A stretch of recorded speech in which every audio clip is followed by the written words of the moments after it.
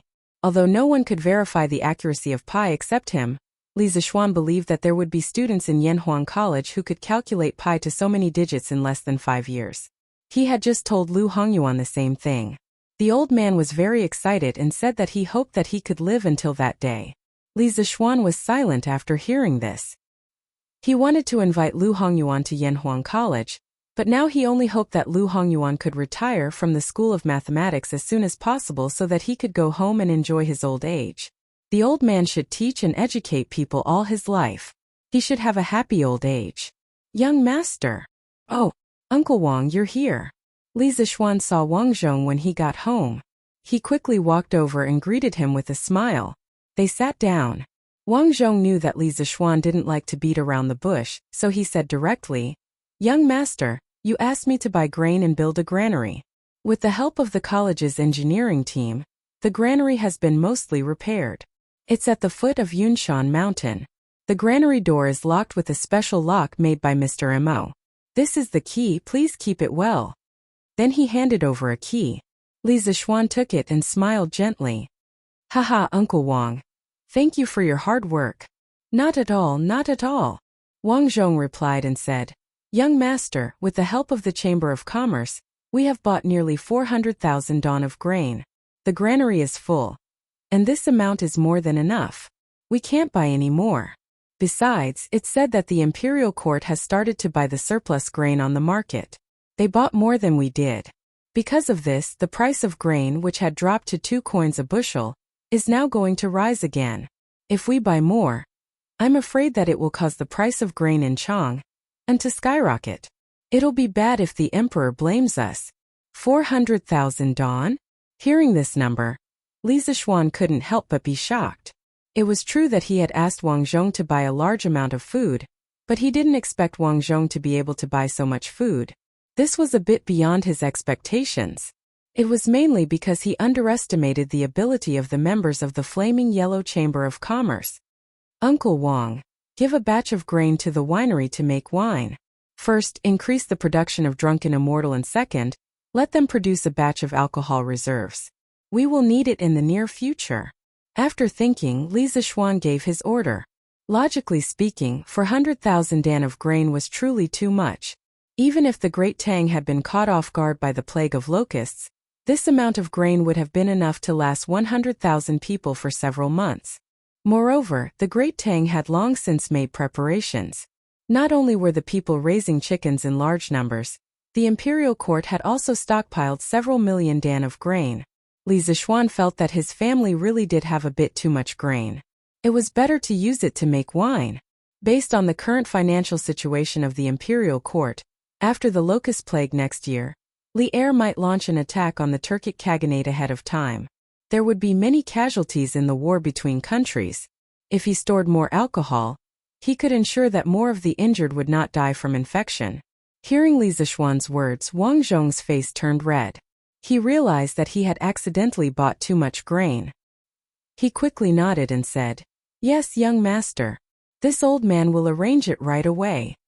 The next day, when it was almost noon, Li Zishuan brought him to the Hejin County King's Manor to look for Li Xiaogong. What surprised him was that the County King's Mansion had already begun the renovation of the old house. The houses on the left side of the prince's mansion had all been demolished. Some workers were digging the foundation. Li Zishuan had seen many of these workers before. Well, they were all from the academy's construction team.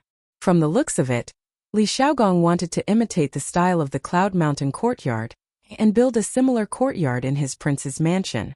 This was because he had already asked Li Zishuan for the Cloud Mountain courtyard's blueprints and a lot of cement. This old man really did not know how to make himself suffer. Once he had something good, he would immediately bring it to his house. "Your Highness, about the regulations of the shipping department, I have already drafted them. Would you like to take a look?" The butler brought Li Xiaogong to the back room. Li Xiaogong was drinking tea in the room. It seemed that he had just finished the morning assembly and had not even taken off his court robes. "Hey, you brat! If I had known that you were done, I would have brought you to the morning assembly. Now I have to make another trip. Someone prepare the carriage." Li Xiaogong said helplessly as he beat his legs. The servant beside him quickly agreed, and then went to prepare a horse for Li Xiaogong. Li Zishuan was stunned and asked, "Your Highness, don't you want to take a look first?" Li Xiaogong waved his hand and said, "No need. What is there for me to be worried about? At most, I will take a look from the carriage." He had always been self-aware. He knew that in terms of overall planning, Li Zishuan's ideas were definitely better than his. Yanhuang College was a good example. He had never casually interfered in areas that he was not good at. Just like when he brought Li Jing to destroy Shaoxian, he had never interfered in the military deployment and command. He had left it all to Li Jing. You could say that he was leeching, but since ancient times, there had been many superiors who liked to give orders to their subordinates in areas that they were not good at. In the end, it led to the situation becoming worse and worse.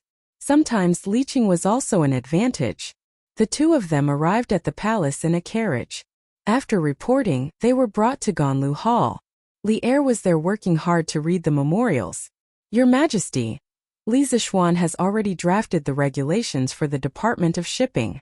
Please take a look." After greeting each other, Li Xiaogong stepped forward and cupped his hands. This was his second advantage. He had never fought with his subordinates for credit, unlike some leaders in modern times. They were clearly not the ones who did it, but they insisted on putting gold on their faces. "Oh, so fast? Zhao Song, quickly present it." Li Er's expression lit up as he hurriedly said. Zhao Song took the thick stack of documents from Li Xiaogong and handed it to Li Er. Li Er opened it and saw that it was organized and structured. It looked very comfortable.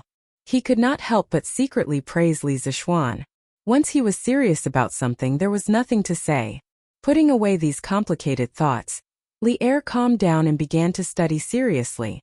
As the ruler of a country, he could not think of things as simply as Li Xiaogong. He had to think of a comprehensive plan. After about half an hour, Li Zishuan's legs were a little sore from standing. Li Er finally raised his head and said, "Not bad, not bad. This regulation is well written.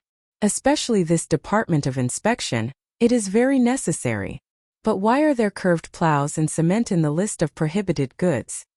Li Zishuan stepped forward and explained, "Your Majesty, what I am thinking is that in the future, all the advanced farming tools and tools of Tang Empire must be prohibited from being exported to the outside world. We must sell flashy things like colored glass and divine mirror. Only in this way can Tang Empire always remain advanced and strong. Otherwise, once the technology is leaked, we may nurture an opponent that can threaten us." Chapter 904. Li Zishuan was instilling the concept of technology protection into Li Er. There was no other way around it. The ancient people were deeply influenced by Confucianism and were extremely generous to the people of other countries. They couldn't wait to share the best things in their country with others. This could be seen from the generous gifts that neighboring countries gave to the Great Tang dynasty. More importantly, with the development of Yanhuang College in the future, there would be more and more academic results. Academic results could be transformed into advanced industrial technology. At that time, there would be an endless stream of high-tech products that involved agriculture, the military, and daily life. If these products were to fall into the hands of other countries, not only would there be the risk of imitation, there would also be technology leakage. In Li Zixuan's view, it wasn't that all industrial products were prohibited from being sold. It was those low-tech and easily imitated industrial products that had to be banned. For example, the moment things like the curved plow and compass were leaked, it wouldn't take long for them to be imitated. By the time Great Tang developed a more technologically advanced replacement, they could sell the products that were previously eliminated to maintain their leading position. For example, they could create a tractor in the future to replace the curved plow and sell the surplus curved plow in the country. If there was a better replacement in the future, they could also sell the tractor because it wouldn't be easy for others to imitate it. What kind of person was Li Zixuan? He instantly understood what Li Zixuan meant. After pondering for a moment, he said, "What you said makes sense. We can sell ordinary products, but we can't sell anything that harms the interests of Great Tang. This constitution isn't bad. We'll follow the constitution of the Bureau of Shipping." After which, he looked at Li Xiaogong and instructed, "Xiaogong, you should quickly establish the Bureau of Shipping. You can choose the officials from the hundreds of officials in the imperial court. After that, you will bring them south to Lingnan and set up the Bureau of Shipping in Guangzhou. You will set up branch offices in Chongzhou, Chaozhou, Chuanzhou, and Fuzhou. You will open these 5 ports to the public. In the future, the goods traded by the various countries in Nanyang will have to pass through these 5 ports. Otherwise, it will be considered smuggling. All smugglers, regardless of their identity, will be severely punished. When the time comes, the local officials will cooperate with you. Furthermore, I will instruct Fengong and Tandian to not cause you any trouble." In the 2nd month of the 1st year of Zhengguan, Li Er issued an imperial decree that the country was divided into 10 provinces and counties, namely Guanyi Dao, Hunan Dao, Hudong Dao, Hebei Dao, Shannan Dao, Longyu Dao, Huainan Dao, Zhongnan Dao, Jiannan Dao, and Lingnan Dao. The counties were abolished and replaced with provinces. Guangdong was part of the Lingnan circuit. Li Xiaogong cupped his fists and said solemnly, "This subject obeys the decree." Li Erzwang seemed to be a little worried and said, "Lingnan is not like other places. The situation is extremely complicated. I allow you to bring 3,000 elites. In an emergency, you have the right to act first and report later. You must ensure the normal operation of the Department of Shipping. At the same time, you must maintain the stability of Lingnan." The last sentence had a deeper meaning. Li Xiaogong and Li Zixuan both narrowed their eyes at the same time. They secretly thought that even though Fengong had sent his son to Chang, and as a hostage, Li Er still did not let down his guard against Lingnan. "Yes, Your Majesty. Don't worry, Your Majesty. As long as this subject is in Lingnan, the Department of Shipping will definitely operate as usual. Lingnan will definitely not fall into chaos." Li Xiaogong cupped his fists and said solemnly, "I believe you. All right, you can go back to your work." Li Erzwang nodded and waved his hand. Only then did the 2 of them take their leave. "Your Highness, what kind of person is Fengong?" Leaving the palace, Li Zixuan asked Li Xiaogong as they sat on the "Don't Touch Me" of the royal prince's mansion. Li Xiaogong frowned and thought for a while before answering, "Fengong. He is a capable and ambitious person." Without waiting for Li Zixuan to ask, Li Xiaogong continued, "In the previous dynasty, Fengong started as a small county magistrate and went all the way to the right Wuwei Grand General. Although he had the support of his ancestors, his ability to lead troops and fight wars was unquestionable. After the previous dynasty was destroyed, Fengong led the army back to Lingnan. In just a few years, he unified hundreds of tribes and occupied thousands of li. His ability is naturally evident. Then why does Your Highness say that he is an ambitious person?" Li Zixuan asked. Hearing this, Li Xiaogong's face turned cold. He said, "In the 1st year of Wuda, the Tang Empire was founded. Emperor Gaozu and the current His Majesty conquered the east and the west, gradually purging the rebellious forces in the Tang Empire. Of course, there were also many forces that chose to submit to the Tang Empire. But Fengong did not. It was not until the 5th year of Wuda that the Tang Empire and the Eastern Turks fought a war. The Turks retreated and the situation in the Tang Empire became clear. Only then did Fengong offer up his territory and submit to the imperial court. If he is not ambitious, then what is? In 617 AD, Li Yuan raised his army in Taiyuan. Like many other warlords, he chose to ally with the Turks. A year later, Li Yuan ascended the throne in Chang and founded the country as Tang. The Tang Empire regime quickly stood out among the warlords. Their conflict with the Turks deepened day by day, and they began to turn from allies to enemies. In the 5th year of Wuda, a famine broke out in the Turks. At that time, Li Yuan wanted to free himself to deal with his most powerful opponent, Lu Haida. So he took the initiative to send large amounts of gold, silver and treasures to Sheli Khan, requesting peace. Sheli Khan was in a difficult situation because of the famine, but he was happy to push the boat along with the current. The two countries promised to marry and mend their relationship. Li Yuan took advantage of the temporary peace with the Turks to launch an all-out attack on his opponent, Lu Haida. On the 26th day of the 3rd month, Li Shimin defeated Lu Haida. Lu Haida's 20,000 elite troops were almost wiped out. He only took 200 or so people to escape and seek refuge with the Turks. Sheli Khan seemed to have woken up from a dream. He tore apart the peace treaty with the Tang Empire and sent out tens of thousands of troops. Together with the exiled Lu Haida, he launched an attack on the Tang Empire. Li Yuan urgently ordered Crown Prince Li Jianqing to go out of Zhuozhou. Qin Wang Li Shimin went out of Qinzhou to resist the two Turks' armies. In addition, he dispatched Yunzhou Zongguan Guizai to Yunzhong to ambush Sheli Khan's main forces. Zhuowei General Duandatsao went to Xiaozhou to cut off the Turks' retreat route. Both sides fought and suffered casualties. However, because at that time the Tang Empire had not completely unified China, Li Yuan tried his best to avoid large-scale conflict with the Turks, so much so that he did not hesitate to sacrifice part of his interest to restrain Sheli Khan. Finally, the Turks withdrew their troops, giving the Tang Empire a very precious opportunity to breathe. It was also in this year that Lingnan chief Fengong entered the imperial court and expressed his willingness to submit to the Tang Empire. Li Yuan divided his original territory into Gao, Luo, Chun, Bai, Ya, Jilin, and Zhan 8 prefectures. He appointed Fengong as Shangzhugua, Gaozhou's Zongguan, and conferred him the title of Duke of Yu. He appointed his son Feng Zhidai as the governor of Chenzhou. Inside the carriage, Li Zishuan was silent for half a day. Then he cupped his fists and said, "If it is really as Wang Ye said, then Wang Ye must be careful in everything in Lingnan." Li Xiaogong laughed heartily and said, "Ha ha! Don't worry, he Fengong won't dare to touch this prince. If he does, then the imperial court will have a reason to send troops to Lingnan." At the end of his words, a cold light appeared in his eyes. Ooh! Chapter 905. Li Zishuan would not be able to help with this. The next step was for Li Xiaogong to select suitable officials to fill up this newly established department. Although he knew most of the big shots in the imperial court, it was useless if he was not familiar with them. As the saying goes, you may know a person for a long time without understanding his true nature.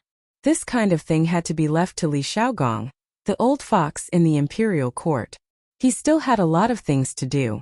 On the FIFA side, Ma Zhou was also very efficient. Now the team of the FIFA headquarters had been set up. More than 30 young scholars had just joined and were learning the football management regulations, written by Li Zishuan under Ma Zhou's organization. They would be assessed in a week. Li Zishuan planned to wait until this group of people had finished their training before selecting some of them to set up local FIFA branches. The Great Tang had 10 DAS, and he was only planning to set up a FIFA branch in each one, not every province. After all, the Great Tang had more than 300 provinces. How could he find so many people? In addition, because of Li Zishuan's wonderful engineering enlightenment class, Yanhuang College had become famous. Every weekend, students from other places would come to visit. Li Zishuan did not refuse any of them. The two places that most students visited were Guanghua Building and the sports field. There was a huge globe downstairs in Guanghua Building. On it, the location of each province and county of the Tang Empire was marked in detail. The other countries were not marked in detail, but from this globe, It could be seen that the Tang Empire's territory was very small compared to the whole world.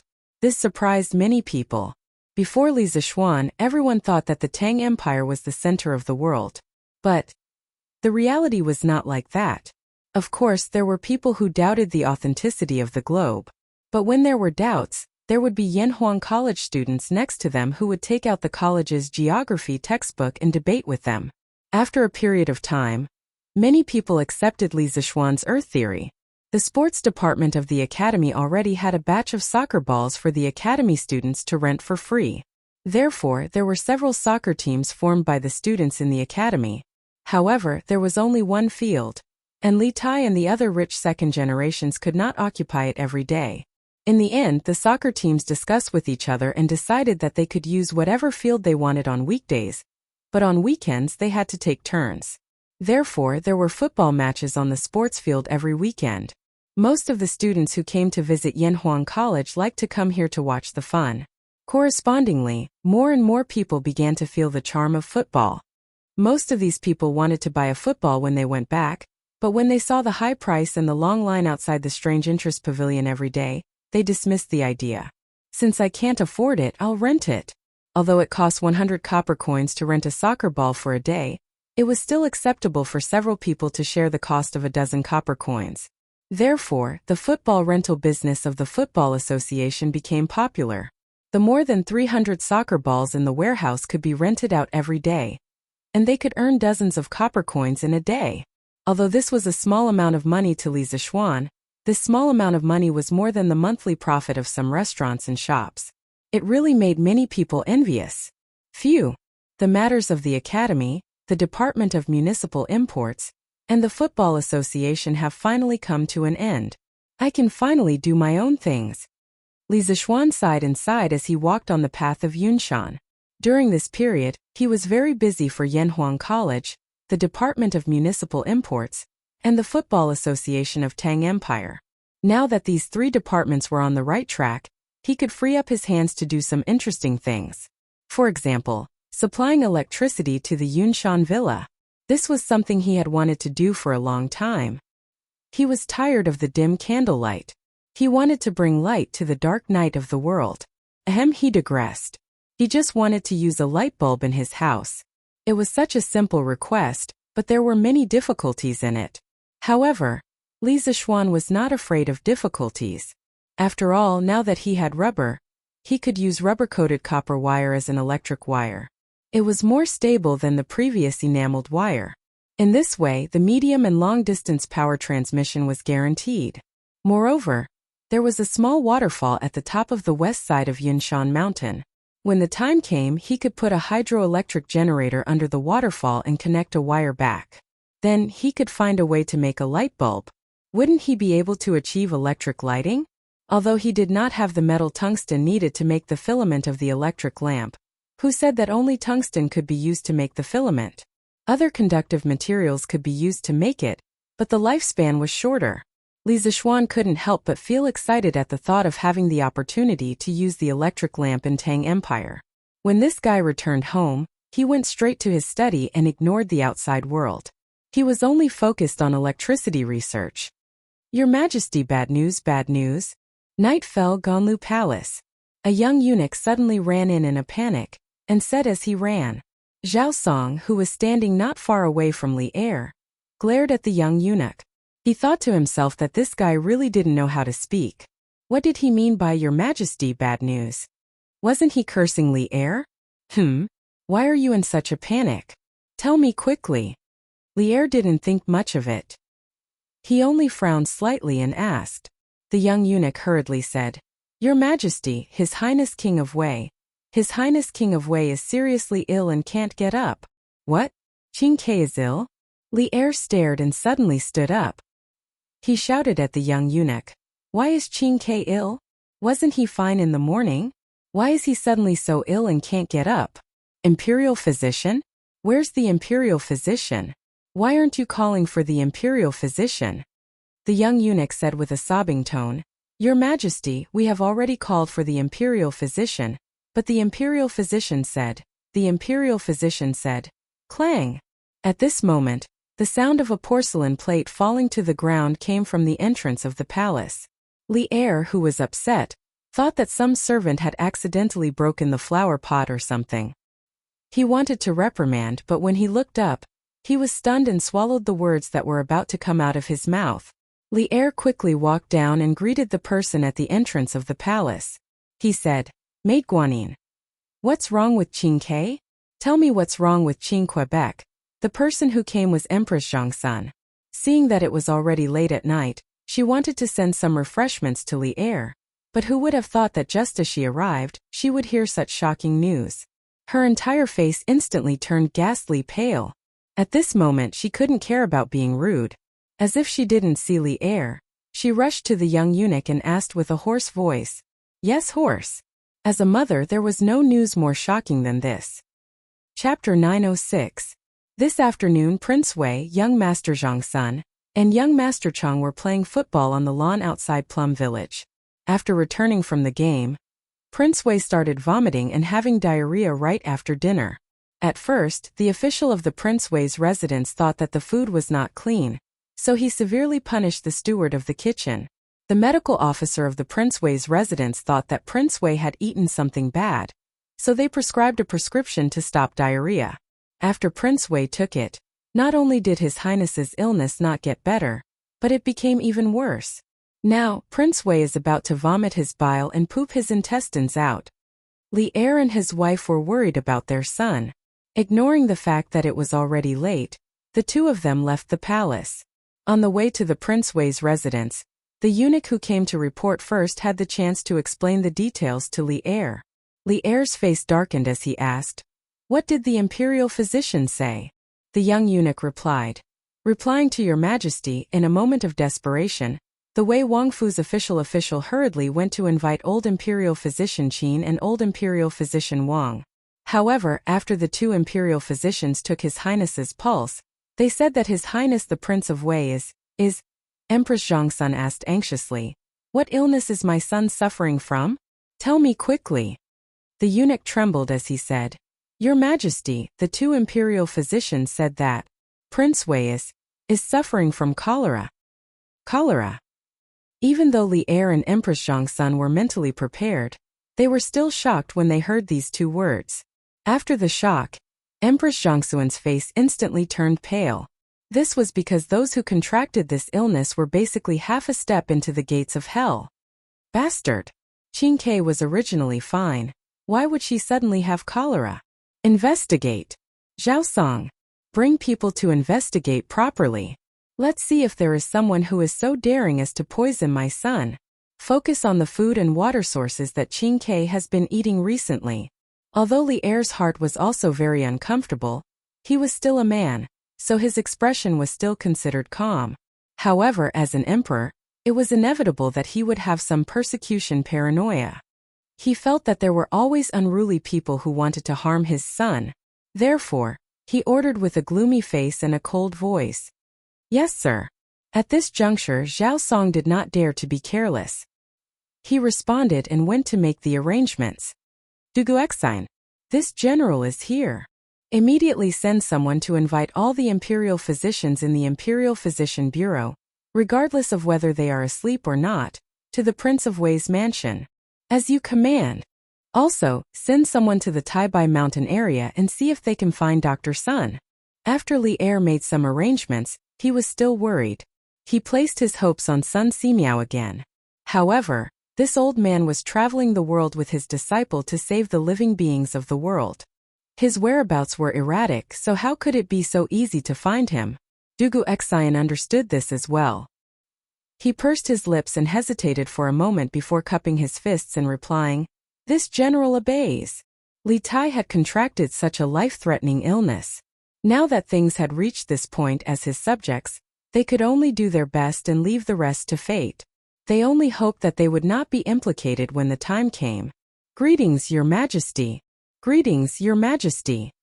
A quarter of an hour later, Li Er and Empress Zhongsun finally arrived at the Wei Prince's mansion.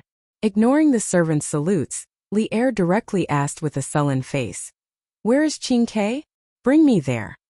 "Your Majesty, His Highness Prince Wei is in the backyard." Sigh, your majesty, you and her majesty are of great value. You can't just go there like this. Officer Wu of the Wei Prince's mansion was halfway through his words when he saw that Li Er and Empress Zhongsun were about to enter. He quickly stopped them. Bastard! Get out of my way. Li Er was furious. Although cholera was contagious, it was only transmitted through food and water. Officer Wu was making a big fuss over nothing. Besides, even if there was a risk of him being infected, he had to go there at this time. The young man inside was his son. Therefore, at this moment, he did not care about the harmony between the monarch and his subjects. He directly pushed Officer Wu far away with one hand, and then quickly walked to the backyard with Empress Zhongsun. A large group of people behind hurriedly followed behind. When they arrived at the backyard, they saw that a side room was brightly lit. Without needing to ask, Li Er directly walked to that room. As soon as he got close to that room, he smelled a disgusting stench that almost suffocated him to death. But at this moment, his son was still on the verge of death. How could he have the time to complain about the stench? Empress Zhongsun did not even frown as the husband and wife pushed the door and entered just like that. Since the two of them were already like this, how could the large group of people behind dare to complain about the stench and not enter? Therefore, one by one, they resisted the urge to vomit and all went in. Chinke, how are you? The first thing she saw was Li Tai lying on the bed with a pale face. Beside the bed was a wooden basin and a toilet bowl. The stench in the room came from these two things. Empress Zhongsun saw that her son was weak and on the verge of death. She staggered 2 steps and walked over. She touched Li Tai's cheek and said sorrowfully. Hearing Empress Zhongsun's voice, Li Tai opened his eyes with difficulty and said weakly, Imperial Mother is here. You go out quickly. It stinks here. I'll be fine after resting for 2 days. Don't worry. Hearing him say that, Empress Zhongsun, a strong woman of a generation, also felt grief from the bottom of her heart. She could no longer hold back the tears in her eyes and immediately burst out. Silly child, Imperial Mother is not afraid of the stench. Chinke, quickly tell Imperial Mother, how are you feeling now? Li Tai forced a smile on his face, but it was a smile that was uglier than crying. Your son is fine. Mother Empress, you should leave quickly. Quickly bring the wooden basin over. Seeing this, Elder Wu hurriedly roared at the maidservants beside the bed. The maidservants hurriedly picked up the wooden basin and brought it to Li Tai's side. Li Tai hugged the wooden basin and began vomiting with heart-wrenching pain. However, Empress Zhongsun could clearly see that Li Tai was vomiting no food at all, only yellow water. He must have already vomited everything in his stomach earlier. Seeing this scene, Empress Zhongsun couldn't help but be heartbroken. Li Er also saw it, and his face was now darker than the bottom of a pot. He said gloomily, Duguxen, where are the imperial physicians? Why aren't the imperial physicians here yet? Send someone to invite them again. Those who don't come, prepare to be sent to the borders. Duguxen had no choice but to quickly cup his fists and say, Yes, your majesty. Coincidentally at this moment, a group of soldiers entered the backyard. It was the Imperial Guards under Dugu Xian's command. Among the Imperial Guards, there were many people mixed in, and all of them were disheveled. They must have been caught directly from their beds. Your Majesty, all the Imperial physicians from the Imperial Physician Bureau have been brought here. A deputy general jogged over and cupped his fists. Li Er nodded and walked around the general. He walked to the front of the Imperial physicians and said sternly, Qin Ke is sick. You all go in immediately for a consultation. Those who can cure Qin Ke's illness will be heavily rewarded. If none of you can cure her, Chapter 907. In the Prince of Wei's residence, Li Er's cold snort was filled with murderous intent. At this moment, he was willing to become a tyrant for his beloved son. The Imperial physicians were dragged out of their beds. They were still full of resentment, but Li Er's words made everyone shudder. They quickly perked up and went in to see the doctor. Your Majesty. At this moment, Zhao Song appeared out of nowhere. He went to Li Er's side and called out softly. Li Er nodded, and the two of them went to another side room. Have you found out? Was there anyone who poisoned him? Li Er put his hands behind his back and asked with murderous intent. Zhao Song bowed and said, Your Majesty, before you came, this old servant, along with Imperial Physician Wang and Imperial Physician Qin, inspected the food that Prince of Wei had for dinner. We did not find any abnormalities. We also checked the water source of the Prince of Wei's residence. We did not find any abnormalities. Li Er frowned and said unhappily, Why would the green sparrow suddenly have cholera when it was perfectly fine? Zhao Song continued, Your Majesty, I heard from the servant who went out with Prince of Wei that Prince of Wei, Zhang Sunchong, Chang Chumo, Yuchi Baolin, and the rest felt thirsty after playing football outside Plum Village. They drank from the Ba River beside Plum Village. I think the problem should be there. Li Er said in disbelief, Then why was Qin Ke the only one? Knock, knock, knock. At this moment, there was a knock on the door, followed by Dugu Xian's hurried voice. Your Majesty, I have something to report. Li Er could only wave his sleeves and say, Come in. With a creak, Dugu Xian squeezed in from outside the door. Without waiting for Li Er to ask, Dugu Xian cupped his fists and said anxiously, Your Majesty, this general has just received news that the young masters of the Chang clan, Yuchi clan, Zhangsun clan, and Sun clan have all fallen seriously ill. Their illnesses are very similar to Prince Wei's. Now, the state dukes and Sun Shaoqing are all looking for imperial physicians to treat their young masters. Li Er's expression changed. What he said really came true. The current situation was obviously because the water in the Ba River was not clean, causing Li Tai and the rest to suffer from cholera at the same time. The situation had already escalated, and the situation had become even more severe. Li Er furrowed his brows and didn't say a word. At this time, the sound of a few people talking came from outside the room. Li Er flicked his sleeves and went out. He saw the imperial physicians standing in the courtyard, as if they were discussing something. Do the imperial physicians have a way to cure Qin Ke? Li Erlong walked over with large strides and asked straightforwardly. The imperial physicians who had been discussing among themselves immediately lowered their heads. The entire courtyard was silent. Li Er's face was getting darker and darker. He was about to explode when an old man walked out from the crowd. It was Dr. Qin from the Imperial Medical Department, who had accompanied Li Zishuan to attack Snake Spirit Mountain and tested the poison with his own body. Your Majesty, according to our joint diagnosis, His Royal Highness Duke of Wei's illness is cholera.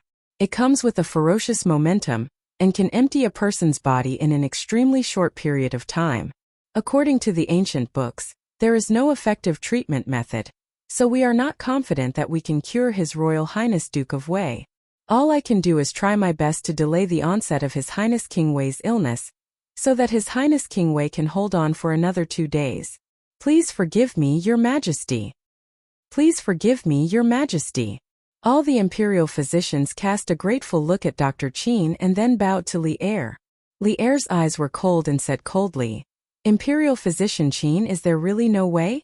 There are still good elixirs in the palace's warehouse. Zhen allows you to take them as you wish.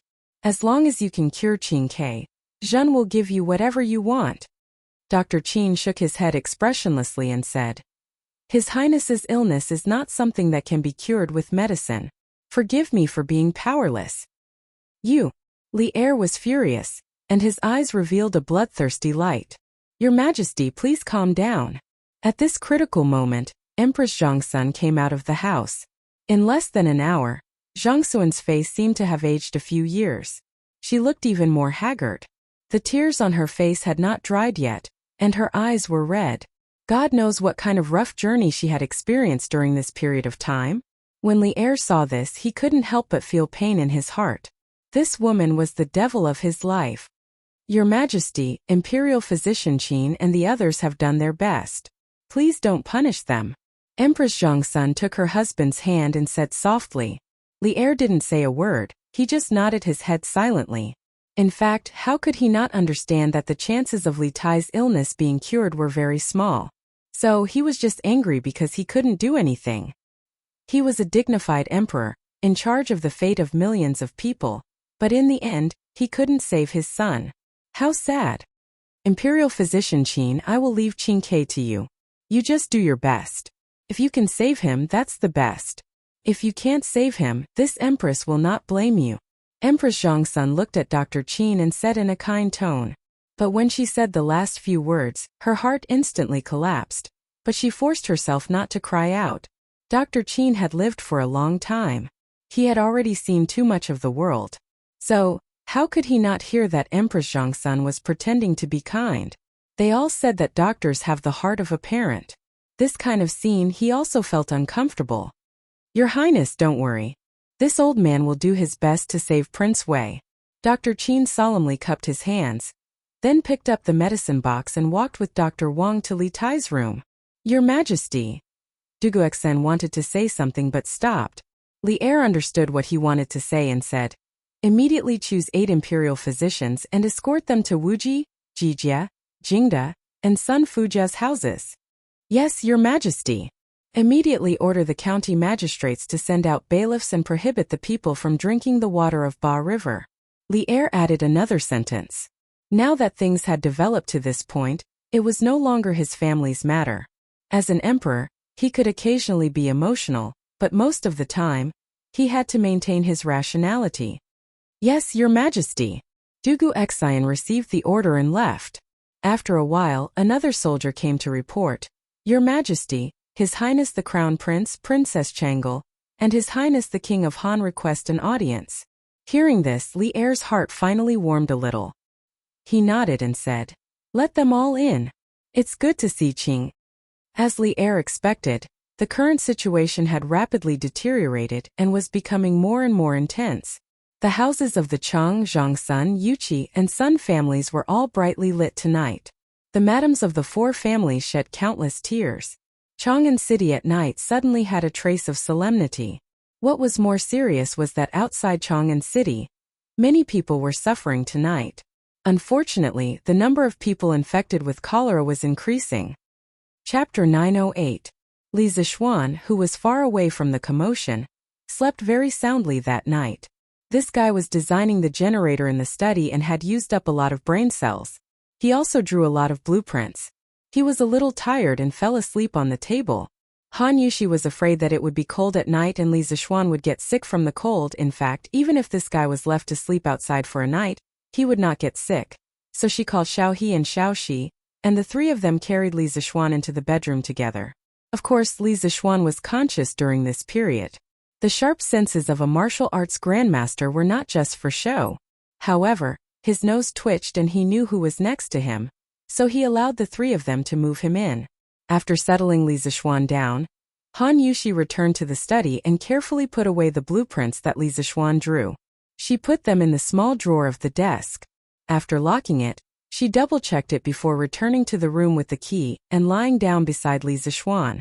Although she couldn't understand those blueprints, the entire Li family, except for Lan Er, treated Li Zishuan's blueprints with the highest confidentiality standard.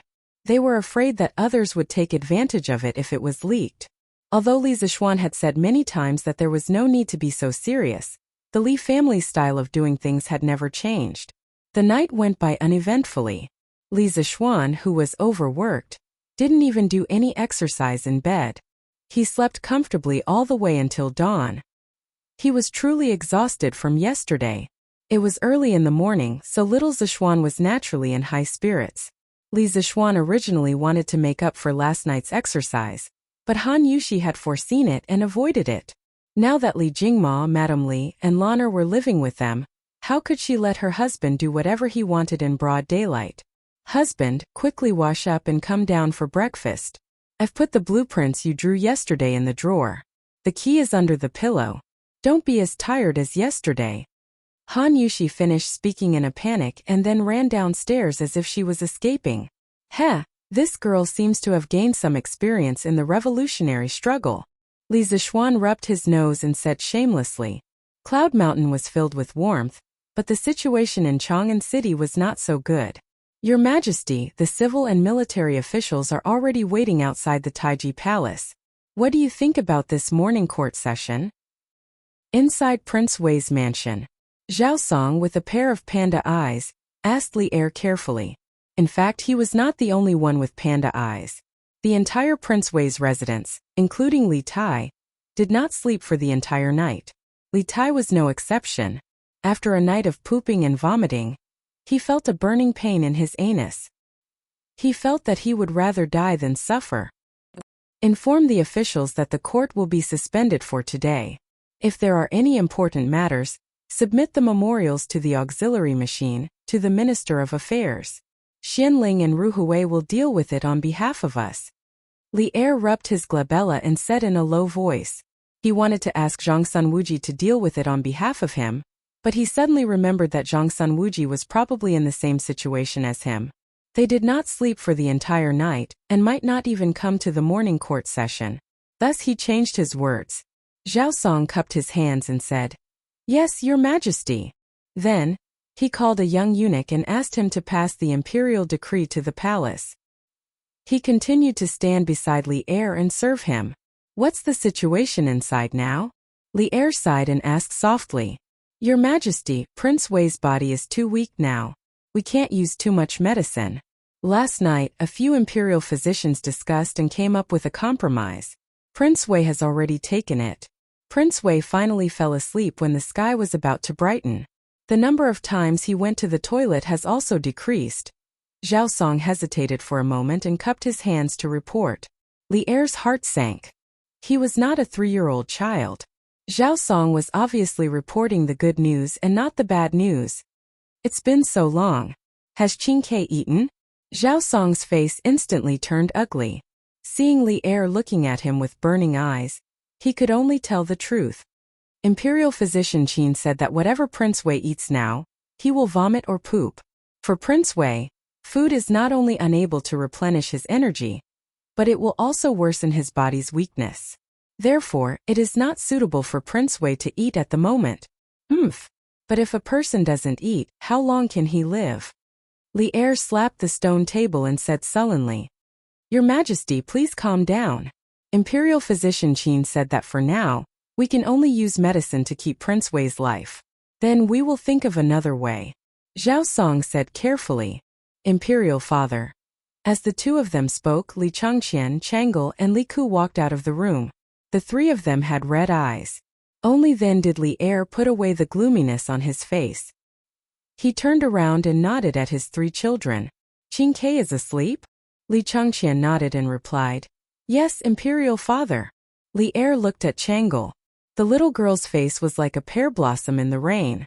She must have shed a lot of tears earlier. His heart felt as if it had been stabbed by a knife. It hurt more than being stabbed on the battlefield. "Chang'e, go back to the palace with your mother to rest. Don't worry, Qingke will get better," Li Er said gently. Chang'e wanted to say no, but when she met Li Er's bloodshot eyes, her heart hurt even more. In order not to worry Li Er, she could only nod silently. The moment she turned around, she could not help but ask, "Imperial father, will Brother Qing really be fine?" Ever since Li Tai became Li Zishuan's disciple, his temperament had changed a lot. He doted on his sister even more.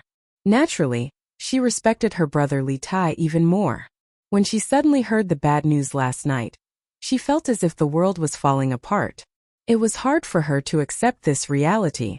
When Li Er heard this, he felt as if a huge rock was pressing down on his heart. He felt indescribably uncomfortable. "Don't worry, Chang'e. Qingke will definitely be fine. Quickly go back and rest." Chang'e nodded firmly. "Yes, Brother Qingke will definitely be fine." With that, she turned around and walked into the room. However, she muttered to herself in the air, "If only Brother Xiaoxian was here. He will definitely not let anything happen to Brother Qingke." Li Zishuan. The 4 people present were all shocked, and they were all dumbfounded. The air seemed to have frozen at this moment. "Zhao Song, quickly go to Yunshan and bring Li Zishuan here." Not long after, Li Er suddenly stood up and ordered Zhao Song. Although he was not sure if Li Zishuan could treat cholera, Li Zishuan had been creating miracles since the moment he entered Chang'an City this year. Someone who could cure Qin Qiong, who was covered in injuries, must have a way to deal with cholera. Moreover, Li Tai's life was hanging by a thread. As long as there was a glimmer of hope, he was willing to try. Otherwise, he would not have sent people to Tai Bai Mountain to look for Sun Simiao last night. "Yes, Your Majesty." Chapter 909. His Majesty is not feeling well today, so he will not attend court for a day.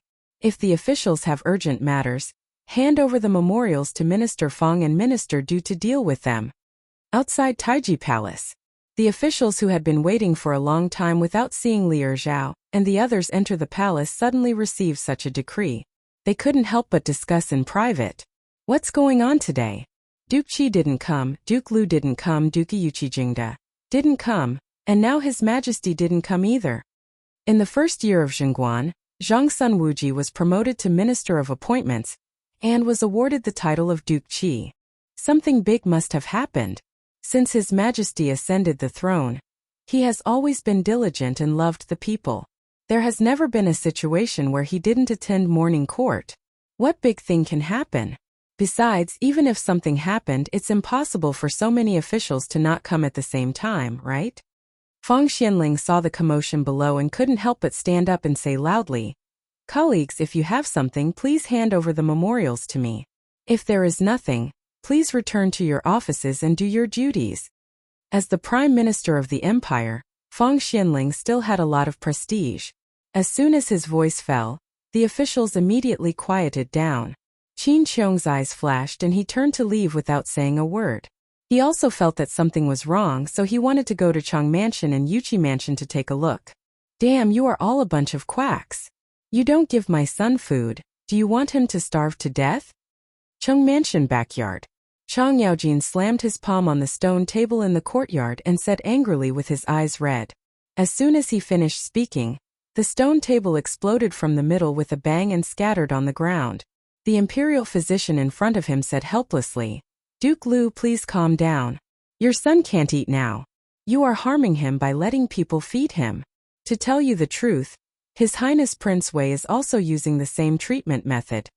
Chang Yaojin said angrily, "Nonsense. I only know that if a person doesn't eat, they won't last many days.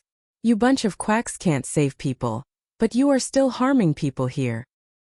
Duke Lu, if you insist on letting your son eat, he won't last 3 days. If he doesn't eat, he can last at least 5 more days." The imperial physician said angrily. Anyone who was scolded by Chang Yaojin as a quack would also be annoyed. "Master, don't say anymore. Let's listen to the imperial physician." Madame Cheng wiped her tears and pulled her husband who had lost his mind. "Humph. Listen to my ass. Steward, immediately send someone to Cloud Mountain and invite little Xian over." Cheng Yaojin flicked his sleeves, turned around and left. Marquis of Yong'an? If Duke of Lu invites the Marquis of Yong'an over, there might still be a chance to turn things around. When the imperial physician heard Cheng Yaojin mention Li Zishuan, his eyes lit up as he muttered in his heart, Marquis, bad news, something big has happened." Cloud Mountain Villa. Li Zishuan was having breakfast with his family in the living room when he heard Pang Feiji's wailing outside. "What's the fuss about? Come, have you eaten breakfast? If you haven't, let's sit down and eat together." Li Zishuan looked at Pang Feiji, who was panting at the door, and said angrily, "Marquis, what time is it now? You should stop eating. Something big has happened. Quickly follow me into the city." Pang Feiji waved his hand and complained helplessly. Li Zishuan asked curiously, "What happened? Why are you so anxious?" Pang Feiji saw that Li Zishuan didn't seem to care, so he didn't beat around the bush and said directly, "Marquis, I've received news that Prince Wei, Chang Chumo, Yuqi Baolin, and Sun Zifan contracted cholera at the same time yesterday. Their lives are hanging by a thread, and they are in imminent danger. Marquis, quickly go and take a look." Cholera. Li Jingma, Mrs. Li, and Han Yushi's expressions changed drastically when they heard this. Li Zishuan was also shocked. He subconsciously thought that Pang Feiji was talking nonsense. The memory of his previous life told him that cholera was only introduced into China at the end of the Qing dynasty. How could such an acute infectious disease appear in this era? However, from the memory of this body, Li Zishuan found that there were already records of cholera in medical books from before. After carefully comparing the memories of the two lives in his mind, Li Zishuan realized that this cholera was not the same cholera. There was a substantial difference between the two. The cholera that modern people talked about usually referred to Hulila, which was an acute diarrheal disease caused by contaminated food or water ingested by Vibrio cholerae. In the TV series Chuangguandong, the Japanese child Ichiro was saved by Xiao Air, but was thrown out by her father because Ichiro might have gotten Hulila. Scholars believe that the cholera caused by Vibrio cholerae or Hulila was introduced into China in 1820, the 25th year of the Qing dynasty. According to Song Rulin in the preface of Lin Sen's Complete Cholera Diseases, he said, in the autumn of Jiaqinggongchen 1820, many people vomited and had diarrhea. The following year, Xinxi became even more severe. It also said, this disease began in Guangdong, and this year in Fujian and Taiwan, the patients were especially severe. In the 7 major cholera epidemics in the world, China was always the most severely affected area. During the 2 epidemics there were many patients and many died. During the Qing dynasty, cholera was very contagious. Sometimes when a coffin was carried to the funeral, he died before the coffin was carried to the place. This was a situation that occurred continuously in Dandong, called Anong at that time, 20 years after the Qing dynasty. However, the cholera mentioned by the ancients did not completely correspond to Hulila. It could be a simple symptom of vomiting and diarrhea, like the acute gastroenteritis that was common in summer and autumn. The so-called cholera was sudden. The so-called cholera was a sudden illness that occurred suddenly. This term existed before the Han Dynasty and was not translated from modern times. As early as in the inner canon of the Yellow Emperor, there were already records of cholera. For example, the Spiritual Pivot 5 Chaos chapter said, when the stomach is in chaos, it is cholera. The Suwen Qi communication theory said, when the earth is not old enough, the people suffer from cholera. The Suwen 6 Elements of the Righteous Era said, when the moon is full of cholera, it vomits. The plague that the army suffered in the process of marching was mostly cholera. When cholera occurred, the soldiers suffered heavy casualties. Before the war even began, most of them were already dead. With regards to cholera, the ancients mainly focused on prevention and treatment as a supplement. In general, there was no special treatment for this kind of Class A infectious disease. During the Taihe period of the Jin dynasty, the monks of Guangji Temple suffered from cholera. A necromancer used monkshood and dried ginger to cure them. After drinking it, they forced out a few mouthfuls of blood and then died. Therefore, when the medical officials of the Imperial Medical Department faced Li Tai, whose life was hanging by a thread, they were collectively helpless. It was not that they were incompetent, but that the cholera was too strong. Where is the Marquis of Yong'an? His Majesty summons you to return to Chong, and immediately. At this moment, a sharp voice came from outside, waking Li Zishuan from his daze. Chapter 9-10. Just as he finished speaking, the eunuch who came to deliver the edict appeared at the door. Li Zishuan and the rest hurriedly stood up to welcome him. Seeing that there was no way he could continue eating, he said to his father, "Father, you guys continue eating. I'll go back to Chang'an to take a look." Li Jingma said worriedly, "Little Xian, that's cholera. Are you confident?" He did not object to his son saving Li Tai, but he was worried that if he could not save him, he would be implicated. After all, the royal family was the most heartless. Li Zishuan understood what his father was worried about. He smiled and said, "Father, don't worry. I still have some confidence." Even if he did not have confidence, he should still go to Chang'an to see Li Tai. But coincidentally, he did know an ingenious method to treat cholera. "Little Xian, you have to be careful," Madame Li said worriedly. Li Zishuan said, "Mother, it's fine. I'll be back soon." After saying that, he prepared to leave with the young eunuch beside him, who was already anxious to the point of smoke coming out of his head. Who knew at this moment? "Marquis Yong'an, my master invites you to see my eldest young master. May I trouble you?" An old man appeared outside the door. It was the Chang Manor's housekeeper Liang. Li Zishuan recognized him at a glance. Housekeeper Liang was halfway through his sentence when he saw the eunuch beside Li Zishuan. He immediately shut his mouth, not knowing what to do. Obviously, he had guessed that this eunuch was here to ask Li Zishuan to treat Li Tai's illness. How could he ask for it? Was he going to snatch the person in front of everyone? But Chang Chumo was also bedridden. Li Zishuan was his only hope. If he did not invite Li Zishuan back, what would happen to Chang Chumo? "Oh, Uncle Yang, you're here." Li Zixuan thought for a moment and understood the purpose of housekeeper Liang's visit. He took the initiative to welcome him and said, "How is Chou Niu? Does the imperial physician have any countermeasures?" Head steward Liang said with a distressed expression. Eldest young master had diarrhea for an entire night and his stomach was empty, but he still couldn't resist going to the toilet. The imperial physician didn't allow him to eat, so old master asked me to invite the Marquis of Yong into the manor to see if there's a way to treat my young master's illness. The little eunuch beside him immediately became anxious and stepped forward to say, "Marquis Yong, His Majesty and Her Highness are waiting for you. You should quickly follow us to save King Wei." Housekeeper Liang pursed his lips.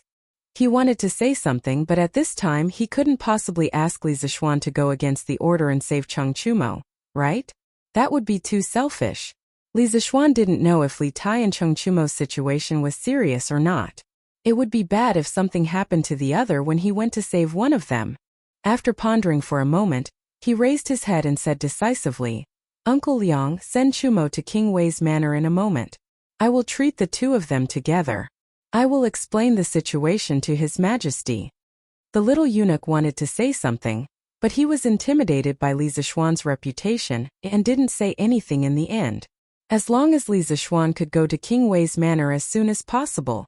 Head steward Liang said gratefully, "Thank you, Marquis. I will go back and tell old master now."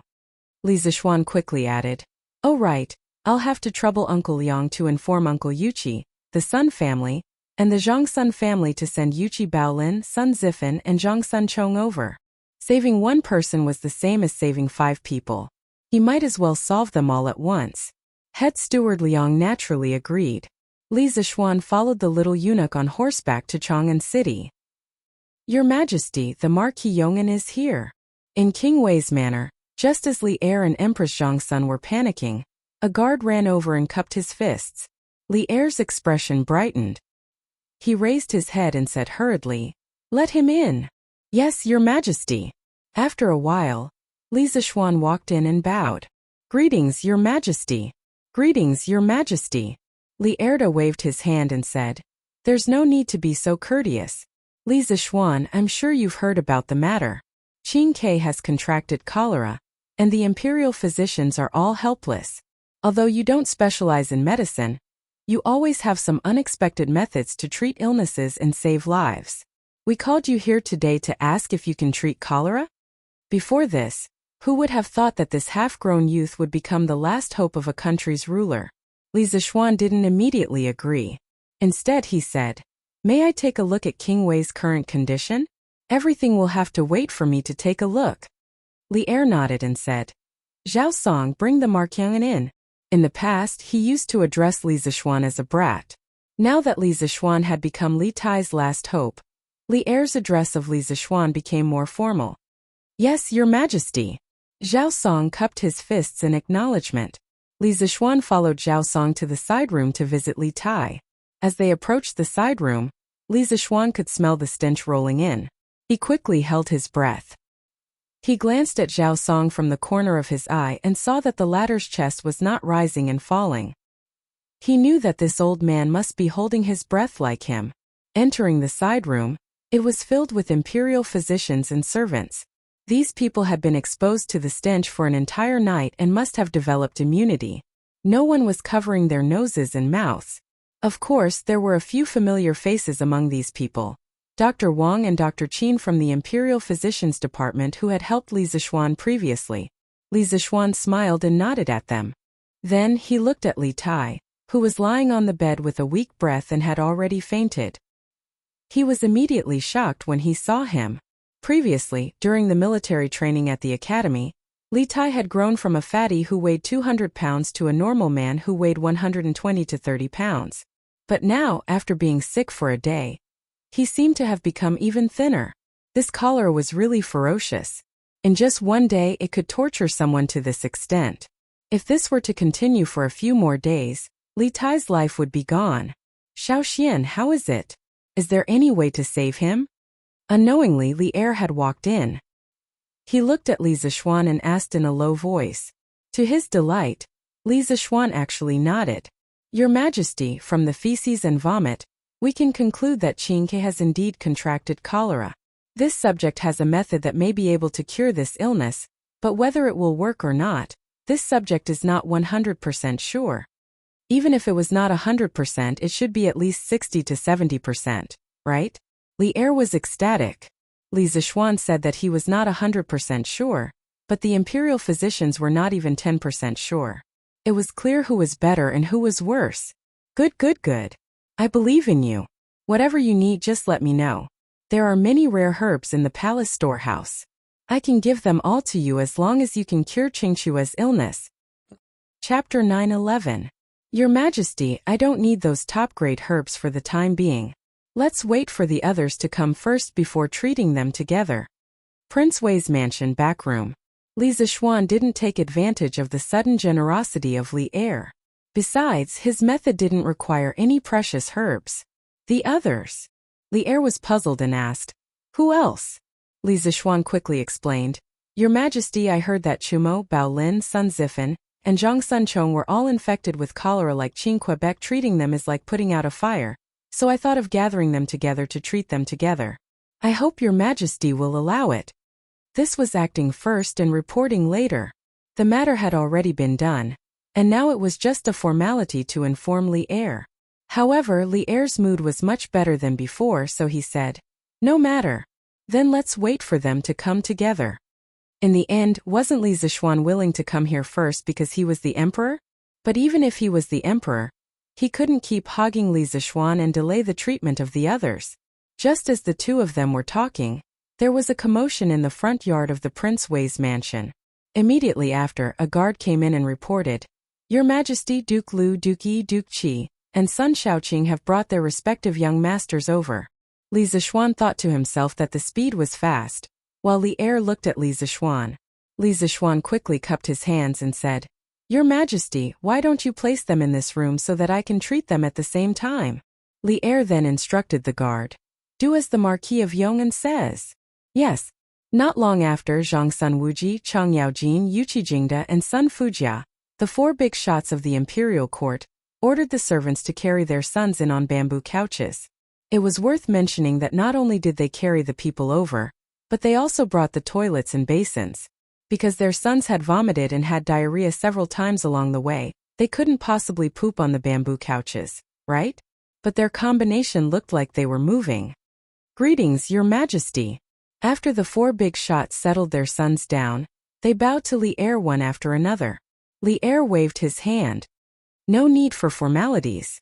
Zhang Sunwuji cupped his hands and said, My son's condition is urgent. I didn't receive Your Majesty's summons and sent him here to seek help. I hope Your Majesty can forgive me. The other three followed suit and cupped their hands in apology. Li Er said warmly, You are too serious. As a father, I understand your difficulties. Zhang Sunwuji bowed and said, Many thanks, Your Majesty. Then he turned to Li Zishuan and cupped his hands. Marcan, I'll leave my son in your care.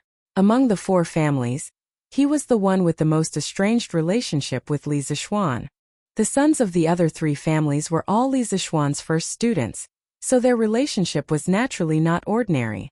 Li Zishuan hurriedly returned the greeting and said, I will do my best. Chang Yaojin and Yuqi Jingda came over and patted Li Zishuan's shoulders. With their family's relationship with Li Zishuan, there was no need to say anything more. If they said anything more, it would make them seem estranged. Sun Fujia also thanked Li Zishuan with a haggard face. The previously lifeless room finally had some vitality at this moment. The imperial physicians, servants, the four big shots who just arrived, as well as Empress Zhongsun, who was persuaded by Li Er to go back and rest, and Li Er himself, all placed their hopes on Li Zishuan. Li Zishuan felt an indescribable pressure. He turned around and said to Li Er, Your Majesty, Your Majesty's treatment method is a little special.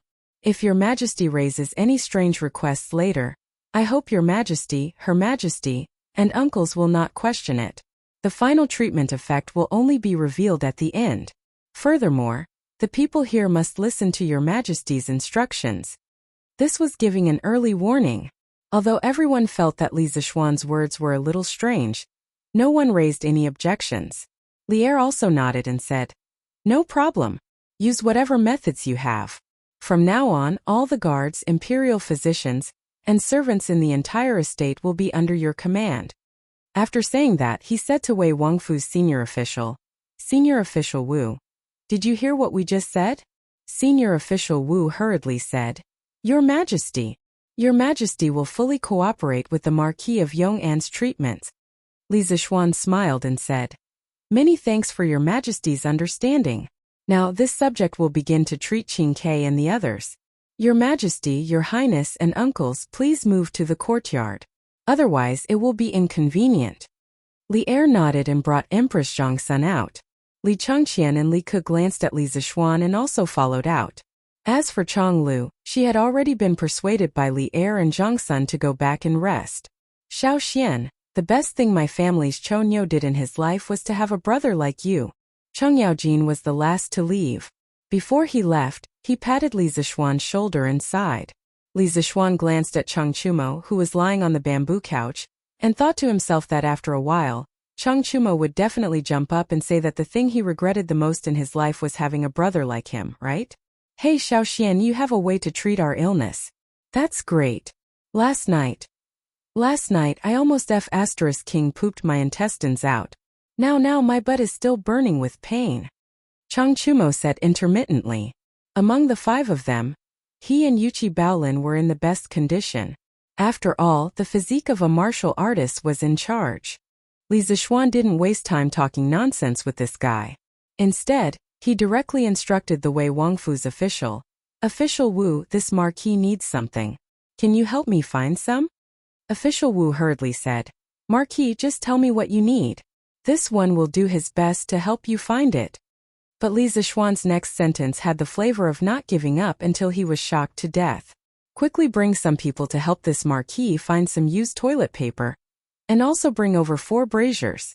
Remember, they must be used toilet chips, not new ones. Elder Wu was dumbfounded. His brain couldn't wrap itself around it for a moment. What does treating an illness have to do with toilet chips? At this moment he really wanted to ask Li Zixuan. Are you kidding me? What's wrong? Is there a problem? Li Zixuan saw the situation and asked. No problem. Marquis Yong'an, please wait a moment. I'll get someone to do it now. Official Wu wiped his sweat and said hurriedly. Academician Qin couldn't help but ask. Marquis, why are you asking people to search for toilet chips? Li Zixuan smiled and said. Of course it's to treat illnesses. Academician Qin will understand in a while. Xiao Xian, you can't be thinking of using toilet chips to treat our illnesses, right? We are brothers. How can you do this? Even if you have to do this, you should at least let us use those unused toilet chips. Cheng Chumo, who was lying on the stretcher, suddenly became agitated and said to Li Zixuan intermittently. Chapter 9:12. High Energy Warning. This chapter is a little strange. Those who are misophobic or are eating, please be careful. Elder Wu, what are you carrying? In the backyard of the Prince of Wei's residence, all the parents were anxiously waiting for Li Zixuan's diagnosis and treatment results. However, they saw Senior Advisor Wu instructing people to carry 5 braziers and a basket of unknown objects into the side room. Out of curiosity, Li Er stopped Elder Wu and asked. Elder Wu's face turned bitter as he answered truthfully. Your Majesty, the objects in the basket are toilet chips. The Duke of Yong, and asked me to find them. When Li Er heard this, his face turned ugly. Toilet chips? What does he need toilet chips for? I do not know. The Duke of Yong'an did not tell me. Elder Wu was also puzzled in his heart. He didn't know why Li Zixuan wanted him to find these disgusting things out of the blue. You may go. I will ask him later. Li Er had a bad premonition. However, he had already promised Li Zixuan that everyone would be under his command. How could he go back on his word now? Empress Zhongsun looked at the room with doubt in her eyes. The other big shots also looked at each other in dismay. In the room. Marquis, I've brought you the cutlery and brazier you wanted. What else do you need next? After the braziers and toilet chips were moved into the room, Elder Wu cupped his fist and asked Li Zixuan. Li Zixuan looked and nodded. I do not need them for now. Order people to throw the toilet chips into the braziers, and bring the braziers to Qin Ke and Chu Mo's beds. Let the heat dry their bodies. Leave 1 or 2 people to add the toilet chips into the braziers. The rest of you go out first. We will come back in half an hour. This was an indigenous method of treating cholera that Li Zishuan heard from the village doctor in his previous life. It was said that it had cured many people. Cough cough, of course there was no such thing as toilet chips in the modern world. He could only use shit stirrer as a substitute. He didn't have much confidence in this kind of crude recipe, but at this moment he wanted to try it out to see how effective it was. Moreover, he still had other tricks up his sleeve. When Elder Wu heard this, he was stunned. He finally understood why Li Zishuan wanted him to find these toilets. But why did it sound so unreliable? Marquis this. There's no need to ask. Just do as I say. Li Zishuan didn't wait for Elder Wu to ask and waved his hand domineeringly. In fact, even he himself did not know that this method of using toilet cubes to treat cholera had a great background. The Compendium of Materia Medica had a record in the Medical Devices Department. Toilet preparation. Attending physician dystocia, cholera, and cold body tendons, burning hot air under the bed and spreading it to the upper body. Also, the attending physician is afflicted with evil spirit energy. This item is the smallest, but its power can be recorded. Hidden artifact. Don't you think it's unbelievable? Regardless of whether this prescription had a scientific basis or not, there were even more shocking prescriptions in the Compendium of Materia Medica. For example, human urine could treat cold and heat headaches. Pig-tying rope was used to treat children's cries of alarm and restless hair. Using the 12th lunar month to burn ashes and drinking a little water. Li Zishuan only remembered that when the old village doctor told him this crude method of using toilet cubes to treat cholera, he secretly laughed in his heart. Those cholera patients must have been cured by the smell of feces, right? Elder Wu saw Li Zishuan's unyielding attitude, and could only do as he was told. Chang Chumo, who was lying on the bamboo bed, really sat up in shock. Who knew where this guy got his strength from? He pointed at Li Zishuan and shouted with his eyes wide open. F***CK. Xiao Xian. You can't cheat your brother like this. You're not treating us, you're clearly trying to suffocate us to death.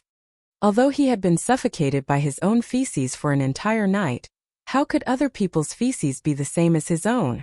Many times when you go to the latrine to take a dump, you'll think that the latrine next to you is smelly, but you'll usually not think that your own feces are smelly.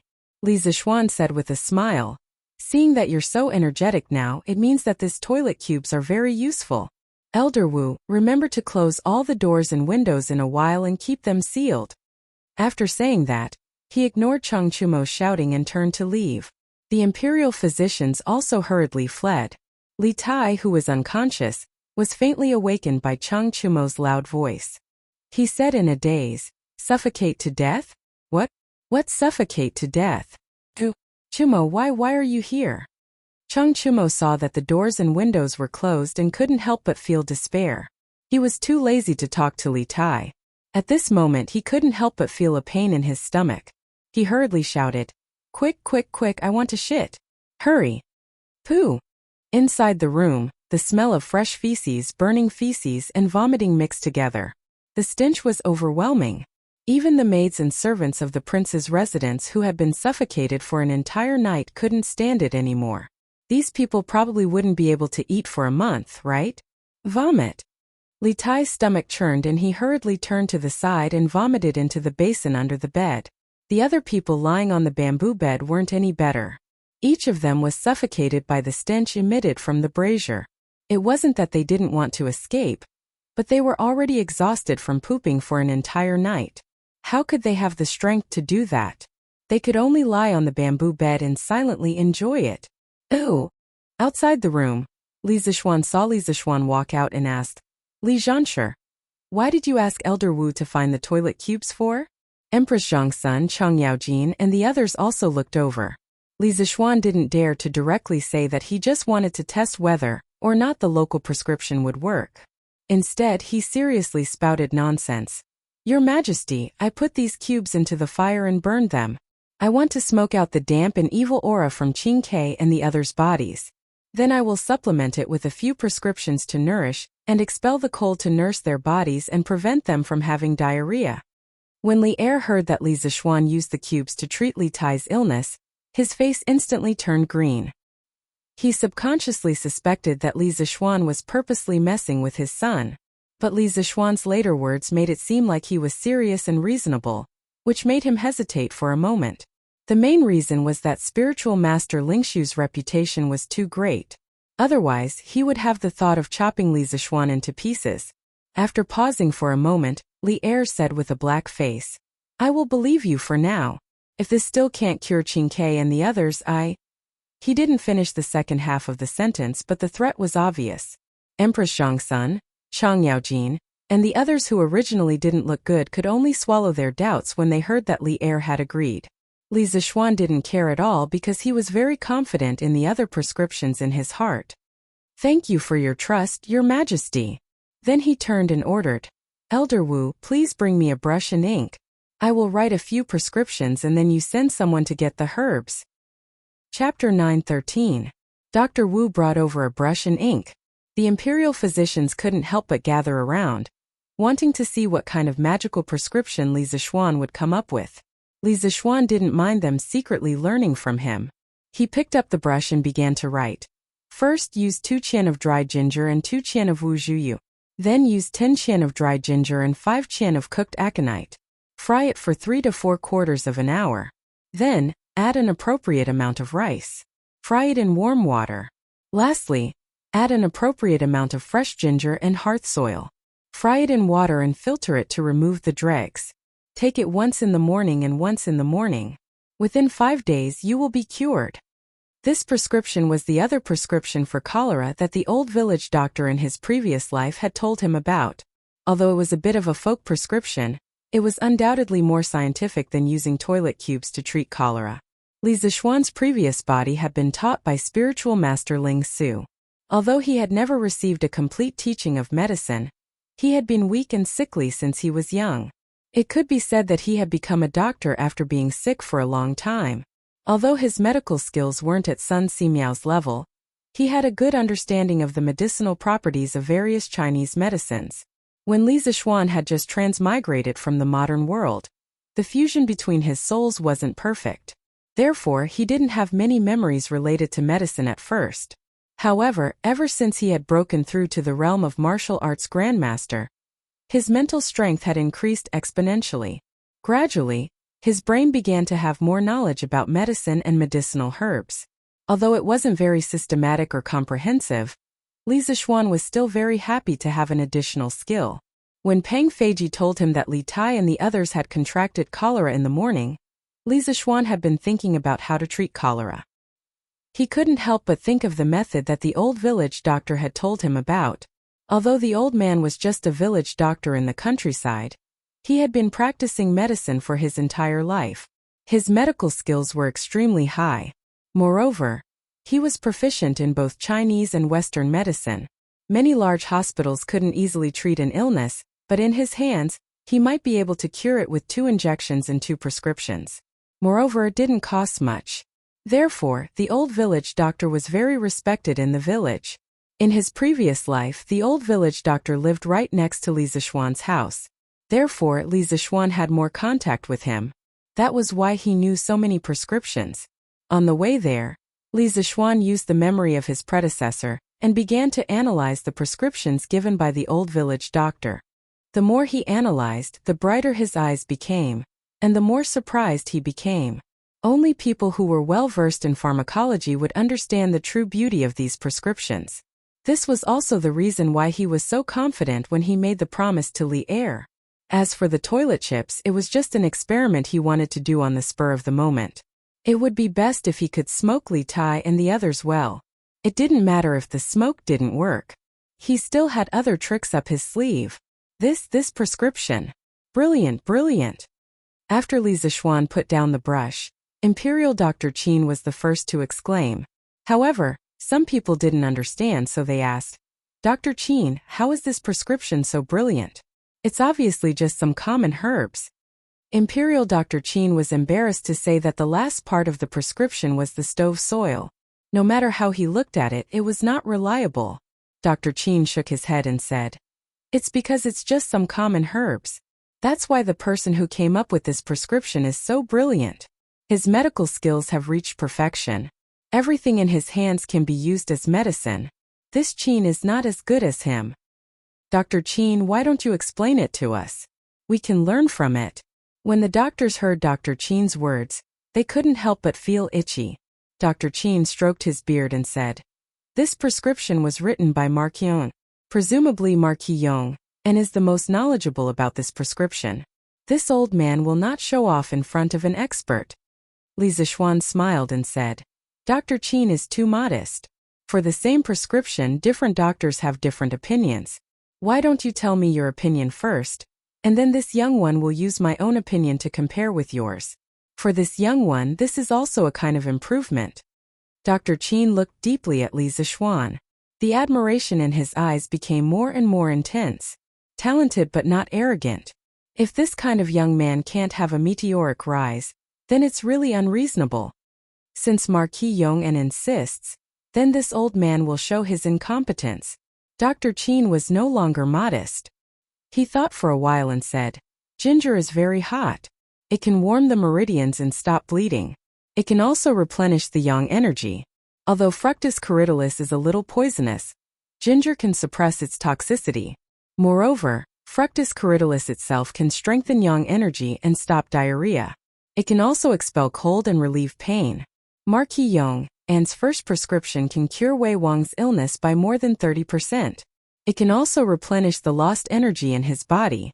This is really good. After replenishing the lost energy, the second prescription is even more powerful. It has the intention of following up the victory. Ginger warms the spleen and stomach. Cooked monkshood restores yang energy and relieves yang energy.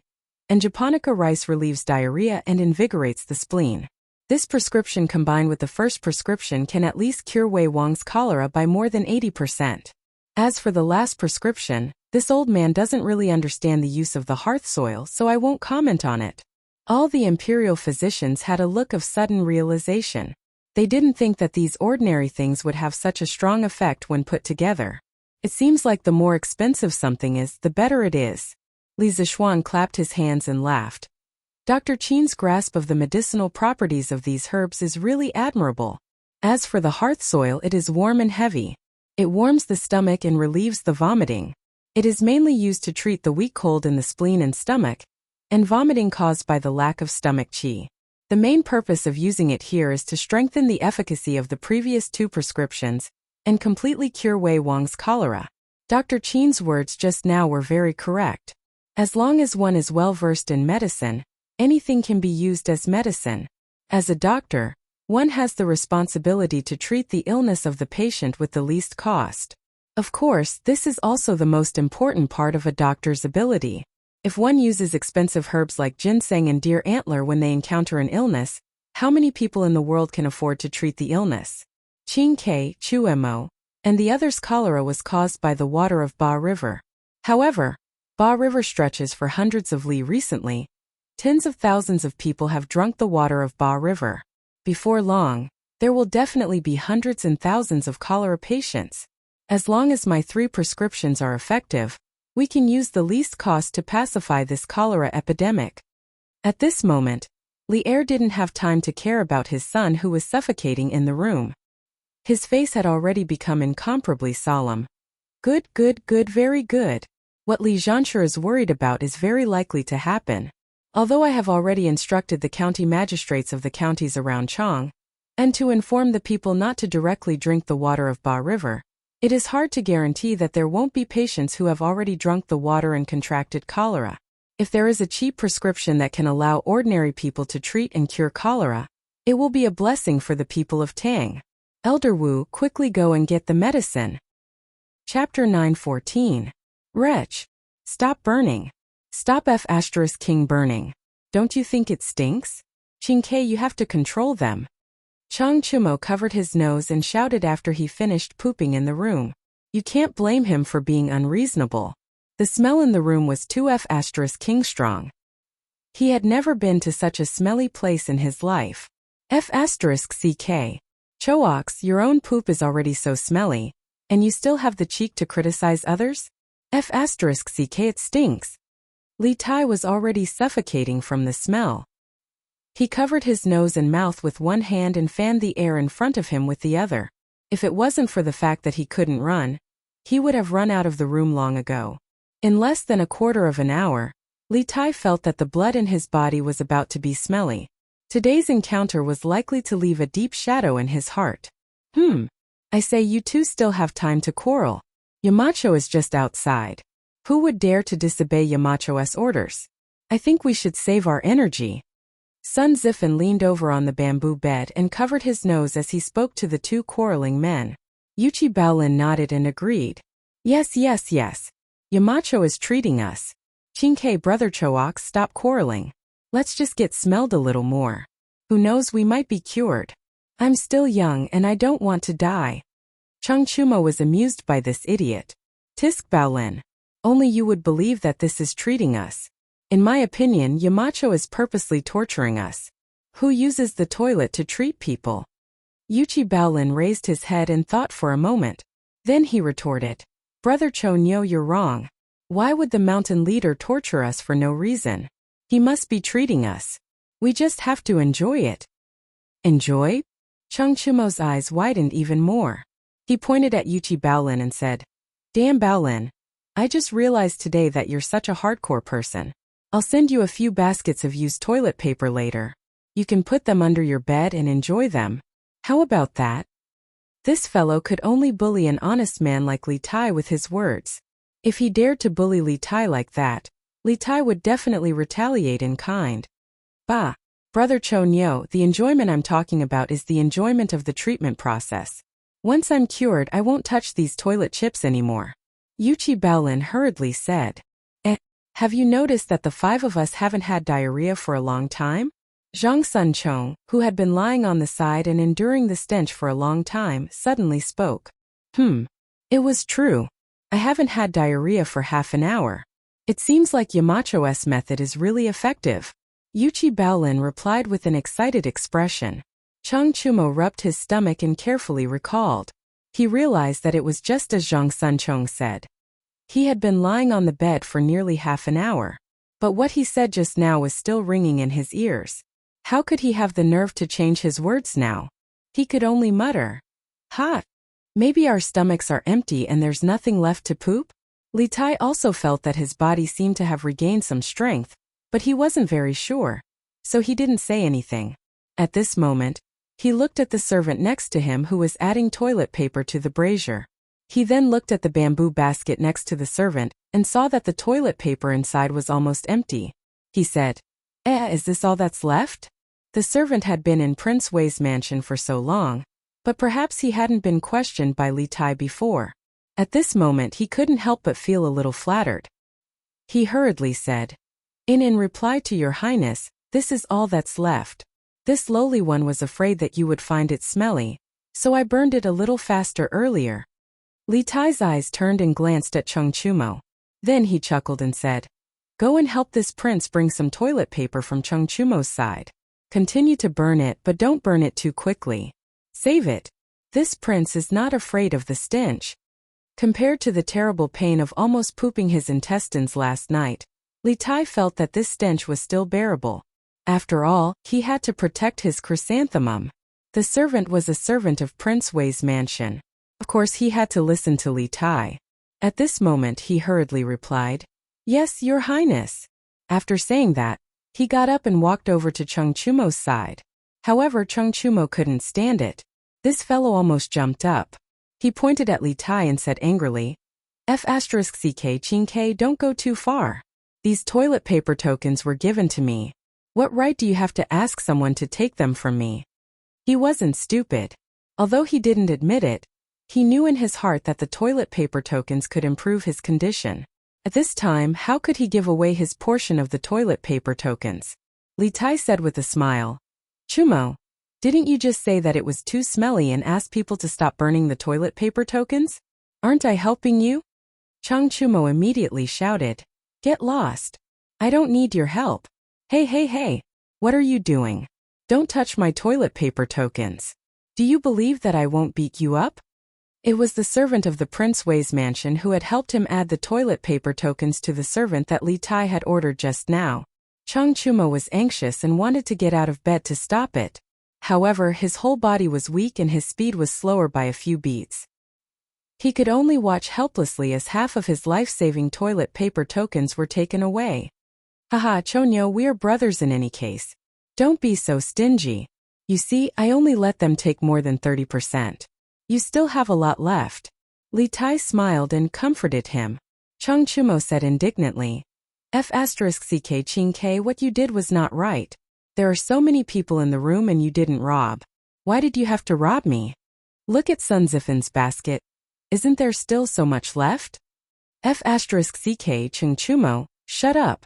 Li Zishuan, who was outside the room instructing the servants to decoct the medicine, naturally did not know that these idiots in the room had begun to act out a shocking show of stealing toilet paper tokens. The servants of the Prince Wei's mansion were very efficient.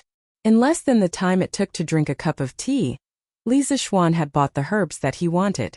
However, he did not manage to buy the hearth soil. How would the pharmacies of this era sell this stuff? However, this was not a problem for Li Zishuan. He personally brought Wu Zishuan to the kitchen of the Prince Wei's mansion and dug out a piece of yellow soil from the bottom of the hearth. He used a knife to remove the black soil and impurities, then handed it to the kitchen manager to decoct the medicine. Wu Zishuan, I have already explained the decoction method to you. You stay here and keep an eye on it. I will go back to the backyard to check on Qing Ke and the others. Li Zishuan was worried about Li Tai and the others who were being suffocated by feces, so he instructed, Marquis, don't worry. With me here, nothing will go wrong. Wu Zishuan nodded and replied. Only then did Li Zishuan turn around and leave, walking towards the rear courtyard. Oh, Chapter 9:15. TSK, it seems like this method is quite effective. If I had known earlier, I wouldn't have given you a prescription. I would have gotten someone to find you 2 baskets of toilet paper. Maybe you'll be fine after smoking it for 2 days. When he arrived at the room in the backyard, he could hear Li Tai and Chang Chumo bickering through the door. Judging from their voices, it didn't seem like they were seriously ill at all. He pushed the door open and said with a smile, Huh. The 2 people who were in the middle of bickering were dumbfounded by Li Zishuan's words. A few moments later, Chang Chumo reacted and angrily said to Li Zishuan, Young master, you're the one who gave the order. F***ck. Xiaoxian, what do you mean? Are you saying that you can cure our illness with medicinal herbs? Why didn't you say so earlier? Why did you have to use such disgusting things like toilet paper? Li Tai also looked at Li Zishuan with a face full of anger. The other 3 children didn't have much anger on their faces, but they also cast their gazes on Li Zishuan.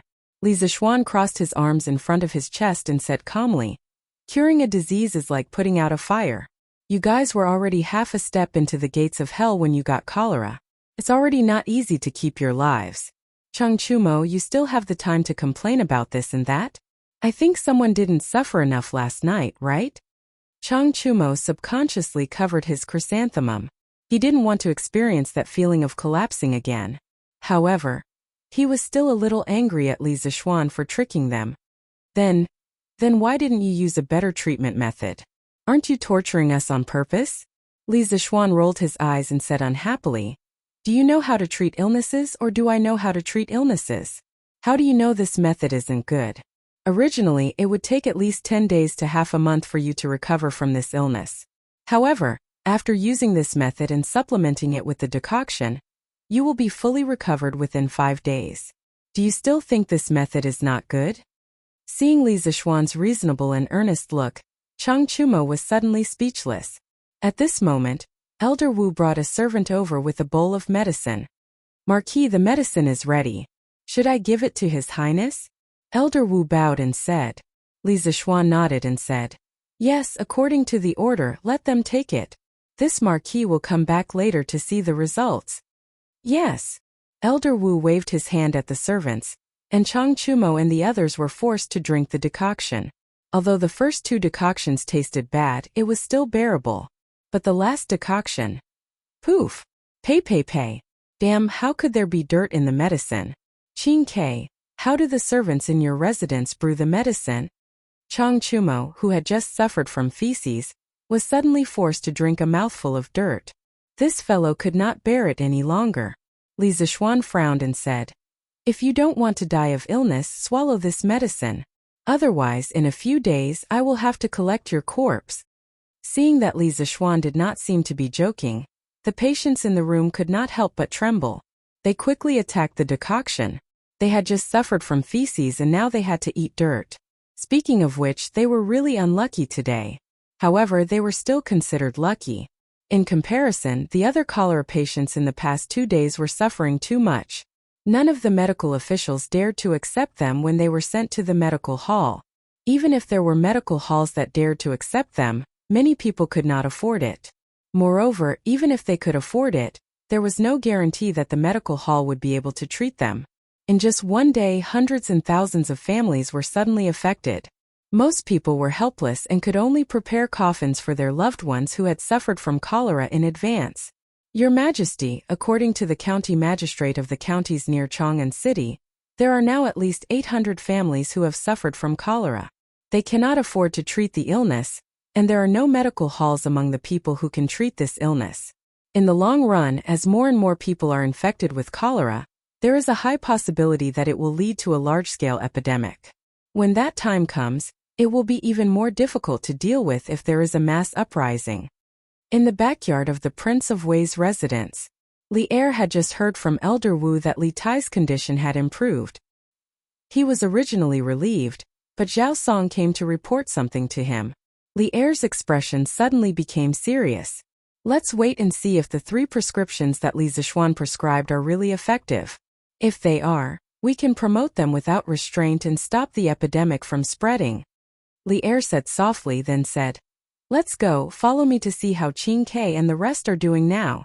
After that, Li Er led the 4 family members of the patients to the back room. "Your Majesty." When the servants inside and outside the house saw Li Er come over, they all bowed and saluted. Li Zishuan heard the commotion outside and hurriedly came out to greet him. Li Er waved his hand and gestured for everyone to rise. He then looked at Li Zishuan and asked directly, "Li Zhansher, how are the effects of the decoctions? Are Qing Ke and the rest fine now?" Li Zishuan smiled and replied, "Your Majesty, the effects of the decoctions are still being tested. However, based on the current condition of Qing Ke and Chu Mo, the cholera in their bodies has been reduced by more than half. If they continue to take the decoctions for 3 more days, there is a high chance that they can be completely cured." Li Zishuan was satisfied. Empress Zhongsun, who was beside him, felt relieved when she heard Li Zishuan's assurance. After letting go of her worries, she felt a wave of sleepiness sweep over her, making it difficult for her to open her eyes. Thus, she informed Li Er and went back to the palace to rest. "Not bad, not bad. Qing Ke, how are you feeling now?" Li Er came to Li Tai's bed in a happy mood and asked with concern. In fact, he didn't need to ask this question. Just by looking, he could see that Li Tai's complexion was much better than before. Wasn't this enough to explain the problem? Li Tai propped himself up with his hands and replied to Li Er. Replying to Imperial Father, "This son is much better now. Yamacho's medicine has helped us stop the diarrhea. At least now we don't have to run to the outhouse every once in a while." Li Er couldn't help but smile. At this time, Li Zishuan said to the court elders who were eagerly looking at their sons, "Uncles, you can bring your sons home now. When you go back, don't forget to ask Wu Changsher for 5 days' worth of medicinal herbs. Feed them medicine on time every day. If there is any abnormal situation, send someone to inform me. This kid is on call." Cheng Yaojin laughed and said, "Haha, deal. Little Xian, I'll have to trouble you this time." Li Zishuan hurriedly said, "It's my duty." The rest of the patient's family members thanked Li Zishuan one by one and then asked Li Er to leave.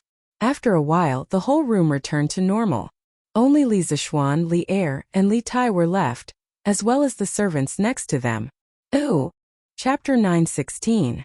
Li Zhansher. How long will it take for the medicine to take effect? Li Er asked Li Zishuan with his hands behind his back after ordering all the servants to leave the room. Li Zishuan replied, "Your Majesty, according to my estimation, the effect should be seen in the afternoon." By then, the frequency of Qingkei's defecation will obviously decrease. If we keep taking the medicine in the morning and in the evening, she will definitely recover within 5 days. Are you that confident? Your Majesty, I am confident. If he had only deduced the prescription based on his own understanding of the herbs at the beginning, he might not have been 100% confident. However, now that he saw Li Tai and the rest gradually recover after being fumigated by the toilet, he was even more convinced of the old village doctor's prescription. Li Er nodded imperceptibly and said, "This time, the blue sparrow was suddenly attacked by cholera and almost lost her life. Thanks to your help, the Empress and I are very grateful. Whatever reward you want, just say it." Li Zishuan's eyes lit up but then dimmed. He sighed and said, "Your Majesty, I heard that Qingkei and Chonyo suffered from cholera because they drank the water from the Ba River. Is that true?" Li Zishuan actually did not want the reward that was delivered to his mouth. Li Er could not help being greatly surprised. Hearing Li Zishuan suddenly ask about this, he suppressed the doubts in his heart and said with a nod, "Indeed so. I have already sent people to check on the recent meals in Qingkei Mansion. There is nothing unusual. Also, I just received news that there are a few hundred more people suffering from cholera outside Chang'an City." Li Zishuan's heart sank and said, "Therefore, I think that now is not the time to discuss the reward. The river is invisible and the pollution of the water source is the most difficult to control. When the time comes, the number of people suffering from cholera will definitely be more than this. The priority now is for the local government to step in and remind the people to pay attention to the hygiene of their drinking water to prevent more people from contracting cholera." Although he did not have the heart of a bodhisattva, he did not want to see too many people suffer. Since ancient times, cholera was an acute infectious disease that was always more important to prevent than to treat. If there was not a set of perfect preventive measures, when the number of cholera patients reached a certain level, it would be impossible to control the disease. Li Er heard this and could not help but look at Li Zishuan in a new light. He secretly thought that this fellow was usually slippery and cunning, but when it came to critical moments, he was able to distinguish the severity. "Not bad, I am very pleased that you can think of this. However, I have already ordered the governor to work together with the county magistrates of every county near Chang'an City to inform the people not to drink the water from the Ba River. When your prescription is effective, I will let the Imperial Medical Department to prepare a batch of herbs and medicine ingredients and give it to the sick people free." Li Er looked at Li Zishuan with a gratified expression. Unexpectedly, Li Zishuan shook his head and said, "Your Majesty, this solution does not solve the root of the problem. Although there are 8 rivers around Chang'an, namely Wei, Jing, Feng, Zhao, Baibai, and Ba, and there are 5 canals in the city, namely the Longzhou Canal, Qingming Canal, Yong'an Canal, Huang Canal, and Chao Canal, it can be said that the water source is abundant. Even without the Ba River, it can still satisfy the water needs of the people in and outside Chang'an City. However, Your Majesty, do not forget that these 8 rivers and the 5 canals are interconnected. As time passes, the water from the other rivers will also cause cholera. If Your Majesty wants to prohibit the people from drinking the river water, just the Ba River alone is far from enough. The Chang'an of this era was not the same as the modern Xin. The surrounding areas were rich in water resources. Otherwise, it would not be enough to support this super city with a population of 2 million people. However, there was no running water in this era. The people's drinking water mainly came from the river. Therefore, Li Zishuan felt that Li Er's method was not reliable. The reason why the modern Xi and had a shortage of water resources and frequent droughts was mainly because of the Sui and Tang dynasties. The population of the Guangzhou area increased greatly, the Lus Plateau was overdeveloped, and the rapid disappearance of forests. Of course, the most important reason was the war at the end of the Tang dynasty. After listening to Li Zishuan's words, Li Er could not help but frown deeply. After thinking for a while, he glanced at Li Zishuan and said, "Looking at your confident appearance, you must have a plan in mind, right? Quickly say it, don't keep me in suspense." Li Zishuan secretly rolled his eyes. He thought to himself, "Am I keeping you in suspense? This is called devising a strategy. Your Majesty, according to what I know, the reason why the murky river's water causes cholera is because there are microscopic life forms in the river that cause cholera. These life forms are very small and cannot be seen with the naked eye. When they enter the human body, they are usually killed by the acids secreted by the human stomach. However, there will always be a portion that survives. The portion that survives will invade the human intestines and multiply in an extremely short period of time, producing highly concentrated toxins that are very lethal. The specific symptoms are like Qing K's continuous vomiting and diarrhea yesterday. Li Zixuan began to instill modern medical theories into Li Er and Li Tai. Li Er could not help but be shocked. Li Tai could not help but tremble a few times. When he thought of the countless tiny creatures giving birth in his intestines, he felt terrified. Li Zixuan continued, "The lives of the people cannot be separated from water. Therefore, Your Majesty's method of prohibiting the people from drinking the river water is not a long-term solution. I feel that rather than this, it is better to encourage the people to boil the water before drinking. This will greatly reduce the possibility of them contracting cholera." Ancient people usually drank cold water. Only when the weather was cold would they boil the water to drink. Li Er asked doubtfully, "If the water is boiled, will it kill the tiny creatures in the water?" Li Zixuan nodded and said, "Of course. In fact, it is not only these tiny creatures. Other things that can cause illness can also be killed by boiling the water." Li Er nodded lightly, but in his heart, he was thinking to himself that he should instruct the people to boil all the water in the palace in the future. Just now, when Li Zixuan said that the tiny creatures were multiplying in Li Tai's stomach, he was disgusted. Li Er was the emperor. He would not allow these little things to offend his imperial prestige. "As you said, I will instruct the people in a while. Remember to write what you just said in Datong Daily later. It is best to let more people know the pros and cons." Today, Datong Daily had become a force of public opinion that could not be ignored. Many times, the imperial court's decrees had to be publicized through the newspaper. Li Zixuan cupped his hands and promised.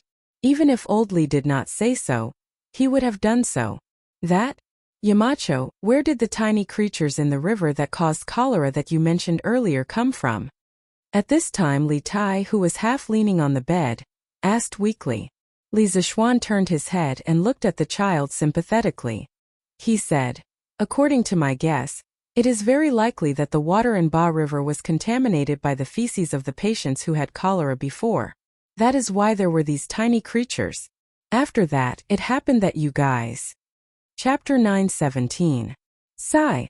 This child, it's rare for him to be muddle-headed. Isn't it better to be muddle-headed sometimes? Li Zixuan rode Whitey on the streets of Chang. In his mind, he was still recalling Li Tai's "I ate shit" expression. Li Zixuan couldn't help but sigh. This child really didn't know how to pretend to be muddle-headed at critical moments. He insisted on getting to the bottom of the matter, and in the end he got to the bottom of the matter. What he said just now wasn't to tease Li Tai. The most common cause of cholera infection was from drinking water contaminated with feces. This wasn't something Li Zixuan made up. "Doctor, please save my son. I'm willing to be your slave for the rest of my life to repay you. I beg you. I'll kowtow to you. My Shaoan is only 4 years old. I beg you." Just as Li Zixuan was swaying and letting his imagination run wild, he suddenly heard a woman crying and begging on the street. Li Zixuan instantly came back to his senses, and then he urged his horse to go in the direction of the sound. "Sai, you hurry up and get up. I've already told you that your son's illness can't be cured by anyone. You should prepare for his funeral as soon as possible." This was a medical clinic. Li Zixuan looked up and saw that it was called the Hanging Pot Hall. Li Zixuan had heard of it before. It was an extremely famous clinic in Chang'an City. The doctor in charge was the imperial physician of the previous dynasty, and his medical skills were quite good. This woman probably went to many clinics and was rejected, so she came to the Hanging Pot Hall. Facing this last life-saving straw, it was very difficult for her to let go. "No, doctor, my son is only 4 years old. Please do a good deed and save him. My husband and I will be your slave for the rest of our lives. I beg you." The woman was dressed in sackcloth, and her hair was messy. In front of her lay a child with a strong head.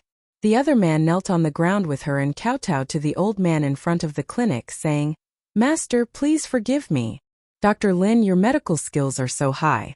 I'm sure you have a way to save my son. Although I don't have much money, I still have 20 mu of Yongya farmland.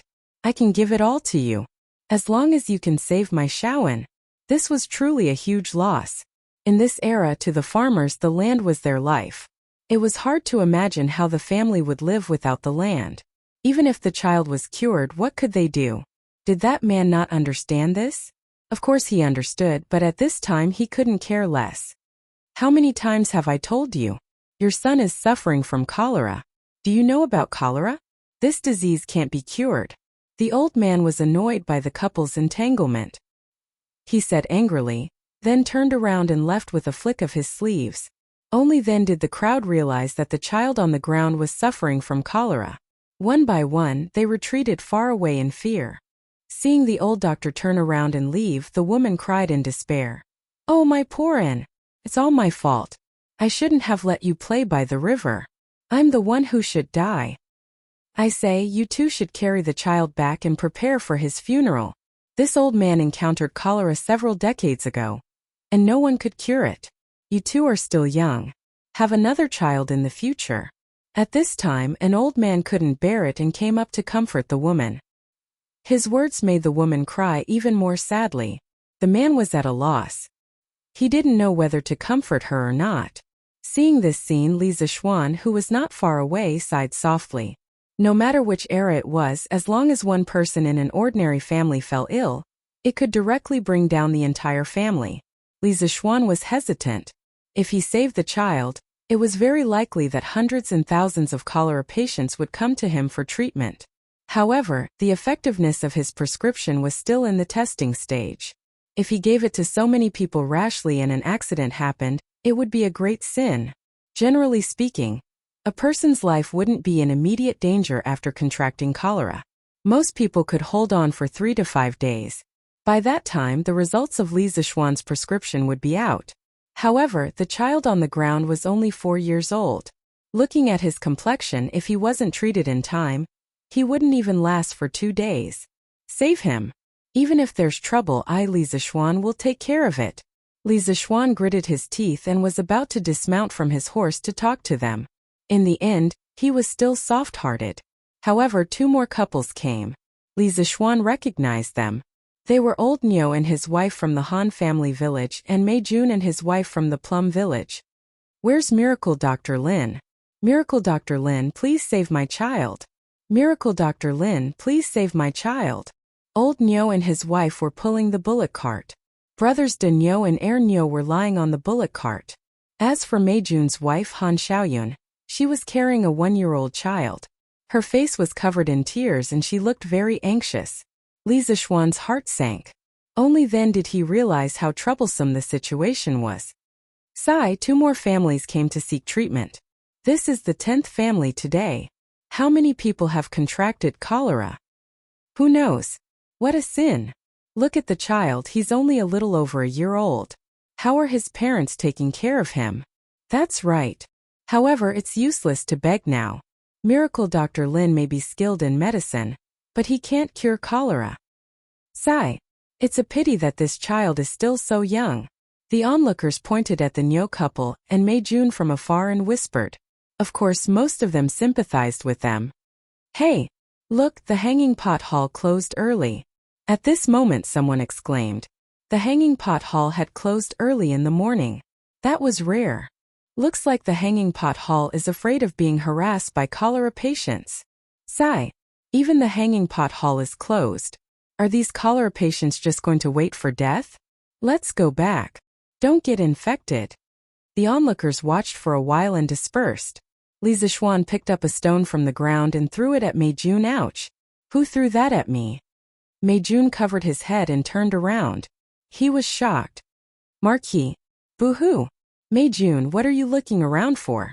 What are you doing looking around for? Han Xiaoyun said angrily as she wiped her tears and pinched Mei Jun's waist. Hey Xiaoyun, let go. Marquis is looking for me. Take care of our Huan heir. I'll be back soon. Mei Jun pulled Han Xiaoyun's hand away and whispered to her. Then he walked towards Li Zixuan. Marquis, Mei Jun said in a low voice as he came to Li Zixuan. Bring your Huan heir and Uncle Niu to Yunshan to find me. If possible, bring that couple too. I might be able to save your child's life. But don't tell anyone about it, Li Zishuan said in a low voice. Then, he ignored Mei Jun's confused, shocked, and ecstatic expression and left. Chapter 9:18. Marquis, please save my Huaner. When it was close to noon, Mei Jun, old Niu and his wife, as well as the first couple who knelt on the ground, arrived at the Yunshan residence. Han Xiaoyun was carrying a baby boy. When she saw Li Zishuan, she immediately knelt and kowtowed. Li Zishuan quickly stopped her and said, Enough, enough. If you want to see a doctor, just do it. Why are you kneeling? Come in. He hated it when others knelt before him. So it's Marquis Yong. When the couple saw Li Zishuan, they finally understood who Mei Jun had told them could save their child. Earlier, when they were rejected by godly Dr. Lin in front of the hanging pot hall, just as they were feeling hopeless, Mei Jun and his wife suddenly told them that there was someone who could cure cholera. At first, the couple thought that Mei Jun and his wife were swindlers. However, when they saw the dying child in Han Xiaoyun's arms, they decided to come and take a look. What if Mei Jun was telling the truth? Who would have thought that they would actually see Li Zishuan? They were originally from a village near Chang'an City. Not only had they heard of Li Zishuan's deeds, they had even seen him in person. When they thought of Li Zishuan's reputation as the son of an immortal, their hearts were filled with hope and surprise. They hurriedly came forward to bow. Li Zishuan, who was afraid of being knelt, quickly waved his hand and said, all right. I don't like these formalities. Quickly bring the child in. With that, he turned around and entered the main hall. Inside the house, Old Man Li and Madame Li were nowhere to be found. Lan'er was also missing. As Li Zishuan had arrived at Yunshan before Mei Jun and the rest on horseback, Han Yushi knew why they were here. At this moment, she kindly poured a few cups of water for them. Mei Jun and the rest were too embarrassed to accept it. They all said that they didn't need it. Li Zishuan said, just accept it. You all must be tired from running around with the child this early in the morning. Sit down and have a cup of water. Only then did everyone accept it. After running all morning, they were indeed thirsty. Li Zishuan took advantage of this time to check the physical condition of the 4 children one by one. Gradually he frowned. Daniel and Ernio were still fine. These 2 naughty children were as strong as 2 oxen. Although they had cholera, it had only been less than a day since the onset of the disease. At most they would collapse from diarrhea. As long as they took 2 doses of medicine, they would definitely be cured. However, the other 2 children were troublesome. Due to his young age, the child named Xiaoan had fainted after a night of diarrhea. Not only that, the child was now running a low fever. This was really troublesome. In this era, there wasn't any special medicine that could reduce fever. If he wanted to use Chinese medicine to reduce fever, he had to think of a good prescription. As for Mei Jun's infant child, how could he possibly withstand the torment of a disease as violent as cholera? At this moment, he could only be described as on the verge of death. His breathing was extremely weak, and if not for Li Zishuan's profound inner qi and extremely sharp perception, he would have thought that the child was already dead. Looking at the anxious expression in the couple's eyes, Li Zishuan felt a little uncomfortable in his heart. In a few more years, perhaps he would also be a father, right? At that time, if his child also contracted a serious illness that he couldn't treat, he and Han Yushi would probably be as anxious as the Mei Jun couple now, right? Shaking his head, Li Zishuan took 2 steps back. When he shook his head, Han Xiaoyun thought that her child couldn't be saved. She immediately cried out and kept calling Huaner. As for Mei Jun, the young man's eyes were also sparkling. He looked like he was about to cry but was holding back his tears. Xiaodong's sister, why are you crying? This Marquis didn't say that your family's Huaner couldn't be saved. Only then did Li Zishuan realize that Han Xiaoyun had misunderstood him, so he spoke up. He shook his head just now because he felt that it was troublesome. After all, he had lived 2 lives and today was his first day as a doctor. But it wasn't that there was no way. There was so much information stored in his mind. If he thought about it carefully, he could still think of a way. What? Marquis, you're saying that my family's Huaner can be saved? That's great. That's great. Marquis, if you can save my family's Huaner, both of us are willing to be your slaves for the rest of our lives. When Han Xiaoyun heard this, she immediately raised her head and said with a face full of surprise, Li Zishuan waved his hand and said, "This marquis doesn't need you to be my slaves. Just live a good life in the future. If your family's Huan wants to be cured, it's a little troublesome. I'll tell you later. Uncle Nyo, Auntie Nyo, your family's de Nyo and Air Nyo's conditions are relatively mild. I have 3 prescriptions here. Logically speaking, it should be able to cure your 2 children, but I haven't had the time to test it yet. If you're willing to give it a try, I'll get Pang Feiji to get the medicine for you. If you're worried about the risks, I won't force you. After 2 days, when I've tested the effectiveness of this prescription, it won't be too late for you to come and get the medicine." The main problem now was that Li Zishuan's 3 prescriptions had not been tested in clinical trials. Although there were no problems with the prescriptions from a pharmacological and pathological point of view, whether they would be effective or not still needed to be tested. To a certain extent, Li Tai, Cheng Chumo, and the others had become test subjects this time. However, this was all tacitly approved by Li Er, Zhang Sun, and Cheng Yaojin. After all, these people were experienced and knowledgeable. They knew that there were very few people in the world who could cure cholera. It was already very rare for Li Zishuan to have 70 to 80% confidence in curing cholera. The reason why Li Zishuan's 3 prescriptions had not been promoted was that they were waiting for Li Tai's test results. This was also one of the reasons why he had specially instructed Mei Jun not to spread the news. "Marquis, even if I don't trust anyone, how can I not trust you? We're willing to try this prescription. Even if we can't cure it, we won't blame you. Now in the entire Chang'an city, only you are willing to cure our families de Nyo and Air Nyo." The moment Li Zishuan finished speaking, Old Nyo answered without hesitation. Old Nyo's wife, Feng Chunmei, wanted to say something. However, after hearing Old Nyo's words, she immediately shut her mouth. This was because she knew that Old Nyo was right. Cholera was not only an illness that no one could cure, but also no one was willing to get involved. It was just like what happened in the Hanging Pot Hall this morning. "That's good. You guys carry de Nyo and Air Nyo back first. I'll get someone to send the herbs over to you later." Li Zishuan nodded. Old Nyo subconsciously said, "Marquis, how can we let you spend money on this? I'll go get the herbs myself later." Li Zishuan waved his hand and said, "Uncle Nyo, there's no need to say anything more.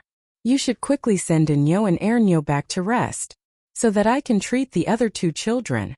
Old Nyo also knew that Li Zishuan did not care about this small amount of money at all. Hearing this, he could only bring his wife and 2 children out. As for Li Zishuan's kindness, Old Nyo made up his mind to find a way to repay it in the future. Chapter 919. Which village are you from? After the Nyo family left, Li Zishuan didn't rush Pang Feiji to Chang'an City to get the medicine because there were still 2 more patients. It wouldn't be too late to get them together. At this moment, he looked at the couple from the outer village and asked, "Marquis, we are the villagers of Liujia village. My name is Lu Dazhuang and this is my wife Mei Xianglan. Marquis, Liujia village is now your fief." Lu Dazhuang couldn't help but remind Li Zishuan when he saw that he was still calm after the introduction. "Oh." Li Zishuan raised his eyebrows. Since he was made a marquis, his fief had expanded a lot. However, he had been busy with the academy and hadn't had the time to check it out. He had asked butler Wang Zhong to do the handover. Therefore, when the burly man mentioned Liujia village, he didn't react immediately. "Lu Dazhuang, your child has not only contracted cholera, but also a cold. If you want to treat cholera, you have to bring down his fever first. I can give you a prescription to bring down your child's fever quickly. As for cholera, you heard it just now. It's up to you whether you want your child to continue receiving treatment or not." In just a short while, Li Zishuan had already selected an excellent prescription to reduce fever in his mind. In ancient times, due to the lack of medical technology, it was common to die from minor illnesses like colds and fevers. However, this didn't mean that traditional Chinese medicine couldn't cure colds and fevers. On the contrary, traditional Chinese medicine had many ways to deal with colds and fevers. Generally speaking, they could be divided into 3 categories. First, the method of removing the firewood from under the cauldron was equivalent to the method of ventilating the internal organs and releasing heat in Chinese medicine. That was to use medicine that was bitter and cold to clear bowels to reduce fever. However, this child was still suffering from cholera. He was already vomiting and having diarrhea. If he were to use this method to clear bowels, Wouldn't it be adding insult to injury? Second, the method of treating heat with cold was also one of the most commonly used methods of reducing fever in traditional Chinese medicine. That was to use medicine that was cold, sweet, or bitter to reduce fever. However, cold medicine could easily damage the spleen and stomach, so it was not suitable for this child's situation. In the end, after much consideration, Li Zixuan chose the third method, which was the method of stopping the boiling. It was equivalent to the method of dispersing fever in traditional Chinese medicine, which was to use Xiansan to achieve the goal of reducing fever. The main principle was to reduce the fever through sweating. It just so happened that cholera was a type of cold disease, and sweating could also be used as an auxiliary treatment for cholera. However, sweating profusely was also quite taxing on the human body. This child was still young, so he would definitely not be able to withstand the excessive use of medicine. Therefore, when writing the prescription, it was a test of Li Zixuan's calculation ability. Lu Dazhuang and his wife had just experienced the experience of being rejected by many medical centers in the morning. Old Cow's choice just now gave them a certain amount of confidence. At this moment, they did not hesitate and bowed to Li Zixuan. We believe in Marquis. We beg Marquis to treat our Shaoan. Even if he is not cured, we will only be grateful to Marquis. We will definitely not have any complaints. Okay, since that's the case, you two can wait here for a while. I will get someone to get the medicine for your child in a while. I will also tell you how to decoct this medicine. Since they trusted him so much, Li Zixuan would do this good deed to the end. He was definitely going to save this child. Lu Dazhuang and his wife bowed to Li Zixuan sincerely. Thank you, Marquis. Marquis's great kindness. Dazhuang will remember it for the rest of his life. Li Zixuan waved his hand and said that there was no need to be so courteous. Then, he turned around and looked at the child in Han Xiaoyun's arms. Give the child to me. Let me take a closer look. Li Zixuan looked at Han Xiaoyun and said. Han Xiaoyun naturally agreed. She carefully handed the child to Li Zixuan. Although Li Zixuan had died tragically before he could become a father in his previous life, this did not mean that he did not know how to carry a child. In his previous life, his sister's child had been carried by him many times. He skillfully carried the child over. At the same time, he kept the child's spine and elbows at the same level. This was beneficial for protecting the child's fragile spine. What a fragile little life. Li Zixuan used his hand to press against the child's tender feet. A trace of pure Taoist Jinqi began to enter the child's body. It was said that newborn children were the purest, and it was not an exaggeration to say that they had an innate body. However, Li Zixuan used his Jinqi to examine the child's abdomen, and found that there were a lot of impurities. This must be the cause of cholera. Li Zixuan was in a dilemma. He could try to use his Jinqi to open up this part of the blockage and alleviate the child's condition. However, the child was only a few months old.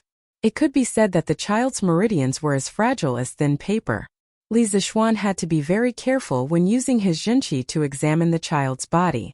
How could he dare to use his Jinqi to help the child unblock his meridians? However, the child's breathing was so weak that it would be difficult to wake him up with just the power of the medicinal stone. Unless Sun Simiao came personally, there would be a chance.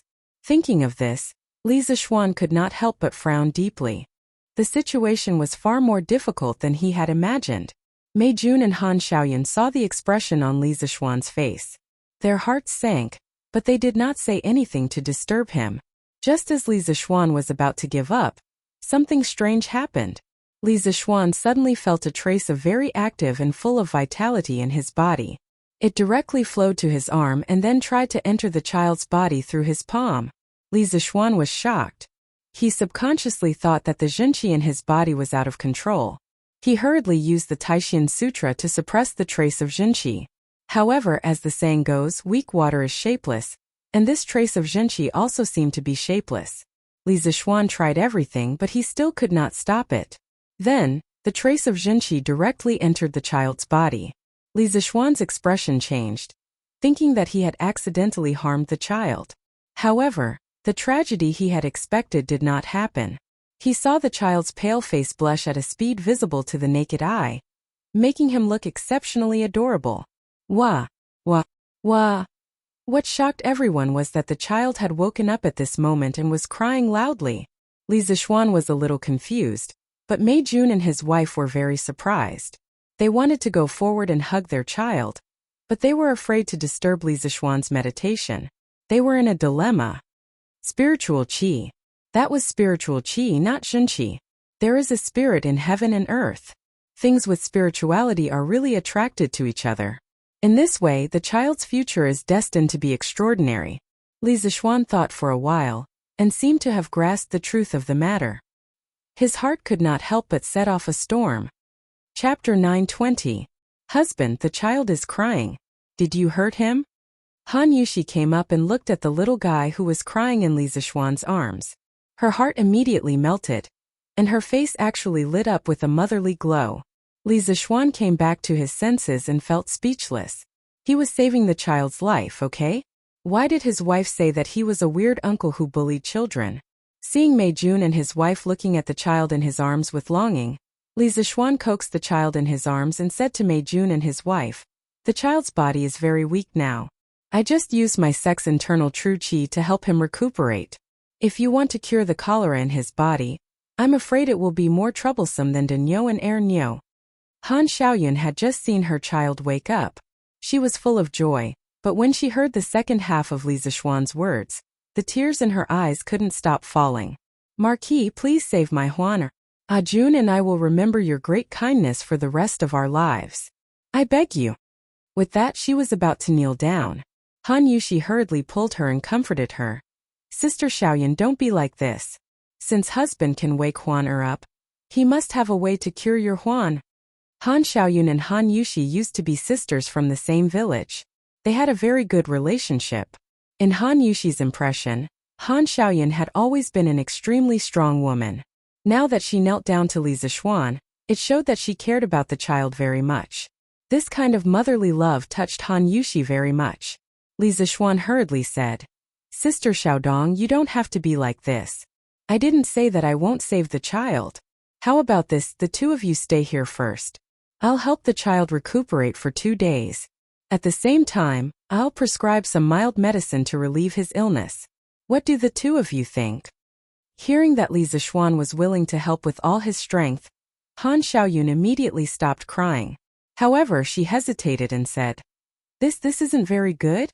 Marquis, we are already very grateful that you are willing to save our family's Huan.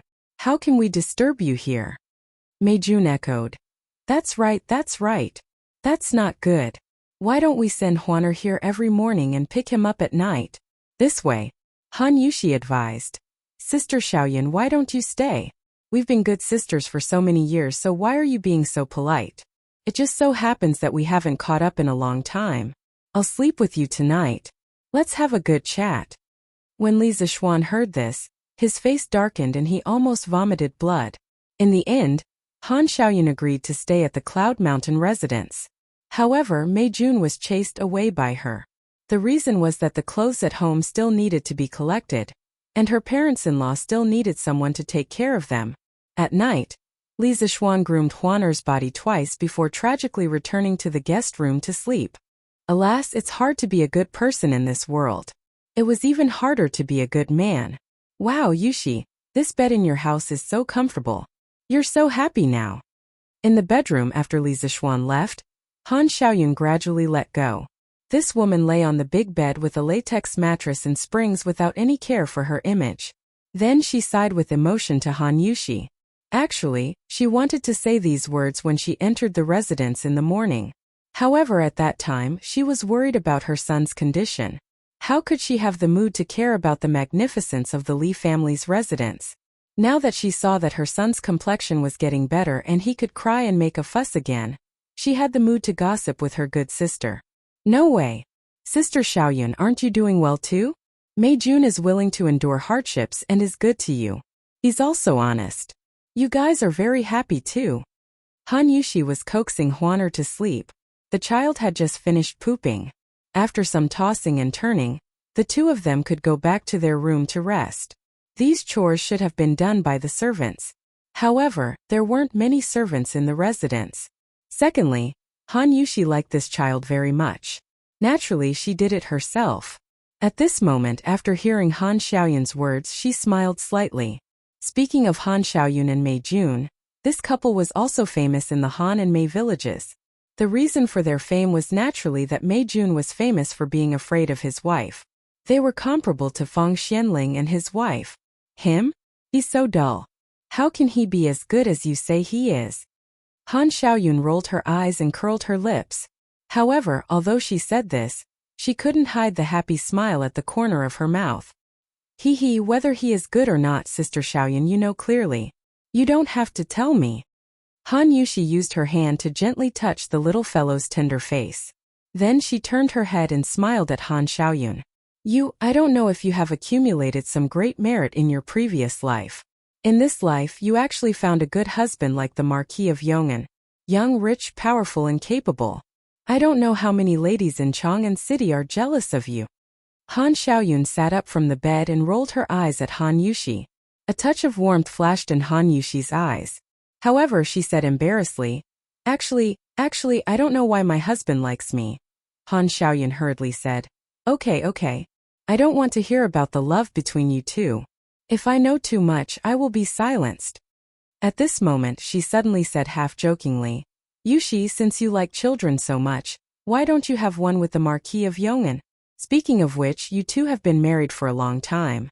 Moreover, the Marquis of Yong'an is young and strong. It doesn't seem like. If Li Zixuan, who was lying in the guest room, knew that someone was slandering him for not being good in that aspect, he would definitely vomit 2 mouthfuls of old blood. Sister Xiaoyun, what are you saying? Han Yushi was extremely embarrassed. She hurriedly freed up a hand and covered Han Xiaoyun's mouth. Han Xiaoyun chuckled and broke free from the devil's claws. After a moment she said seriously, Yushi, don't blame your sister for talking too much. Women, you only have a few years when you are young. Moreover, the Marquis of Yong'an is young, promising and handsome. If you don't give the Li family a little marquis as soon as possible, you won't have a good time in the future. Han Yushi's face was slightly pale. She said, But my husband said that it's not good for a woman's body to have a child too early. Tsk, the Marquis of Yong'an is really considerate of you. When Han Xiaoyun heard this, she clicked her tongue and sighed. Then she revealed her gossipy nature and said, However, this kind of thing is destined by the heavens. How can he control it? If you two sleep together a few more times, who knows, you might have it one day? Yushi, don't tell me that you two haven't slept together yet, right? No, you've obviously slept together before. Fortunately, it's still alright. Han Yushi said in her heart, My husband really can control himself. Sigh, I don't know how he calculates sex through his menstruation. Although she thought so in her heart, how could Han Yushi have the nerve to tell Han Xiaoyun such a secret?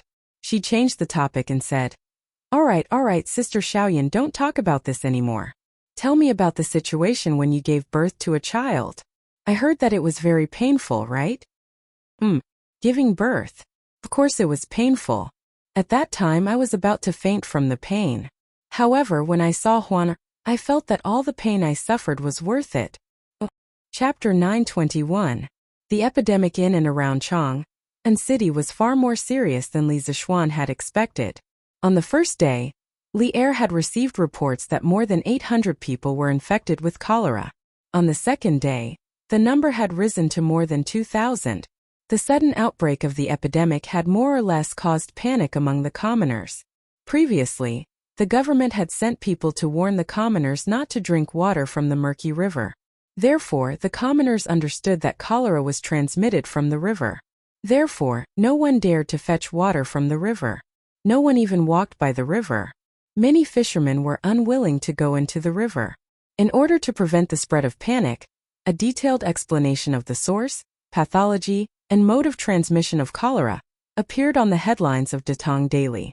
The name under the headline was Li Zixuan, which greatly increased the credibility of the news. Now that the Tang Dynasty Dictionary had been implemented for almost half a year, there were more and more literate people. Basically, there were children in every family who could read the newspaper according to the dictionary. Therefore, the news in the Tang Dynasty Daily could be immediately known to ordinary people. When they saw the news that cholera was mainly transmitted through water and was not contagious through mutual contact, many people heaved a sigh of relief. When they saw that boiling water could eliminate the source of cholera, Those who were drinking cold water hurriedly spat out the water in their mouths and shouted for their wives to quickly boil some hot water. Boiling water was not a big deal for the villagers. At most they would need some firewood. However, there were plenty of firewood in the mountains. If they simply chopped some, it would be enough to last them for a few days. No one would take the risk of cholera just to save firewood. This was not a joke. However, what made the commoners most happy was that the imperial court had ordered the imperial physician department to research a cure for cholera. It was currently in the testing stage. They would only need to wait for a few more days to get results. The family members of the cholera victims who were in despair suddenly saw hope. The people's fear of cholera was greatly alleviated with this news. Early in the morning, Li Zishuan finished his breakfast, groomed Han Xiaoyun's son's body, and reminded Han Xiaoyun to remember to feed the little guy medicine on time. After that he rode out. A day had passed. He had to go and see how Chengchumo, Li Tai and the others were doing. He ran from house to house. He estimated that he wouldn't be able to return home before noon. At this time he couldn't help but complain in his heart. Old man Sun has been traveling for so long. Why hasn't he reached Chang'an yet? Now, as a half-baked doctor, I have to do it personally. It's so stressful. Although Li Zishuan appeared to be a strategist in front of others, it was all an act. When he was free in the dark, no one knew how many times he had gone over the prescription in his mind. He also flipped through many medical books that he had collected from the Imperial Physician Department because he knew that it was a matter of life and death. The slightest carelessness could lead to a large-scale medical accident. At that time he would really have done a bad thing with good intentions. Now that Li Zishuan's Taishan Sutra had reached the 8th level, his spiritual power was no longer what it used to be. Once his brain seriously thought about something, a day of thinking was equivalent to a month of thinking without sleep or rest. The more he thought about it, the more confident Li Zishuan was in the 3 prescriptions to treat cholera. But for this kind of thing it was better to see it with your own eyes. The first stop was to go to the Sun family. Sun Fujiao was in the morning court now. Before she left, she must have instructed the gatekeeper. Li Zishuan revealed his identity and was directly welcomed in. When Madame Sun saw Li Zishuan, she was naturally full of grateful words. When he finally saw Sun Zifan lying on the bed, Li Zishuan asked about the child's condition. Marquis Yong'an, after my fanner was sent back yesterday, I asked someone to give him medicine on time according to your instructions. This medicine of yours is really magical.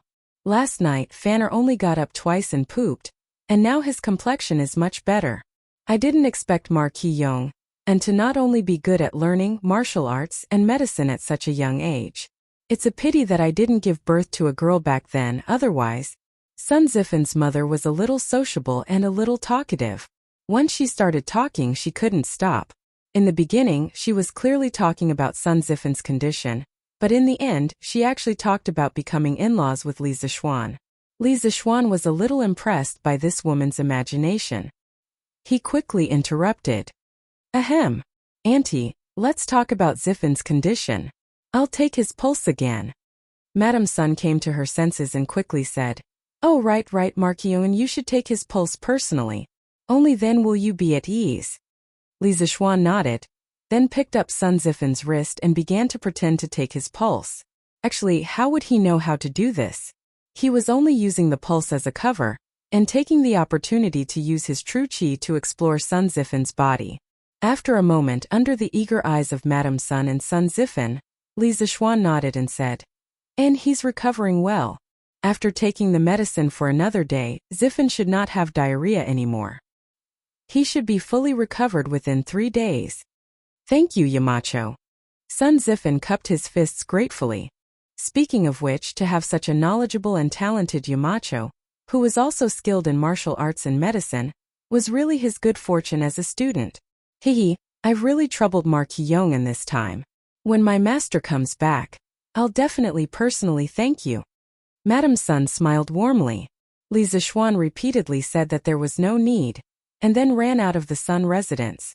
After that, he went to the Cheng residence. Unexpectedly, after Cheng Chumo took the medicine yesterday, he was completely recovered today. Li Zishuan used his true qi to repeatedly examine him several times. After confirming that there was no source of illness in this guy's body, he stopped. He could only attribute this to Chang Chumo's super recovery ability. Sometimes, a simple mind and strong body might not have no advantages. Sun Zifen was still lying weakly in bed. But Chang Chumo could already jump out and play. This was a living example. After visiting Chang Chumo, Li Zixuan went to the Yuqi residence and Prince Wei's residence. The results were very satisfactory. Yuqi Baolin's recovery was only a little worse than Chang Chumo's, and Li Tai's situation was similar to Sun Zifen's. The current situation of these 4 people was enough to prove that his prescription could treat cholera.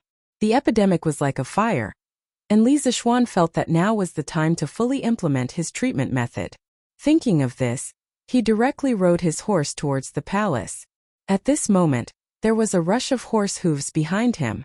Li Zixuan had always disliked riding horses in Chang'an City, so he was quickly caught up. He could only control Big White and stand by the side of the road. In the blink of an eye, a group of soldiers galloped by on horses. Li Zixuan inadvertently glanced and saw an acquaintance. He immediately shouted excitedly, F***CK, Daoist son, you're finally back.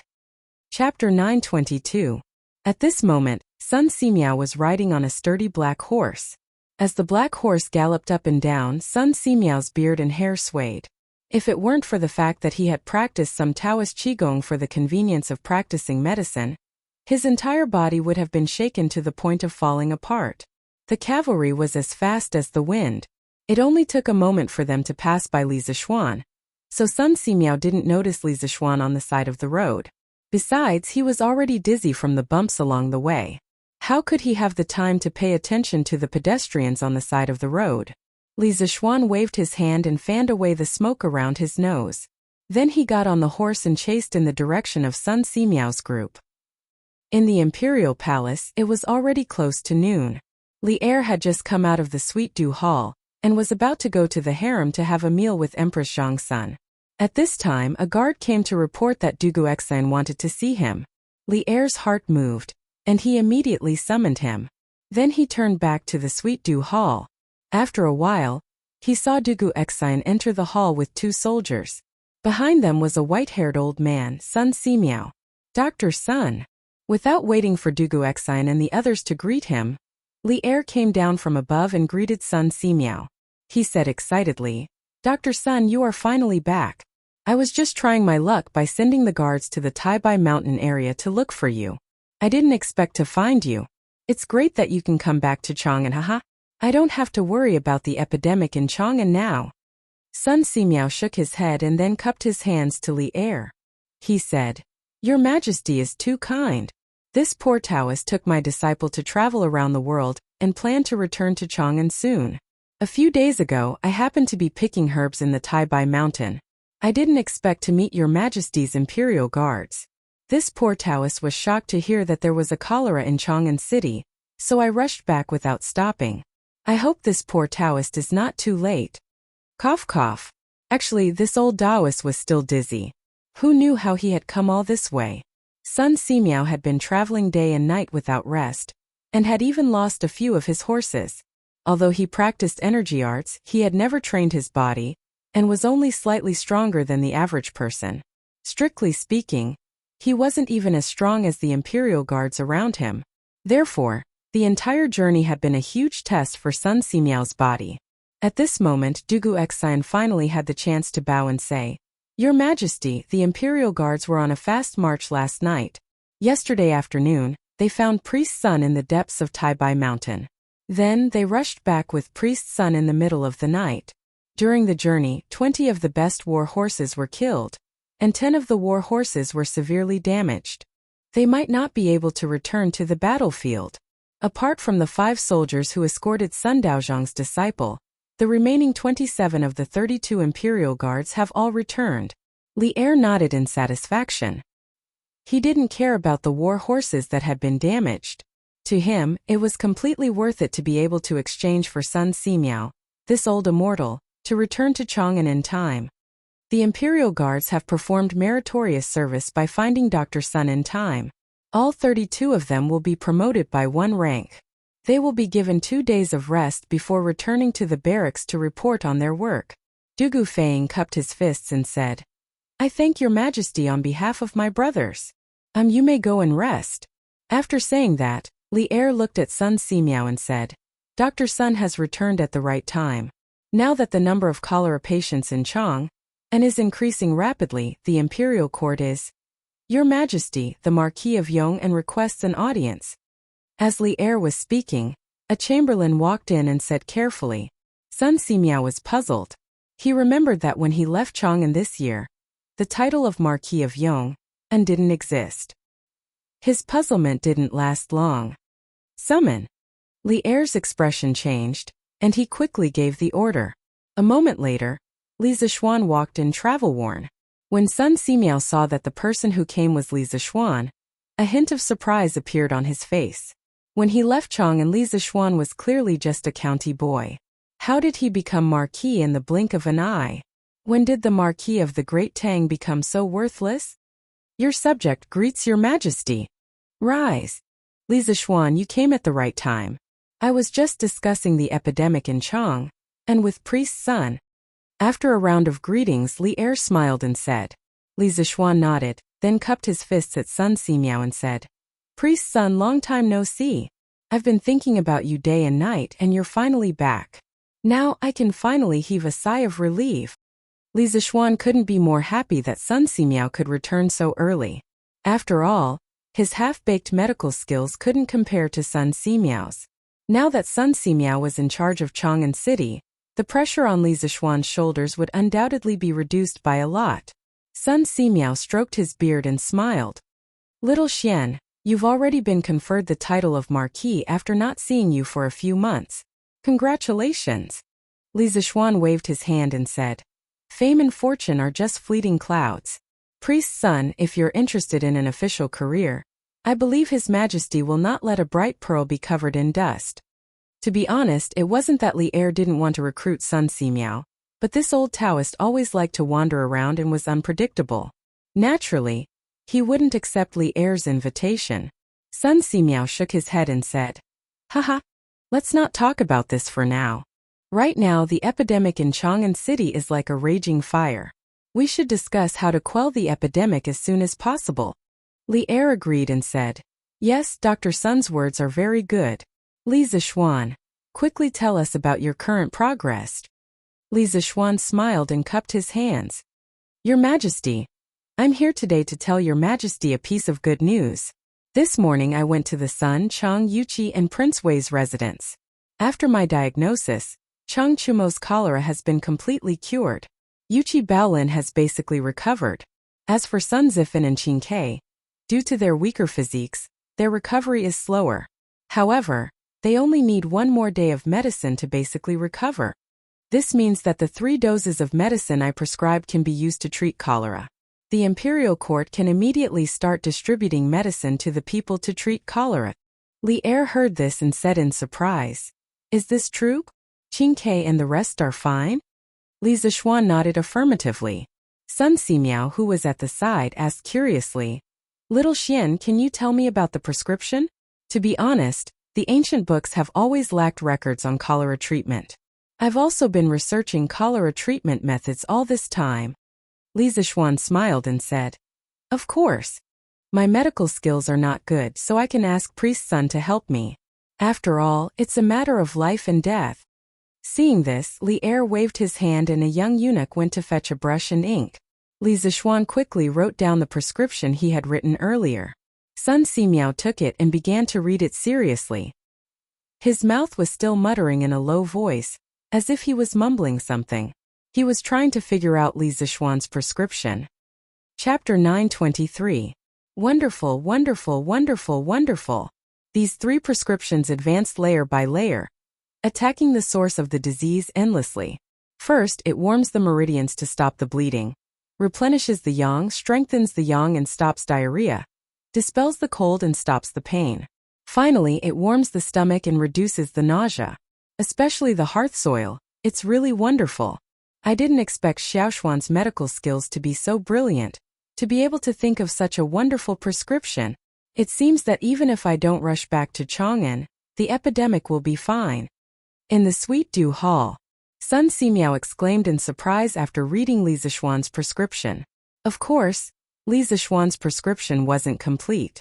Li Zixuan didn't mention the method of using toilet paper to smoke the patient. If he did, even the divine Dr. Sun Simiao would be stunned.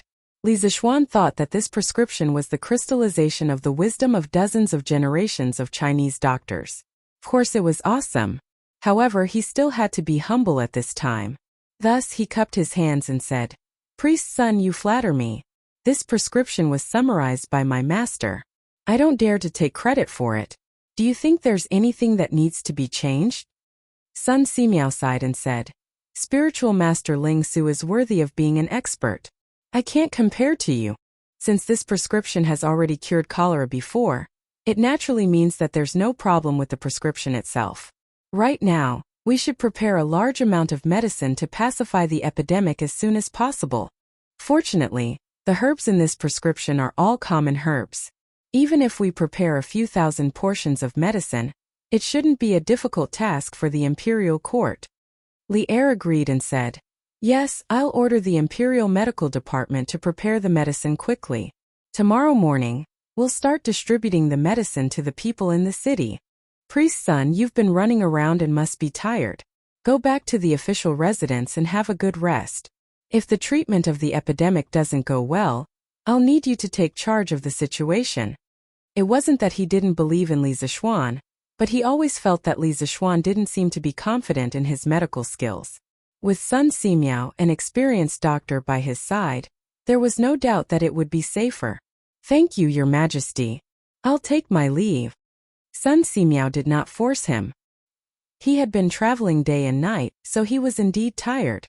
Li Zixuan had achieved his goal in coming to the imperial palace, so he took his leave. The two of them left the palace together. On the way, Li Zixuan told Sun Simiao in detail about the source of the cholera in Chang, and in the infection situation. After listening to him, Sun Simiao said in surprise, "Little Xian, your explanation of the cause of cholera is rather novel. According to the ancient books, the cause of cholera is clear qi in the yin and turbid qi in the yang. The yin qi flows in the meridians while the defensive qi flows in the opposite direction. If the stomach was in chaos, it would be cholera. What you're saying is that some small creatures that can't be seen with the naked eye can cause cholera to infect the human body. I've never heard of such a thing before. But if you think about it carefully, what you said might not be unreasonable. A long time ago, this penniless priest knew that it was easy to get sick from drinking raw water, but it was not easy to get sick from drinking boiled water. If there were really all kinds of small insects in the water, then it would be very easy to explain. But if there's a way to see the appearance of these small creatures, then it would be even more convincing." Hearing this, Li Zixuan's heart skipped a beat. He smiled and said, "What's so difficult about that? Just because they can't be seen with the naked eye doesn't mean that they can't be seen. To be honest, in a while, the Academy will have a tool that can directly see the general appearance of the moon hundreds of thousands of miles away. If such an incredible thing can be realized, then why can't it be possible to observe the small creatures in the water?" Sun Simiao had been a doctor for half of his life. Even though he had traveled all over the world and was very knowledgeable, he had never heard of such a bizarre thing. At this moment, the surprise on his face was even stronger. Ordinary people can actually see the appearance of the moon in the sky. "Little Xian, are you serious?" Li Zixuan nodded and said, "Of course. When the time comes, you can also go to the academy to see for yourself." Academy? Sun Simiao only just realized that Li Zixuan had mentioned the academy in the previous sentence. He asked curiously, "Little Xian, what academy are you talking about? Where is it located?" Li Zixuan replied, "Daoist son, the academy that I'm talking about is Yanhuang College in Yunshan. Currently, many engineering talents have gathered there. In the future, they will create even more novel things." Yanhuang College? Sun Simiao thought for a while and suddenly realized, "Oh, I remember now. A month ago, I heard of Yanhuang College in the Sui province area. Moreover, you are the Yamacho of Yanhuang College. I almost forgot about this. Speaking of which, little Xian, did you set up this academy just to spread the so-called engineering?" Li Zixuan shook his head and said, "I mainly want to carry forward my master's knowledge and not let it be lost." Sun Simiao said with a gratified face, "Not bad, not bad. If spiritual master Lingshu has a disciple like you, He would be very pleased. Li Zixuan secretly muttered in his heart. If spiritual master Lingxu really has a spirit in heaven, he would definitely send down a bolt of divine thunder and blast this evildoer to death. Oh, by the way, Daoist son, since you are living in the Chang'an official residence, why don't you live in Yunshan? There are mountains and rivers, and the environment is very quiet and secluded. I have prepared a courtyard for you. When you are free, you can go to the academy to take a look. It is also convenient for me to ask you about medical skills. Li Zixuan rolled his eyes and began to have evil thoughts. This guy actually started to have ideas about Sun Simiao. Courtyard? No need, no need. I am used to traveling. Even if you give me a courtyard, it will only be a waste. What's more, how can I accept such a valuable thing for no reason? Sun Simiao hurriedly waved his hand. Li Zixuan smiled and persuaded. In the spring of this year, I was attacked by bandits in Zhongnan Mountains and was beaten down a cliff. If it weren't for Daoist Sun's help, I am afraid that I would not be alive to continue standing here. Therefore, Daoist priest son, you absolutely cannot say that you don't deserve a reward without any effort. As for the courtyard, it is a very simple house and is not worth much. Daoist son, please don't refuse. No matter how many days you stay, I will always keep the courtyard for you. Keep it, what if you need it in the future? Li Zixuan had already mentioned Sun Simiao's favor to him at Zhongnan Mountains. How could Sun Simiao refuse again? He could only agree and said, well, I will go to the Yunshan courtyard to rest. Li Zixuan was overjoyed. He suddenly thought of Sun Simiao's disciple, Hu Jing, so he asked, that's great. Oh, by the way, Daoist son, has Hu Jing's eyes been cured? Did she come back with you this time? Sun Simiao said, it has been cured. Hu Jing's eyes were completely cured 2 months ago. This time because I was in a hurry I rode alone. Hu Jing fell behind and was protected by 5 imperial guards. There will be no danger. Chapter 924. After verifying the effectiveness of the prescription and Sun Simiao's return, the epidemic in Chang'an City finally had hope of quickly calming down. The next step was for the Imperial Physician Department to prepare the antidote for the people. Chang'an City had never experienced a large-scale epidemic in the Tang Empire since its founding more than 10 years ago. Looking at the previous dynasties, once an epidemic broke out in the country, it would usually cause thousands of deaths. It was extremely rare for an antidote to be developed less than 3 days after the outbreak of the epidemic. It was a blessing for the people to be born in this era. The 3 prescriptions that Li Zixuan had provided were all ordinary herbs. Therefore, even if it was more than 2,000 sets of antidotes, it would not be a difficult task for the Imperial Physician Department. Moreover, with the current financial situation of the Imperial Court, even if it was 10 times the amount, they would still be able to support it. However, there was one herb that was not easy to buy, and that was the stove earth. The main reason was that before this, no one had thought that it could be used as medicine. Naturally, no one would collect it and sell it for money. However, it was unrealistic to ask people to collect the stove earth because there was not enough time. Therefore, the antidotes prepared by the Imperial Physician Department's medical officers were lacking the stove earth. Presumably, every household had it. When the antidotes were distributed, they just needed to inform the people in advance. On Li Zixuan's side, when Sun Simiao agreed to stay in the Cloud Mountain courtyard, he immediately gathered people to tidy up the 3rd courtyard, and quickly arranged all the commonly used furniture inside. Sun Simiao took some luggage from the official residence and arrived at Yunshan Villa. First, he stood outside the academy and sighed at the luxury of Yanhuang College. When he saw the temporary residence that Li Zixuan had arranged for him, Old Sun suddenly lost his calm. In the morning, Li Zixuan had told him that the villas in Yunshan were very simple and crude houses that weren't worth much. But now what he saw was a flat cement floor, a 2-story building and clean and bright glass windows. No matter how he looked at it, it couldn't be considered simple and crude at all. Ahem, Daoist son, this courtyard only looks good on the surface. In fact, the materials provided by my workshop and the manpower provided by the academy are really not worth much. When Li Zixuan saw Sun Simiao's expression, he knew what the old Daoist was thinking. Sun Simiao expressionlessly nodded his head. He was too lazy to argue with Li Zixuan. After all, He had been a doctor for so many years that he had long become indifferent to money. To him, wealth and glory were not as important as a medical book or a medicinal herb. Thus, this house was nothing to him. A few servants from the Imperial Physician Bureau brought Sun Simiao's luggage into the courtyard before taking their leave. When Li Zixuan saw that Sun Simiao was willing to stay in Yunshan Villa, he felt a little relieved. At this time, he went up to Sun Simiao and cupped his hands. Haha, Daoist son, I didn't expect that we would become neighbors now. Yesterday, I saved a baby who was infected with cholera. Now, his body is very weak. Although Han Xiaoyun's son was out of danger after Li Zixuan's initial treatment, his body was still very weak.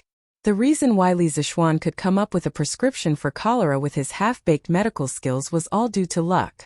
Now, he did not have a good solution for the child. However, now that Sun Simiao was here, all the problems would naturally be solved. Speaking of the patient, Sun Simiao immediately put on a solemn expression. Oh, there's a baby who was infected with cholera? Quickly bring this poor Taoist to have a look. He knew better than anyone else how much of a threat cholera was to a newborn baby. It was very likely that the baby would die within a few hours. It was much faster than an adult's illness. Li Zixuan nodded and brought Sun Simiao to the first courtyard not far from here. In the courtyard, Han Yushi was coaxing the child. Li Jingma and Madame Li were looking at the child with a kind expression. They were chatting and laughing. It seemed that they were very fond of Han Xiaoyun's son. Mei Jun was also there. This kid was trembling in the corner of the courtyard. He had a feeling that his son was going to be snatched away by Old Man Li and the others. Lan'er, on the other hand, was staring at the little Didi between Huaner's legs. She was probably wondering why this thing grew on the child's body. Li Zixuan, who had entered the courtyard, saw the little girl's peeping behavior. He could not help but feel speechless.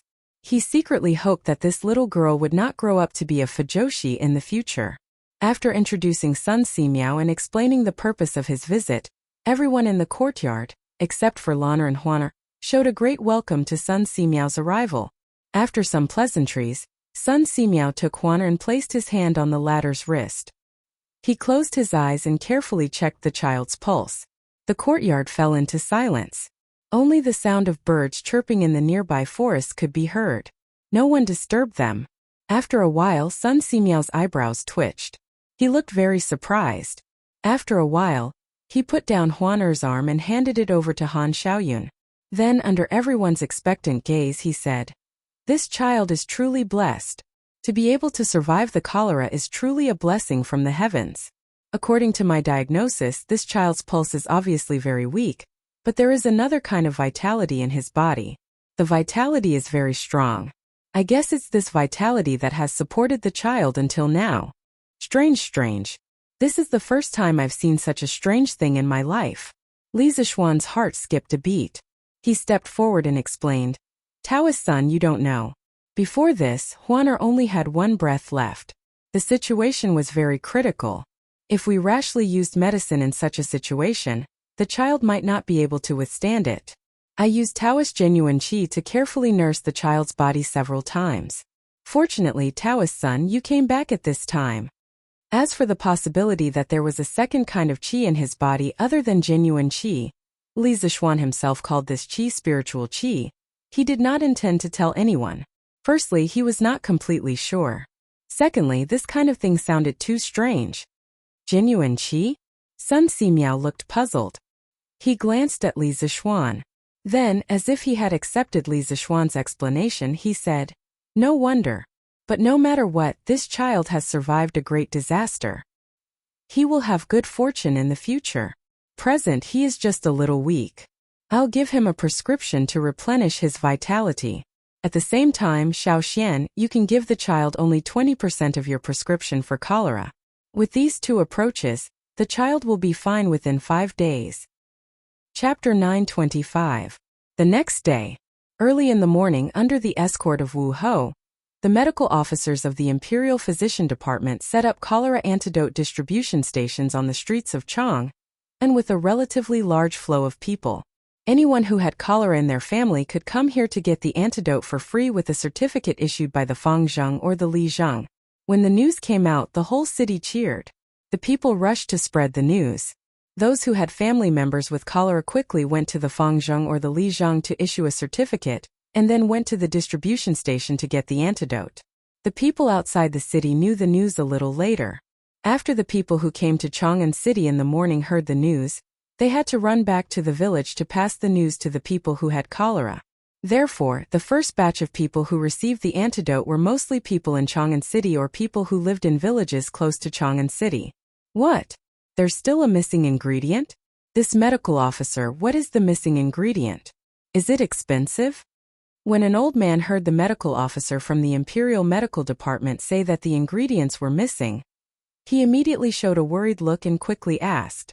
The medical officer did not show any impatience or disdain because of the old man's question. He smiled and replied, "It's not expensive, it's not expensive. Every family has it. It's called hearth soil. It's the charred soil at the bottom of the earth stove. Take it down and use a knife to cut off the charred parts and impurities. Put it in the third set of ingredients you just received and fry it together." The old man suddenly opened his eyes wide and said in disbelief, "What? The soil in the earth stove can be used to cure diseases? I didn't hear wrongly, did I?" The medical officer was about to answer, but the people behind him were a little impatient. "Hey, the one in front, if you're done, leave quickly. Don't block the others from getting the medicine." Yes. We still have to get the medicine after you're done." Suddenly, there was a wave of condemnation. The old man quickly stepped aside and apologized a few times before leaving with doubts. At the same time, at the entrance of the West Market, the most crowded place in Chang'an City, Sun Simiao and his disciple, who had actually set up a stall here to distribute medicinal ingredients to the commoners.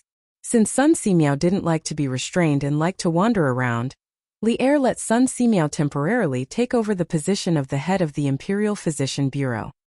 He was in charge of more than 300 medical students, medical officers, and doctors in the Imperial Physician Bureau. However, this temporary head of the Imperial Physician Bureau wouldn't have his freedom restricted. As long as Sun Simiao could come to Chang, and a few times every year, Li Er would be satisfied. "Auntie, have you been prone to relapse recently? Are you short of breath, sweating easily, and catching colds easily?" Yes. Young lady, you are too amazing. Auntie's recent problems were all pointed out by you. Then can I still be cured? Auntie, it's just a minor illness. Don't worry, I'll give you a prescription. You'll be fine after you take 3 doses. Don't be too tired. Thank you, miss. I only brought 50 coins with me when I went out.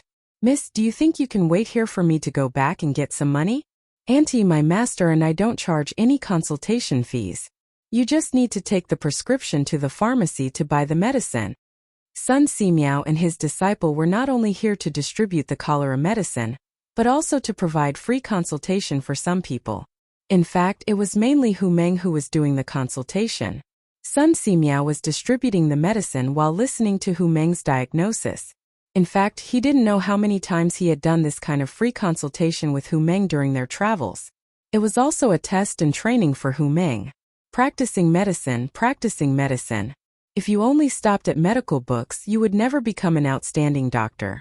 During the reign of Sui Kaihuang, Sun Simiao lived in seclusion in Taibai Mountain. He concentrated on studying medical books while he went around to diagnose the diseases of the people. This seclusion lasted for more than 40 years.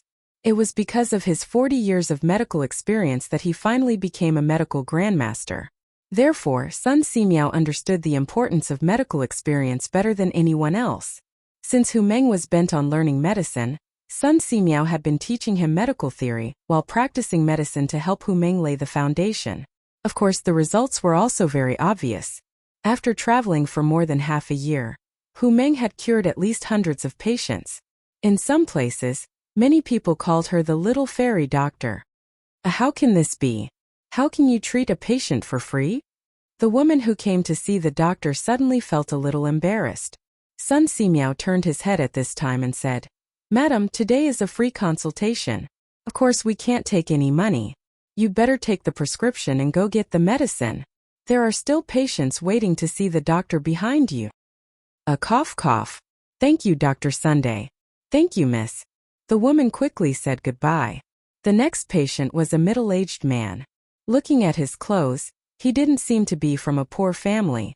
Unexpectedly, he also came to participate in the free consultation. Dr. Sun, this old man heard that you are holding a free consultation here and rushed over. Can you take a look at this, Meng? The man didn't directly extend his wrist to Hu Meng. Instead, he respectfully asked Sun Simiao. What is the meaning of this? The patients in the line behind began to talk. He doesn't believe in that little girl's medical skills. Hey, actually, I don't believe it either. Bullshasters don't look down on people. Although this girl is young, her medical skills are excellent. It is said that when Dr. Sun traveled to Liang province, there was a plague in a village. This girl didn't sleep for 3 days and cured all the people in the village who were infected with the plague. The local people call her the little fairy doctor. She's so amazing. Of course. This time I came specially to find the little fairy doctor to treat my illness. Some people are really blind. After hearing the middle-aged man's request, Sun Simiao, who was dispensing medicine, turned his head to look at the man. Then, he turned his head back to dispense medicine and said, "Your illness can be cured by my disciple, don't worry." This old man still has to busy himself with dispensing medicine. But, no buts. If you don't believe this old man's words, why bother looking for this old man? The middle-aged man wanted to say something, but he was instantly refuted by Sun Simiao. He had no choice but to sit in front of Hu Meng obediently and extend his arm. Hu Meng wasn't annoyed by being looked down upon. She smiled sweetly and said, "Uncle, don't worry. Even if it's an illness that I can't treat, my master will definitely help." As she spoke, Hu Meng's 2 fingers were already on the middle-aged man's wrist. Chapter 926. Uncle, your face is a little pale. Are you afraid of the cold recently? Your limbs are not warm, and you are often in low spirits? After a while, Hu moved her finger away, looked up at the middle-aged man and asked. And yes. The man answered in a muffled voice. Hu continued. In addition to these, have your waist and knees been weak recently? Frequent urination and excessive urination at night? The man nodded again. When the patients in the queue saw this, they couldn't help but admire Hu's medical skills even more. At this moment, Hu said, "Uncle, you have a deficiency of yang, and it's a deficiency of yang in the kidney. I will give you a prescription to replenish your yang qi. You have to pay attention to not be too tired recently." Deficiency of yang in the kidney? Haha. So this brother has a deficiency of the kidney.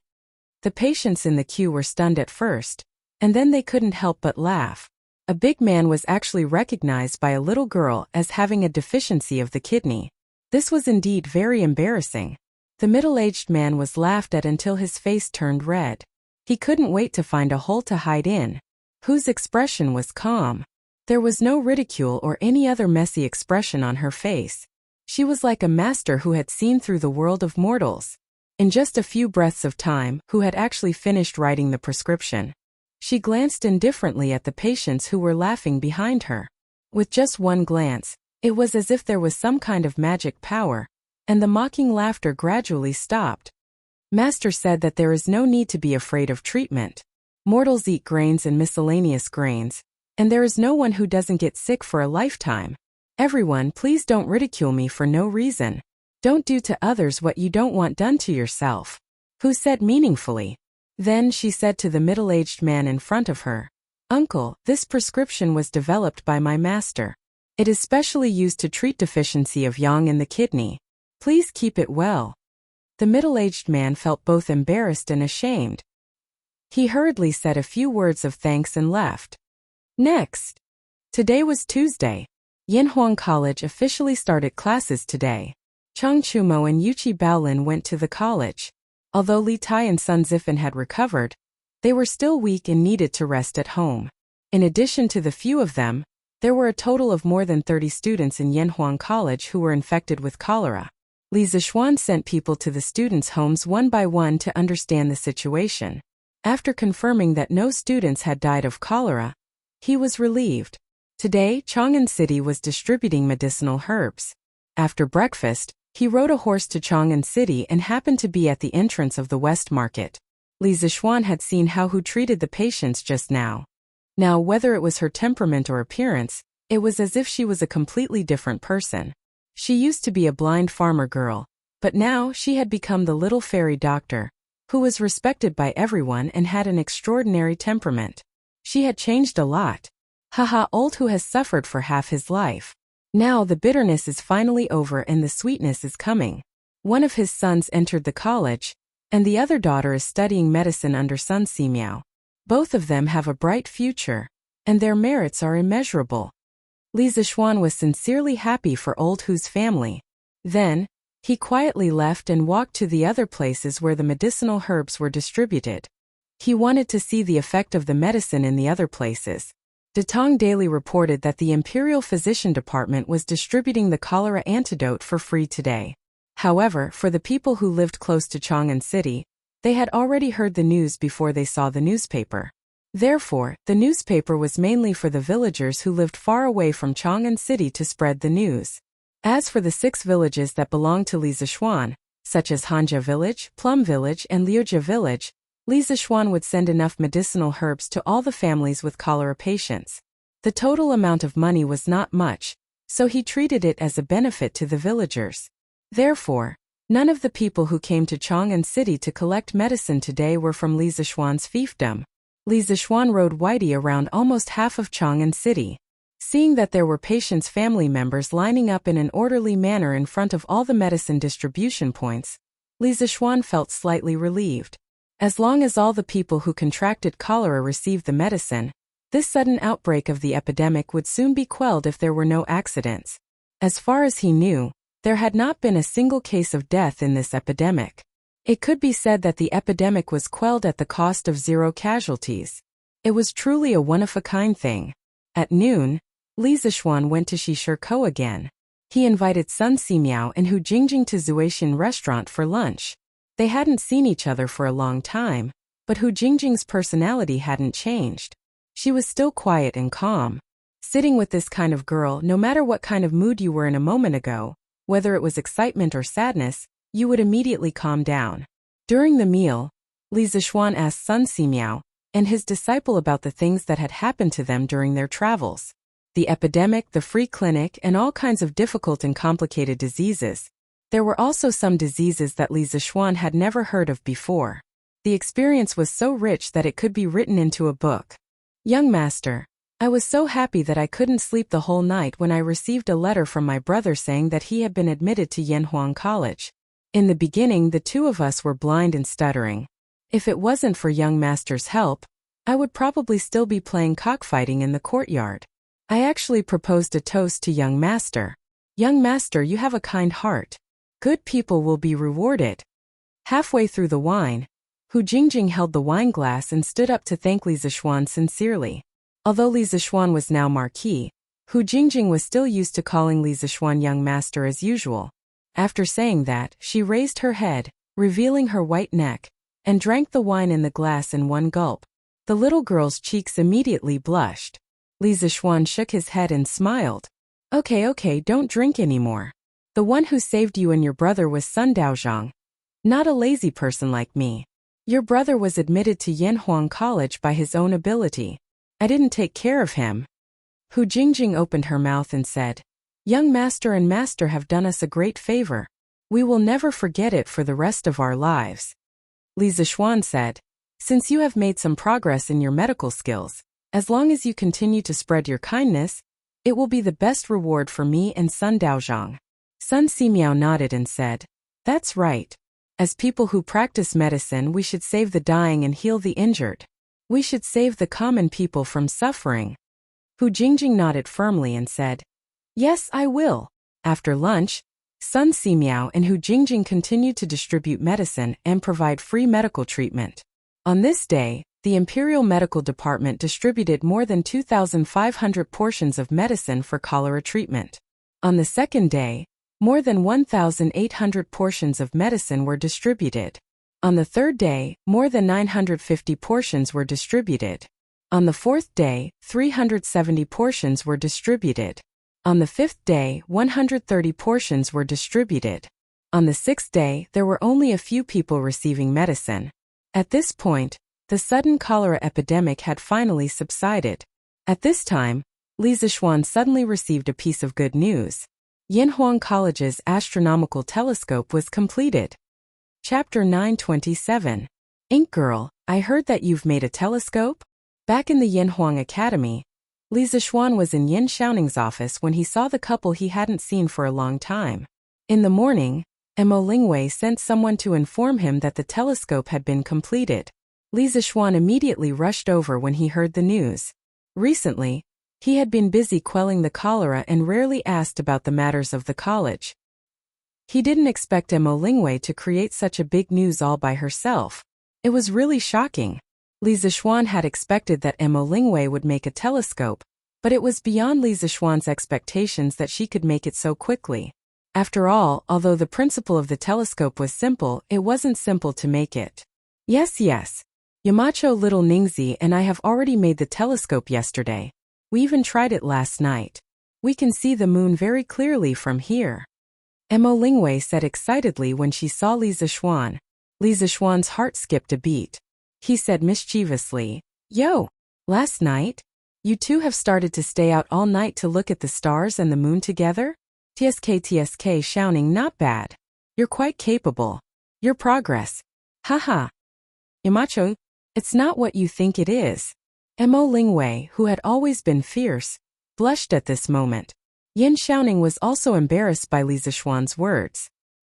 He pretended to be angry and said, Little Xian, don't talk nonsense. I have nothing to do with this barbaric girl. Yin. Xiao. Ning. Who are you calling barbaric? The bashful look on Mo Lingwei's face immediately disappeared and was replaced by a gloomy look. Along with her deafening roar, a storm suddenly came. As long as Yin Xiaoning didn't know what was good for him, there would probably be an even more violent storm. Hey. A gentleman uses his mouth and not his fists. Why are you like this? You're a lady who keeps shouting and fighting. Who would dare to marry you in the future? Yin Xiaoning had obviously suffered from Mo Lingwei's attacks before. He seemed to be prepared. He used Li Zixuan's body to dodge Mo Lingwei's attack, and said sarcastically while dodging. Mo Lingwei's lungs were about to explode. She pointed at Yin Xiaoning and said angrily, What does it have to do with you whether I can get married or not? Even if I can't get married, I won't marry a bastard like you. Don't run. Stand if you dare. Yin Xiaoning made a disgusted face and spat. Even if you don't marry me, I don't want to marry you. Don't flatter yourself. I, Yin Xiaoning, would rather be alone for the rest of my life than marry a barbaric woman like you. Yin. Xiao. Ning. I'm going to kill you. Mo Lingwei was really angry this time. She took a big step forward and appeared in front of Yin Xiaoning. She wanted to catch this bastard. Who knew that Yin Xiaoning was so cunning?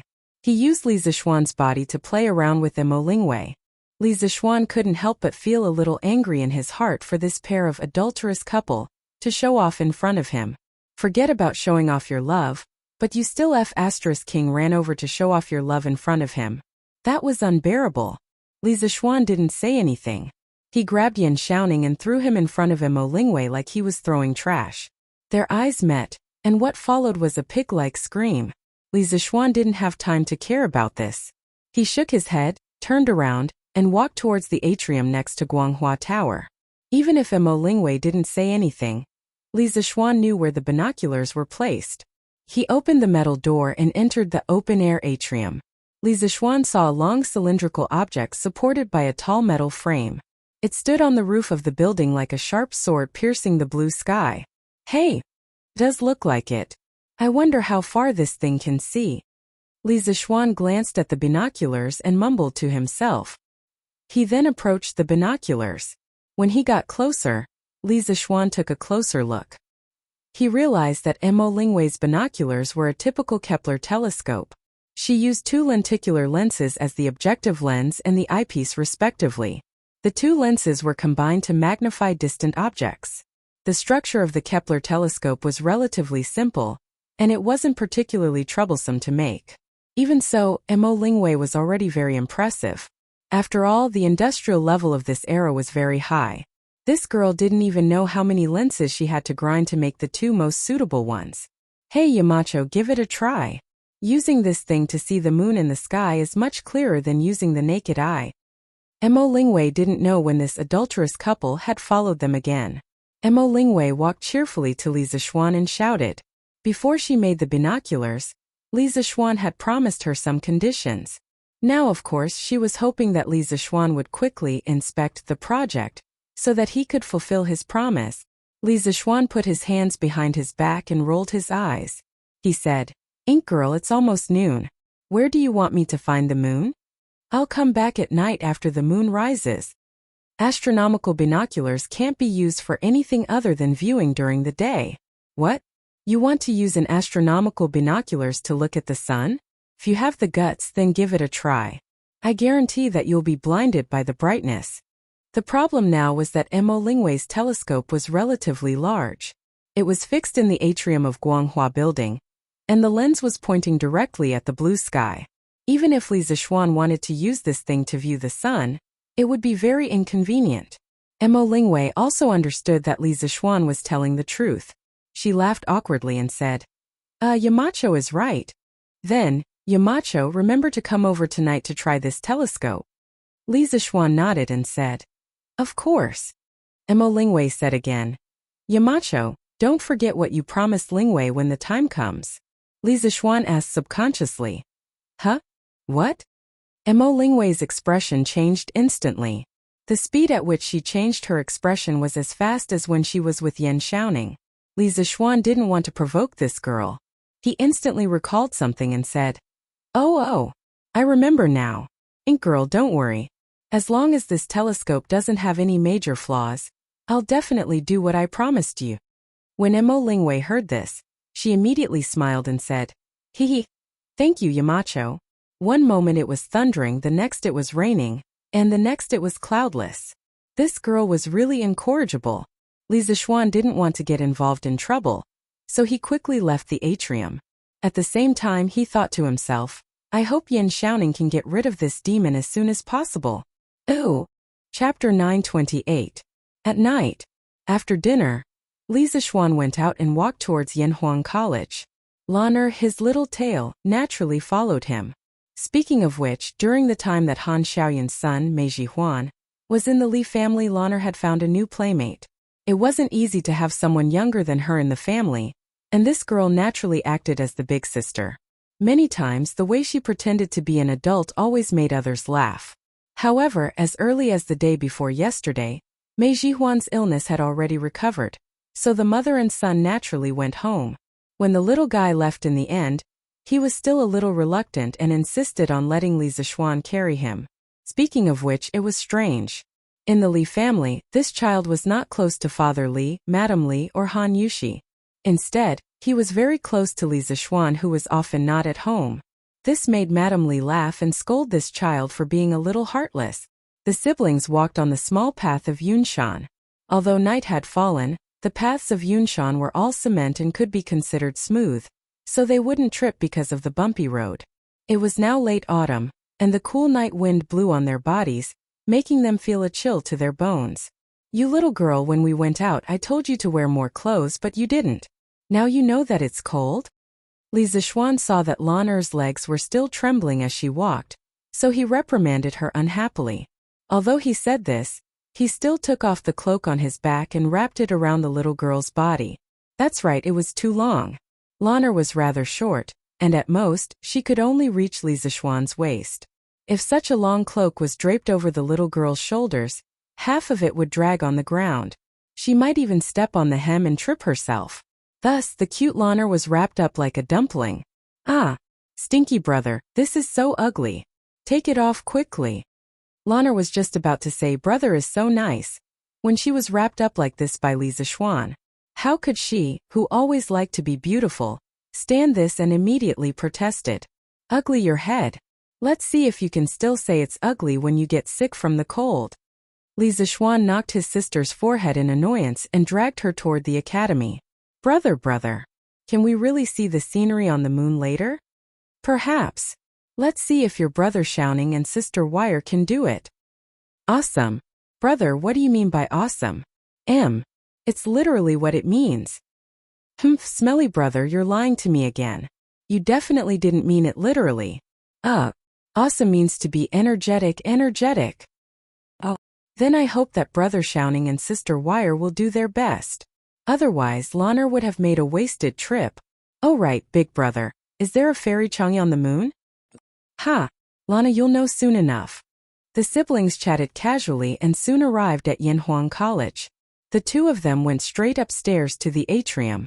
Back then, Li Zixuan designed an atrium between the 4th and 6th floors of the Guanghua building. There was a semicircular glass dome at the top for lighting. Now, it could be used to place astronomical telescopes for astronomical observation. After entering the atrium, Li Zixuan realized that they were not the only ones here tonight. Li Tai, Sun Zifan, Cheng Chumo, and dozens of other students were all here. Yamacho. When the students saw Li Zixuan, they all greeted him with even more respect than before. Some of the lower-class citizens might not know that the cholera was quickly suppressed because of Li Zixuan's contribution of the prescription, but as Yanhuang College students, how could they not know? After all, quite a number of them were very well informed. One person spread the news to 10 and 10 to 100. Therefore, they basically all knew that Li Zixuan was the savior of the plague, especially those who had just recovered from the cholera. They looked at Li Zixuan with eyes full of gratitude. Others were apprenticed to a master to learn. But not only did they learn, but they also saved lives at critical moments. If word got out, who knew how many people would be envious? Have you all eaten? Li Zixuan nodded and said pleasantly.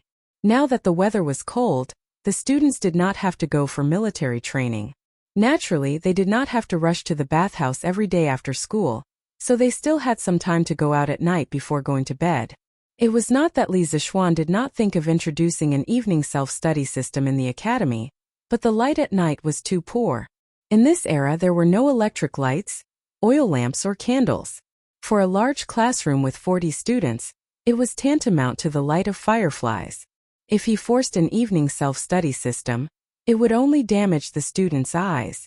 In a few years 8 out of 10 students would have similar eyes, and that would not be good. Yes, we have. As soon as Li Zixuan's voice fell, the students all responded at once. At this time Mo Lingwei walked over from the binoculars and said excitedly, Yamacho, quickly come and see if this binoculars are okay? Just now, the students were clamoring to see it, but I didn't let them see it. She was mainly afraid that the students would carelessly ruin the work she had put in for more than a month. Li Zixuan was both angry and amused. He nodded and walked to the binoculars. He bent down slightly and put his eyes on the binoculars. In this era, there was no plastic, and the binoculars were made of iron. It was very cold to the touch. The direction and angle of the binoculars seemed to have been adjusted in advance by Mo Lingwei. Li Zixuan basically did not need to make any adjustments. From the binoculars he could see a big shining sphere. On the sphere, there were some bumpy grooves and winding mountain ranges. Li Zixuan went to the Capital Planetarium when he was studying at the Capital University in his previous life. He remembered that he had a student ID and the ticket was only about 10 yuan. There was a public observatory in the planetarium. There was a 400mm optical catadioptric telescope inside. It could be used to observe the moon, planets, nebulae, star clusters and sunspots during the day. Li Zixuan went there at night.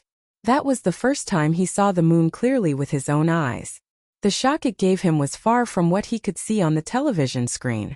Now, Mo Lingwei's binoculars were naturally not as clear as the super-large telescope Li Zixuan used in the planetarium in his previous life. However, this was the Tang dynasty. It was already amazing to have a telescope that could see the moon's outline. Not bad. Although there are a few flaws, they do not obscure the jade. It is worth encouraging. Ink Girl, congratulations on making the first astronomical telescope in the Tang dynasty. Tomorrow, I will help you persuade Mr. Mo to let you stay at Yanhuang College. Li Zixuan looked at it for a while, then walked down and said to Mo Lingwei, who was beside him with a face full of anticipation. Chapter 929. Cough cough, the title is necessary for the plot, not to start a fight. Female compatriots, please don't misunderstand. Wow! That's great. Thank you, Yamacho. In the courtyard of Guanghua Building, Emo Lingwei jumped up excitedly after hearing Li Zishuan's words. Although she was the daughter of the Emo family and a female overlord, she was still a woman. Under normal circumstances, she could only stay at home and wait for her father to find a suitable husband for her to marry. Then, she could have children and take care of her husband and children. However, Emo Lingwei didn't want to walk down this old path. She liked to be active and didn't like to be locked up at home every day. Yinhuang College was a good place for her to do that. Therefore, when Li Zishuan promised to help persuade her father if she could build the telescope, Emo Lingwei's heart instantly became active. For more than a month, she dragged Yin Xiaoning along and worked tirelessly. Wasn't it all for the sake of successfully entering Yinhuang College as soon as possible? What about me? I should have a share of the credit if this telescope can be built, right? Yin Xiaoning, who was at the side, said softly. Emo Lingwei's eyes lit up. She pointed at Yin Xiaoning excitedly and said to Li Zishuan, Yes, Yamacho Little Ning also helped a lot when we built the telescope. His skills are not bad, why don't you accept him into the school too? His position doesn't need to be too high, just a special associate professor will do. Yin Xiaoning almost vomited blood when he heard that. That wasn't what he wanted to say. If the she-devil Emo Lingwei wasn't in the school, he wouldn't mind taking up a position there. Other things aside, he had a deep understanding of architecture. It was good to teach students. However, Emo Lingwei entering Yinhuang College was almost a foregone conclusion. Why would he still want to stay here? Wouldn't he be looking for trouble? Also, what did she mean by, his position doesn't need to be too high, just a special associate professor will do? Emo Lingwei was appointed as a special professor, but why was he, Yin Xiaoning, only an associate professor? This girl must be deliberately angering him. No, I don't agree. I don't want this credit anymore. Little Xian, I'm not feeling well. I'll head home first. Yin Xiaoning hurriedly waved his hand and said a few words. Then he fled as if he was fleeing. Hey, little Ningzi, stop right there. Emo Lingwei hastily called out, but Yin Xiaoning's figure was nowhere to be seen. She couldn't help but stomp her feet in anger. Humph, I'm so angry. Don't let me catch you or I'll teach you a lesson. The last sentence was said in a low voice, as if he was talking to himself. Li Zishuan was speechless. Ink girl, what have you done to Xiaoning in the past month? Why is he so afraid of you? This girl rarely acted rashly in front of Li Zishuan. When she heard Li Zishuan's question, her little face instantly turned red. After hesitating for a while, she said embarrassedly, I didn't do anything? Yamacho, what are you talking about? Why can't I understand? Haha. Li Zishuan shook his head. He couldn't be bothered with this crazy girl. He turned around and carried Lana. He teased the little girl to look at the moon for a while. After Lana realized that there was no fairy chong on the moon, she lost interest and said that she wanted to go home. When the students saw that Li Zishuan and his sister had left, they immediately swarmed over and fought to see the moon. I came first, I want to see it first. Bullsh asterisk T. I was the one who came first. I came first. I came first. Seeing that the fight between the students was getting more and more intense, Emo Lingwei, who was next to them, immediately shouted, Stop! The word stop came out of her mouth and it was deafening. Guanghua Building shook 3 times with it. A few students closer to her felt that their eardrums were about to burst. Li Zishuan and Lana, who had just walked down the stairs, also heard Emo Lingwei's shout. The little girl was puzzled. Brother, what's wrong with Sister Wei? Li Zishuan touched his nose. I don't know. Maybe she's going through menopause? Let's not care about her. Let's go home quickly. The menopausal Emo Lingwei looked at the chaotic students in front of her with a straight face. She pretended to be strict and reprimanded. What are you squeezing for? All of you line up properly. If you don't line up, you're not allowed to use the telescope. After saying that, she stood in front of the telescope like an old hen protecting her chicks, separating the students from the telescope. Swoosh! The students immediately lined up. No one turned a deaf ear to Emo Lingwei's words. After all, Emo Lingwei's father was the discipline leader of the physics department. After returning to the villa, Li Zishuan suddenly saw that the lights were still on in Yunshan's second villa not far from the south. He had an idea and let Loner go in first while he walked towards the second villa. The owner of Yunshan's second villa was Yin Xiaoning. When Yanhuang College was built, Li Zixuan found Yin Xiaoning to be the commander-in-chief. As a reward, he gave the second villa to Yin Xiaoning. And this guy was still up so late after escaping from Guanghua Building. What was he doing? In the past I had countless friends, but only you were in the depths of my heart. I searched for you thousands of places in the mountains, but when I looked back, you were in the depths of the donkey shed, eating grass, leaning against a tree with a towel wrapped around your head. Donkey, oh donkey, you're still the most worrisome. Li Zixuan had just approached the second villa when he heard Yin Xiaoning reciting a poem. Oh, it wasn't a poem. Nor was it a poem. There were no popular poems in the Tang dynasty. It sounded like he was just randomly reciting. But the content, Li Zixuan almost burst out laughing after hearing it. This guy was actually talking to his donkey. Ahem, good line. Good line. I didn't expect you to have such literary talent, Xiaoning. I'm impressed. Li Zixuan clapped his hands and interrupted Yin Xiaoning's affectionate confession and flattery. Yin Xiaoning paused, turned around and said, Little Xian, you're here. Yeah. What's wrong? Xiaoning, are you still angry at Ink Girl? It can't be, right? You're a man. Why are you getting angry at a weak girl? Weak girl? Yin Xiaoning immediately exploded. Have you ever seen a weak girl as fierce as her? Look, the injuries on my arms and waist were all caused by her. Little Xian, let me tell you, don't ever trust women. Women are all drama queens, liars and pigs. I'm a good example. At the end, Yin Xiaoning almost cried. Li Zixuan was sweating profusely. Thinking about Mo Lingwei's hesitant reaction, he couldn't help but mutter in his heart, what kind of education did that crazy girl Mo Lingwei receive? She actually destroyed a 7-foot-tall man like Yin Xiaoning to this extent. Women are indeed terrifying when they become unruly. Chapter 930. Xiaoning, did Ink Girl hit you? Li Zixuan glanced at the bruises on Yin Xiaoning's arms and waist and asked. He had thought that the two of them were just quarrelsome lovers who would occasionally quarrel with each other. He didn't expect that domestic violence would be involved. This problem was a bit serious. Yin Xiaoning said angrily, Isn't it? Xiaoxian, don't be fooled by her harmless appearance. She's very vicious. I don't want to stay with her in Yanhuang College forever. Li Zixuan wondered. Don't you know how to fight back when she hits you?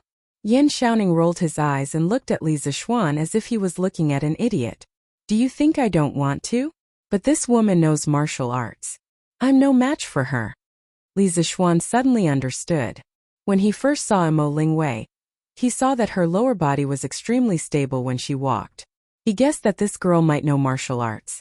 When Mo Lingwei showed her strength at the peak of the Grandmaster realm, Li Zixuan was even more convinced that Mo Lingwei knew martial arts. He just didn't expect that this girl would use her martial arts for domestic violence. Yin Xiaoning was really miserable. Ink Girl was fine. Why did she hit you? Li Zixuan thought about it and asked curiously. Yin Xiaoning spread his hands and said helplessly, How would I know? That's why I told you that this woman is the most difficult to understand. This girl is a heartless and unreasonable woman. Li Zixuan still felt that something was wrong, so he asked again, Ahem, Xiaoning, tell me the details of the few times she's attacked you recently. I can help you with the details. It was rare for Yin Xiaoning to find someone he could confide in. He planned to complain about Mo Lingwei's atrocities. After seriously recalling for a while, he began to slowly tell Li Zixuan the story. One day, Mo Lingwei was tired from grinding the lenses and said, Hey little Ningzi, let's rest for a while. Let's talk for a while. Yin Xiaoning. Say what? Mo Lingwei with a shy face. Just tell me your impression of me. Yin Xiaoning, deep in thought, his eyes lit up after a while. Do you know? I used to have two hearts, one kind and one evil. But ever since I met you, I only have kindness left. Mo Lingwei, a little happy but also a little shy. Then why? Yin Xiaoning with his hands on his hips and laughing loudly. Because I'm so disgusting. Mo Lingwei. Oh. That day Yin Xiaoning's waist was twisted in 7 places, his arms were twisted in 5 places, and his butt was kicked 4 times. Another day. Mo Lingwei. Little Ningzi, do you think what you did was right? Yin shouting, pitiful, no, I apologize. I apologize for what I did wrong. I have a stubbornness in my bones. I couldn't hold it back just now. I'm very sorry. Mo Lingwei, she raised her chin like a winner. Then tell me, why are you apologizing? What did you do wrong? Yin shouting, with his head lowered, enduring the humiliation. Sorry, I was stubborn. Mo Lingwei, furious, go to hell. Even if you buy me beauty shop's pomegranate jiao, I won't forgive you. Note, beauty shop is the biggest rouge shop in Cheng, and pomegranate jiao is the most expensive rouge in beauty shop. Yin shouting, waving hands, all right. Then I won't buy it, I won't buy it. Don't be angry. Mo Lingwei. Oh. That day Yin Xiaoning's waist was twisted in 3 places, his arms were twisted in 5 places, and his right foot was stepped on twice. He walked with a limp and only recovered after 5 days. Another day. Yin Xiaoning. Haha. I finished grinding a lens and clapping my hands happily. Let's go to Zuaishan restaurant for lunch. Mo Lingwei, face full of joy, okay. Then she touched her purse. Mo Lingwei. But I didn't bring any money today. Yin Xiaoning, face full of joy, are you stupid? It's okay if you don't have money, I'll go alone. Mo Lingwei. Angry. Little Ningzi. That day, Yin Xiaoning's head was hit in 3 places, his arms were twisted in 5 places, and his abdomen was punched. Another day, night, Yin Xiaoning's office. Mo Lingwei, who was assembling the binoculars and suddenly shivered, it's so cold.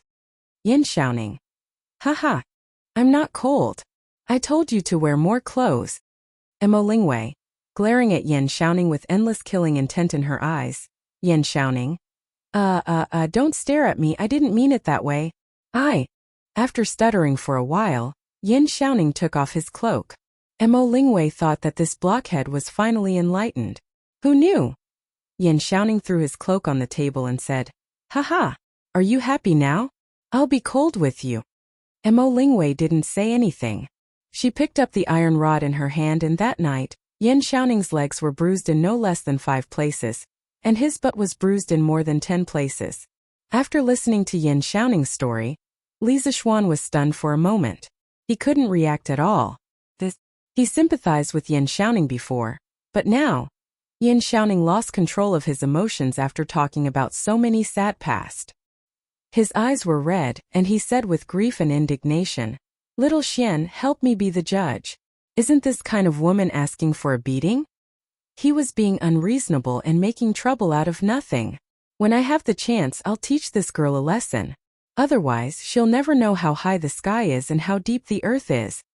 Li Zixuan opened his mouth and was speechless for a while. What should he say about these 2 people? It was impossible to generalize and say which side was right and which side was wrong. It could only be said that this was the inevitable result of an iron-willed straight man meeting a violent woman. Both of them were King amazing. Little Xian, you're good at martial arts. Why don't you help me beat that girl up? Seeing that Li Zixuan didn't say anything, Yin Xiaoning rolled his eyes and suggested again. Li Zixuan's old face turned black. Not to mention that he didn't hit women. If he really hit her and Yin Xiaoning got together with Mo Lingwei in the future, wouldn't he turn around and fight with him? Besides, she was the daughter of the Mo family's master. How could he beat her up just because he wanted to? Okay. Don't say any more. What kind of stupid thing is this? Li Zixuan waved his hand with a headache and said, Xiaoning, in fact, you deserve all the beatings you've received. You should reflect on it yourself. After saying that, he left without looking back. Yin Xiaoning shouted behind him, Hey, Little Xian, what do you mean? What do you mean I deserve it? F***ck. To think that I treated you as a brother. Chapter 931. The next day, Li Zixuan got up early and prepared to go to the morning court. Old Li had sent someone to inform him yesterday. After breakfast, Li Zixuan went out with 2 guards before dawn. They rushed all the way to Yanqing Gate in the east of Chang'an City. At this time, the city gate was not open yet, but there was a long line of people outside the gate. Most of them were peddlers and civilians. Li Zixuan, a high-ranking official in his court uniform, stood out in the crowd. Many people subconsciously made way for him, not wanting to provoke Li Zixuan, an important member of the imperial court. But there were also people with sharp eyes who recognized Li Zixuan's appearance under the dim sky. Marquis, a middle-aged man in his 30s, tiptoed close to Li Zixuan and called out tentatively. Li Zixuan's night vision was good. He looked carefully and recognized the person who called him. It was Lu Dazhuang, who had taken the child to Yunshan to see a doctor. Lu Dazhuang? It's you? Are you going to the city to sell eggs? Li Zixuan sat on the horse and greeted Lu Dazhuang with a smile. He said so because he saw Lu Dazhuang carrying a basket of eggs on his back. Lu Dazhuang scratched his head and smiled foolishly. Hee.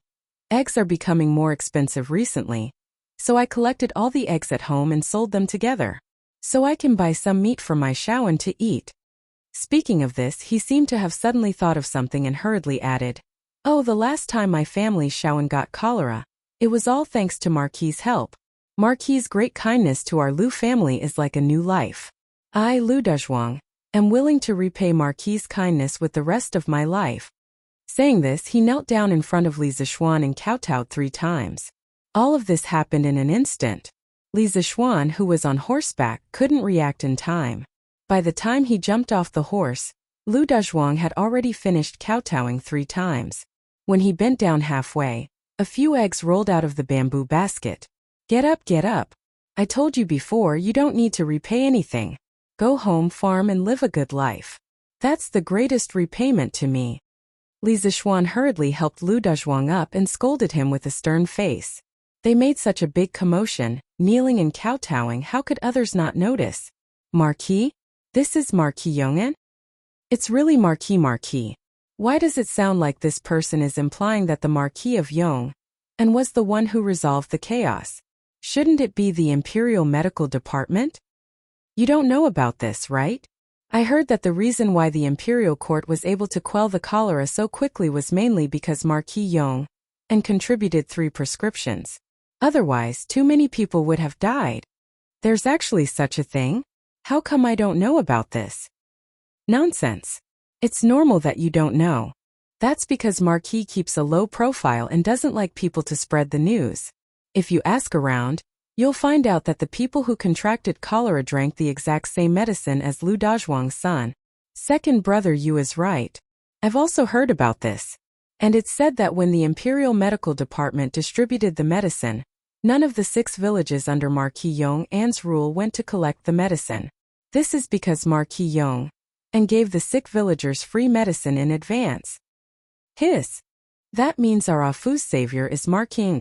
After a round of discussion, more and more people found out the truth. Dozens of commoners started to surround Li Zixuan.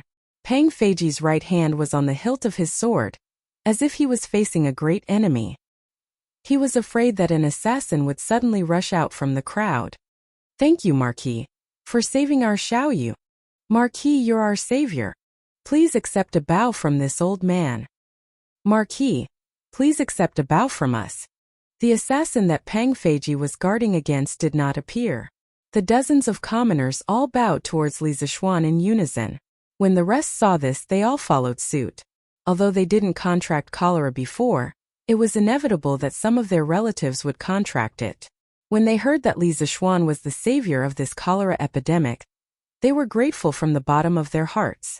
Looking at the people in front of him who were bowing to him in unison, Li Zixuan felt a little touched. He didn't want to make the cholera prescription public, but it was still noticed by some attentive people. What a bunch of simple, hard-working people. Rise all of you. The cholera epidemic wasn't caused by me alone. If it wasn't for His Majesty's love for the people and his constant concern for them, even if I had the antidote, I'm afraid I wouldn't have been able to prepare the antidote in such a short time and hand it to every cholera patient. So if you want to thank someone, you should thank His Majesty. Li Zixuan raised his hands and said loudly to the crowd. The cholera epidemic this time had infected more than 3,000 people, and these 3,000 people had close relatives that numbered in the tens of thousands. Li Zixuan felt a little pressured to be thanked by so many people and also a little, in short, if his reputation was too high. He was worried that people would use this to make an issue out of it and badmouth him in front of Li Heir. His Majesty is wise. Marquis is wise. His Majesty is wise. Marquis is wise. the commoners shouted. Rumble. At this moment, the city gate was pushed open from the inside, and 2 city gate officers came out. Under Li Zishuan's persuasion, the commoners lined up again and began to undergo the security check.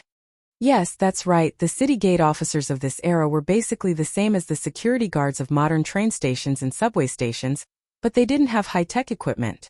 After entering the city, Li Zishuan urged Dabai to run a little faster. The 3 of them rode straight to the imperial city, and soon they saw the tall and majestic imperial palace. Li Zishuan left Dabai in Pang Feiji's care, and entered the imperial palace alone. After chatting with the officials of the imperial court for a while, a servant came out to inform everyone to enter the Taiji Palace for the morning court session. After listening to Old Li, Fang Xianling, Wei Zheng, and the others discuss national affairs for a long time, it was finally Li Zishuan's turn to take the stage. He heard Li Er say in a deep voice, "Although the cholera epidemic has been quelled, we should still reward him according to his contributions. I'm sure all of you know that the epidemic situation was very critical. If it weren't for the Marquis of Yong, and providing the prescription in time, the entire Chang'an city would have experienced a large-scale outbreak of cholera. If that happened, the imperial court would have suffered a great loss. Now that the cholera epidemic has been completely quelled, and not a single commoner has died from the disease, it's a miracle. I intend to reward the Marquis of Yong and generously. How do you think I should reward him?" As soon as Li Er finished speaking, the imperial court instantly fell silent. The officials looked at each other. Reward? How else could they reward him? A 15-year-old marquis with a third-rank official position, how else could they reward him? If they rewarded him more, wouldn't they be invincible? Chapter 932. As for how to reward Li Zishuan had also thought about it for a long time. However, he realized that Li Zishuan was neither short of money nor status. As for his position, this fellow was naturally lazy, and he was even in charge of an academy now. If he was given another position, Li Zishuan would probably quit immediately. That was why he brought this matter to the imperial court. He wanted to see if the ministers had any ideas. However, Li Zishuan was a new noble who had just risen in the imperial court this year. The speed at which he rose was already unprecedented. How could the officials still think of a suitable reward? After waiting for a long time and seeing no one speak, Chang Yaojin could not stand it anymore. Old Chang took a step forward, cupped his fists and said, "Your Majesty, it's not right for me to judge whether the Marquis of Yong and contributed to the cholera this time. However, if he didn't take action, my family's Chonyo might have died because of the cholera. Therefore, no matter how your Majesty rewards the Marquis of Yong, and I am willing to take out 100 households of land and give it to him as a token of gratitude." Boom! The moment Chang Yaojin's words came out, all the officials in the imperial court raised their eyebrows. In this era, not only did it mean an iron rice bowl, it also symbolized the glory of the family. This was especially true for people like Chang Yaojin who had been promoted to a duke. Normally, if people of their status had made military contributions, Li Er would not give them a promotion. Instead, he would give them an increase in their food. Therefore, to them, living in a fief was a military merit, and living in a fief was glory. Chang Yaojin's repayment to Li Zishuan could not be said to be not generous. Of course, old Cheng's move was far from as simple as it seemed on the surface. He was forcing the other officials in the imperial court and also forcing Li Er at the same time. Li Zishuan saved my son, and I have already shown my sincerity. Do you still have the nerve to be indifferent? Moreover, Li Zishuan also saved your son. As the ruler of a country, don't you boast about being fair in rewards and punishments? If you don't show some sincerity now, how can you show that you are fair in rewards and punishments? As expected, Li Er's expression changed slightly, and he revealed a contemplative look. Chang Yaojin stood up. How could Yuqi Jingda not have the nerve to come out? Without any hesitation, he stood beside Chang Yaojin and cupped his fists towards Li Er. Your Majesty, the Marquis of Yong, and also saved this old official's son. This old official is also willing to take out 100 households of land as thanks. Your Majesty, please allow it. The court gradually fell into silence. The ministers witnessed the most absurd scene in history. 2 Grand Dukes actually took the initiative to transfer a portion of their territory to another person. How strange. When Sun Fujia and Zhang Sun Wuji saw this, they were about to walk out as well. However, Li Zixuan was one step ahead of them. He cupped his fists and said, "Many thanks to Uncle Chang and Uncle Yuchi for your kind intentions. However, this nephew cannot accept this gift. Chang Chumo and Yuchi Baolin are both my nephew's students. When my students are in trouble as their teachers, I should help them. On a personal level, Chumo and Baolin are my nephew's good friends. How can I stand by and do nothing when they are seriously ill? Even if their illness can only be cured by the 1,000-year snow lotus on the heavenly mountain, I will still step onto the heavenly mountain and find it for them. Now that their illness is cured, how can I accept such a generous gift from my two uncles? Then wouldn't I, Li Zixuan, become a vile person who seeks to repay kindness?" Haha. Good. Good lad. I, Old Cheng, did not misjudge you. You have enough loyalty. It's a pity that you were born 30 years later. Otherwise, I, Old Cheng, would definitely become sworn brothers with you. Li Zixuan had just finished speaking when Chang Yaojin's large palm landed on Li Zixuan's body. Following that, this old fellow's heroic laughter resounded throughout the entire Taiji Palace. The ministers in the palace were all speechless. They secretly thought that this old fellow was really shameless. Zhang Sun Wuji rolled his eyes. After a moment he stepped forward and said, "Marquis Yong'an is righteous. However, you have saved my son. No matter what, this old man has to express my gratitude. If you have any requests, this old man will try his best to satisfy them." Li Zixuan's mouth twitched. He secretly thought that this old fox was really crafty and petty. What did he mean by "if I have any requests, I will try my best to satisfy them"? He had already boasted earlier. If he were to demand an exorbitant price from Zhang Sun Wuji, wouldn't he be slapping his own face? Lord Zhang Sun is too courteous. Your son is also my student. Saving him is something that this junior ought to do. Li Zixuan cupped his hands toward Zhang Sun Wuji, and then said in an indifferent tone. Seeing that his ministers were going back and forth, Li Zixuan also couldn't sit still. Oh no, it should be that his face was a little embarrassed. After all, Li Zixuan had also saved his son. Cough cough.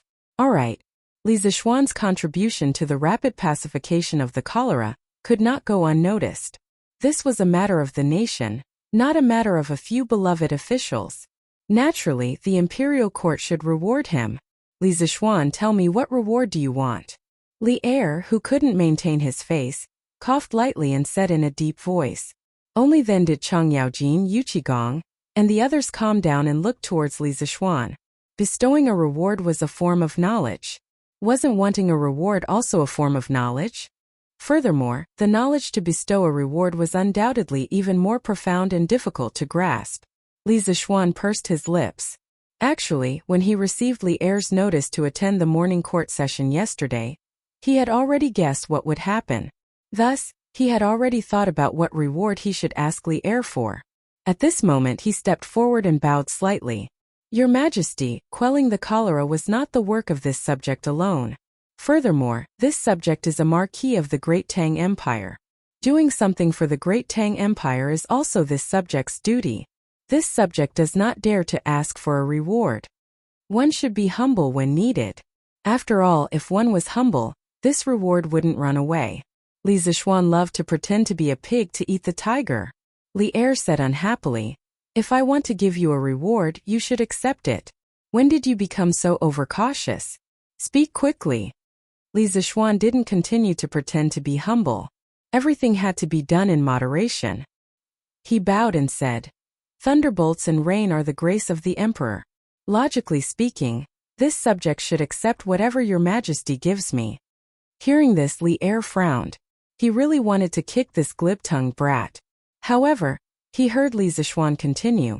However, this subject has something to ask of your majesty. I would like to take the opportunity to say it today. I hope your majesty will allow it. This brat had finally returned to his original appearance. Li Er said seriously. Speak. Li Zixuan said. This subject wishes to set up a medical school in Yanhuang College. At that time, this subject will train medical students together with the Imperial Medical Department. When the time is ripe, This subject intends to open medical schools all over the Great Tang Empire to relieve the suffering of thousands of people. This subject will let the people of the Great Tang Empire be able to treat illnesses and afford medicine. I hope Your Majesty will allow it. Silence. After Li Zixuan finished speaking, the court immediately fell into silence. No one, including Chang Yaojin, expected Li Zixuan to make such a strange request. Wasn't he wasting the opportunity? Chapter 933. Inside the Taiji Palace. After Li Er heard Li Zixuan's words, he muttered in his heart. He thought to himself, why did this brat suddenly change his personality? He didn't even want to take the advantage that was sent to his mouth? Is this the only request? Li Er waited for a long time and didn't see Li Zixuan continue speaking. He asked uncertainly, Your Majesty, I only have this one request. I hope that Your Majesty will grant it. Li Zixuan said lightly, Xiao Xian you. Chang Yaojin anxiously glared at the side. He wanted to say something but was pulled back by Qin Xiong. Li Er looked deeply at Li Zixuan and then nodded. He said in a deep voice, Okay, I grant it. Among the officials in the palace, some let out a sigh of relief while others sighed. Thank you, Your Majesty. No matter how others looked at him, Li Zixuan still had a calm and at ease look on his face. He had the demeanor of an expert who didn't care about material gains and didn't care about personal losses. Who knew that before Li Er finished speaking, Li Er changed the topic and said, I have always adhered to the principle that meritorious deeds should be rewarded and wrongdoing should be punished. Li Zixuan, whether it is saving the 3,000 people from the cholera or establishing the medical school in the future, they are all acts of meritorious deeds for the country. They should be rewarded. Marquis Yong and Li Zixuan, come forward and listen to the decree. Li Zixuan secretly thought that old Li still had a conscience. His move of retreating in order to advance was not in vain. Putting away the messy thoughts in his mind, Li Zixuan walked to the front under the stunned gazes of the officials. He solemnly bowed and cupped his fists, saying, This subject obeys the decree. Li Er's eyes narrowed as he scanned the officials in the palace. He then said, Marquis Yong and has meritorious deeds for quelling the cholera. With the strength of one person you saved thousands of people from life and death. At the crucial moment you didn't claim the credit and didn't become arrogant. You are still able to worry about the country. You are truly a role model for all officials.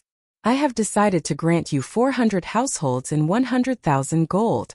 I will also bestow upon your mother the title of Lady Yi, and your wife the title of a Korean third-rank noble lady. Your father, Li Jingma, is a secondary 7th-rank winged cavalry officer. Are you satisfied? Previously, Chang Yaojin had jumped out and said that he wanted to give 100 households worth of land to Li Zixuan. This gave Li Er a little inspiration. Since he could not raise Li Zixuan's title and position, and Li Zixuan did not lack money, he might as well increase his land and land. At the same time, he could also reward his family members with some empty positions. If everything was calculated, the reward would be very generous. In addition to the 600 households that were given to Li Zixuan when he was conferred the title of Marquis Yong, and Li Zixuan now had a total of 1,000 households. What kind of concept was 1,000 households? One must know that the Duke of Lu Country, Chang Yaojin, only had 700 households. The Duke of Yi Country, Qin Xiong, also had 700 households. The Duke of Wei Country, Li Jing, only had 400 households. Li Zixuan's current land was almost catching up to the Prince of Hejian County, Li Shaogong. According to the records, Li Shaogong had 1,200 households. Li Zixuan was only a small marquis, but his land had already reached a shocking 1,000 households. It was truly inconceivable. Furthermore, 1,000 households land meant that Li Zixuan was now in charge of the life and death of 400 to 500 people. This subject thanks Your Majesty for your great kindness. Li Zixuan was also shocked by Li Er's sudden generosity. He had to admit that old Li's all-round, multi-layered reward plan made him very satisfied. Your Majesty is brilliant. Cheng Yaojin was overjoyed. He quickly followed behind Li Zixuan and sang praises. Zhang Sun Wuji hesitated for a moment before saying, Your Majesty is brilliant. The Marquis of Yong, and cared for the people and even quelled the cholera single-handedly. None of the ancient sages could do this. Your Majesty's generous reward is definitely worthy of the Marquis of Yong'an's name. No matter what, Li Zixuan had saved his son Zhang Sun Chong. If he Zhang Sun Wuji didn't do anything, it wouldn't make sense. Furthermore, the rewards that Li Er gave were all within the rules. It wasn't too out of line. He had no reason to make things difficult for Li Zixuan on this matter. Instead, he might as well fulfill his wish. Since Zhang Sun Wuji had already agreed, who else in the imperial court would dare to come out and cause trouble for such a small matter? Strictly speaking, Li Er didn't give Li Zixuan a promotion. This was the most important thing. Most people could accept this result. Li Er nodded and said, "Yes, Li Zixuan, I heard that Yanhuang College has made an astronomical telescope. Through this mirror one can observe the sun, moon and stars in the sky. Is this true?" Once he said that, everyone was shocked. The officials couldn't help but look at each other.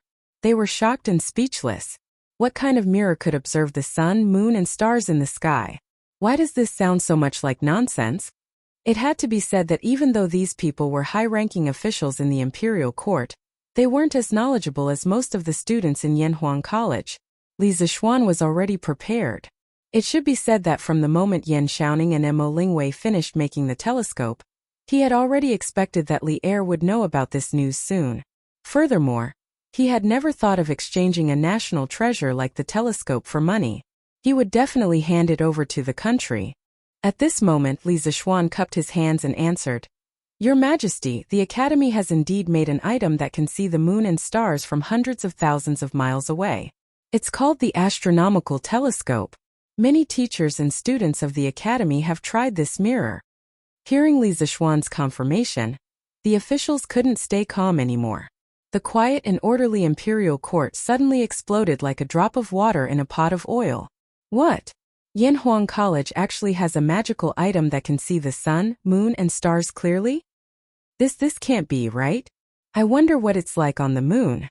Other than these officials who were just here to watch the show, the eyes of many military bigwigs lit up.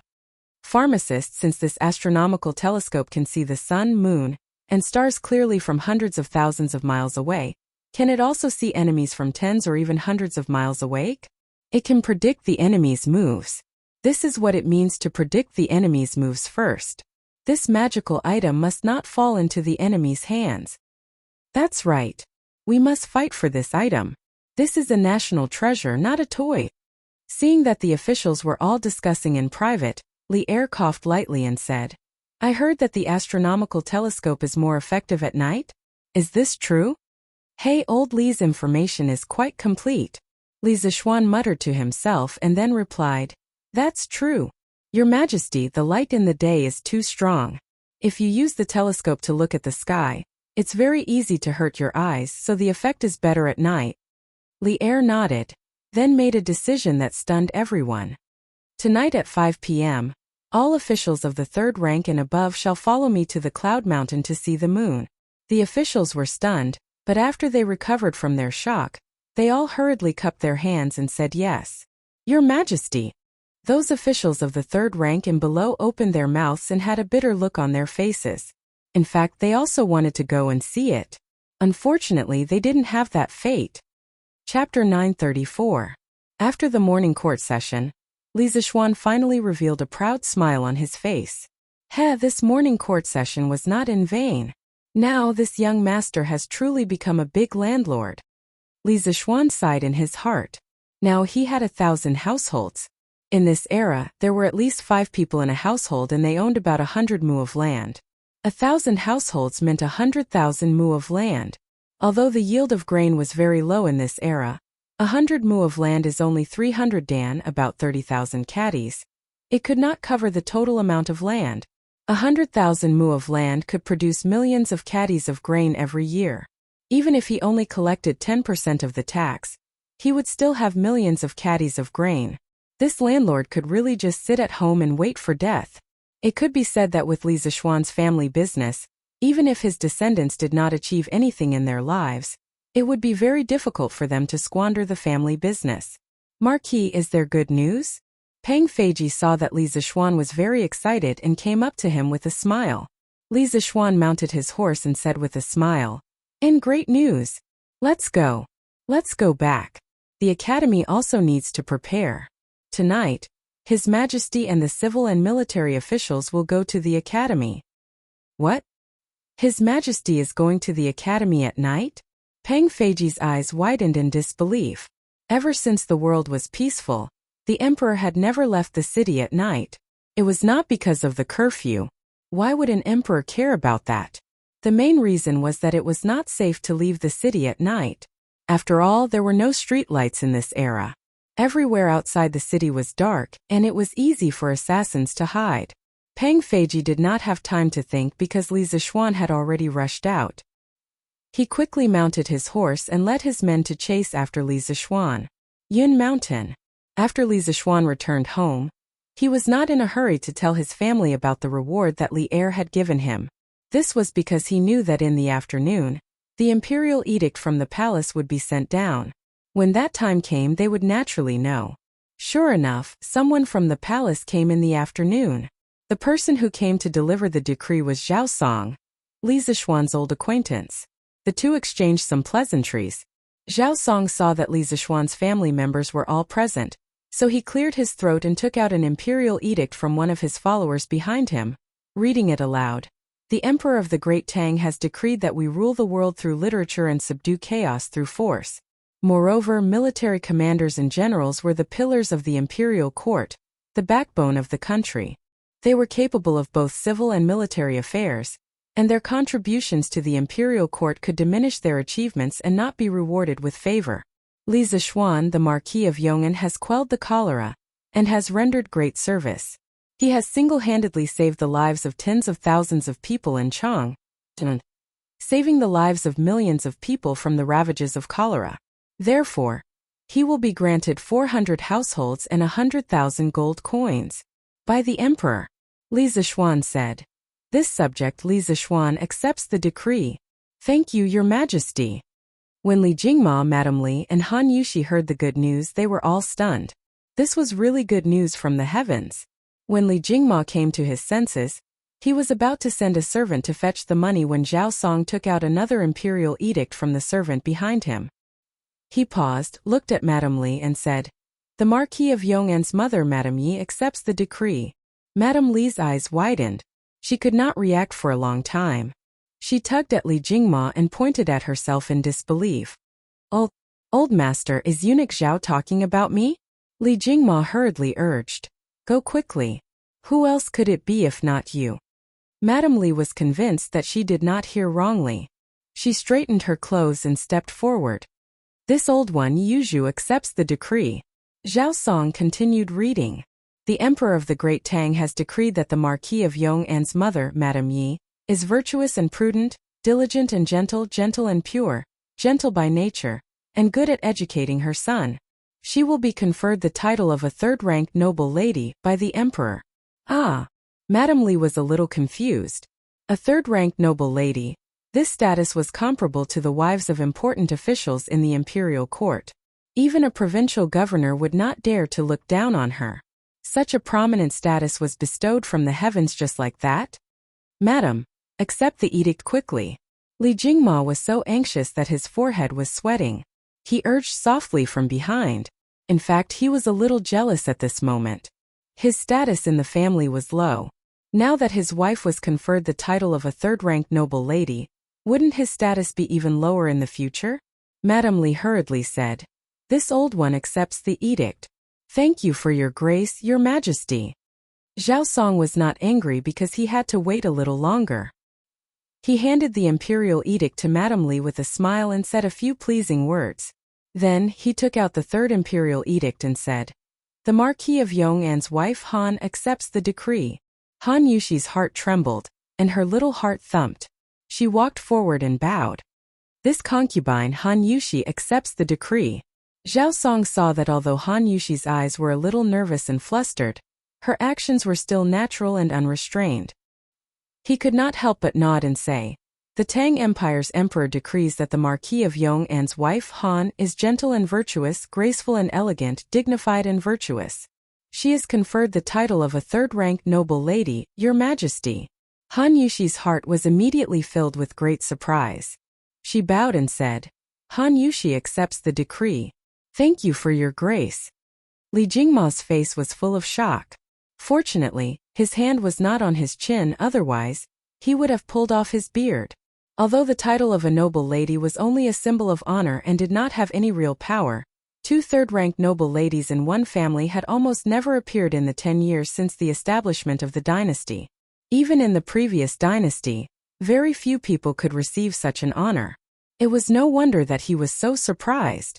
However, apart from being surprised, Old Man Li could not help but feel a little disappointed. His wife was conferred the title of a third-rank noble lady because of her son, and his daughter-in-law was also conferred the title of a third-rank noble lady because of her husband. As the father, why did he have nothing? Could it be that he did not contribute to the birth of Li Zishuan, this son? Just as Old Man Li was feeling sour, Zhao Song spoke again. Li Jingma accepts the decrees. Li Jingma immediately came back to his senses, and a smile finally appeared on his old face. I, Li Jingma, accept the decree. Zhao Song recited. The Tang Empire's emperor decrees that a family that accumulates good deeds will have more to celebrate. Those who have not done good deeds will not be affected. How can I be stingy with my praise? Your son, Li Zishuan, has a righteous character and good conduct. He is adept in literature and martial arts. You have taught your son well. I hereby grant you the title of a 7th-rank winged cavalry officer, Your Majesty. 7th rank? Li Jingma was not a novice. He still had some common sense. Even though this winged cavalry captain didn't seem to be of the same rank as a 3rd-grade noble lady, this was a genuine military merit. Normally, only those soldiers with military merits would be able to obtain it. Therefore, Old Man Li was grinning from ear to ear. Li Jingma accepts the decree and thanks for your grace. No matter what, he would never have thought that he would have the opportunity to become an official at such an age. The wonders of life were truly indescribable. Moreover, the 4 imperial decrees had arrived at Yunshan today. It could be considered as 4 consecutive blessings. Chapter 935.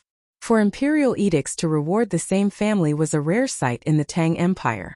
The fact that Li Zishuan was favored by the emperor made people look at him in a different light. But were these rewards really a lot? Not at all. Although there were 4 imperial edicts as rewards, the real benefits were only 400 households and 100,000 gold coins. The rest were nothing more than empty titles. Compared to Li Zishuan's contributions, these rewards were really not much. Think about it, if Li Zishuan did not help, even if Sun Simiao could rush back in time, it was unlikely that he would be able to produce the antidote immediately. With the epidemic spreading like wildfire, the delay in producing the antidote would increase the number of people infected with cholera. When the number of people could not be controlled, the Tang Empire's capital, Chang'an, would be in great danger. Therefore, the rewards given by Li Er were not much at all. Haha. Good. Good. Today is really a day of great joy. Ha ha ha ha. After Zhao Song left, Li Jingma laughed heartily.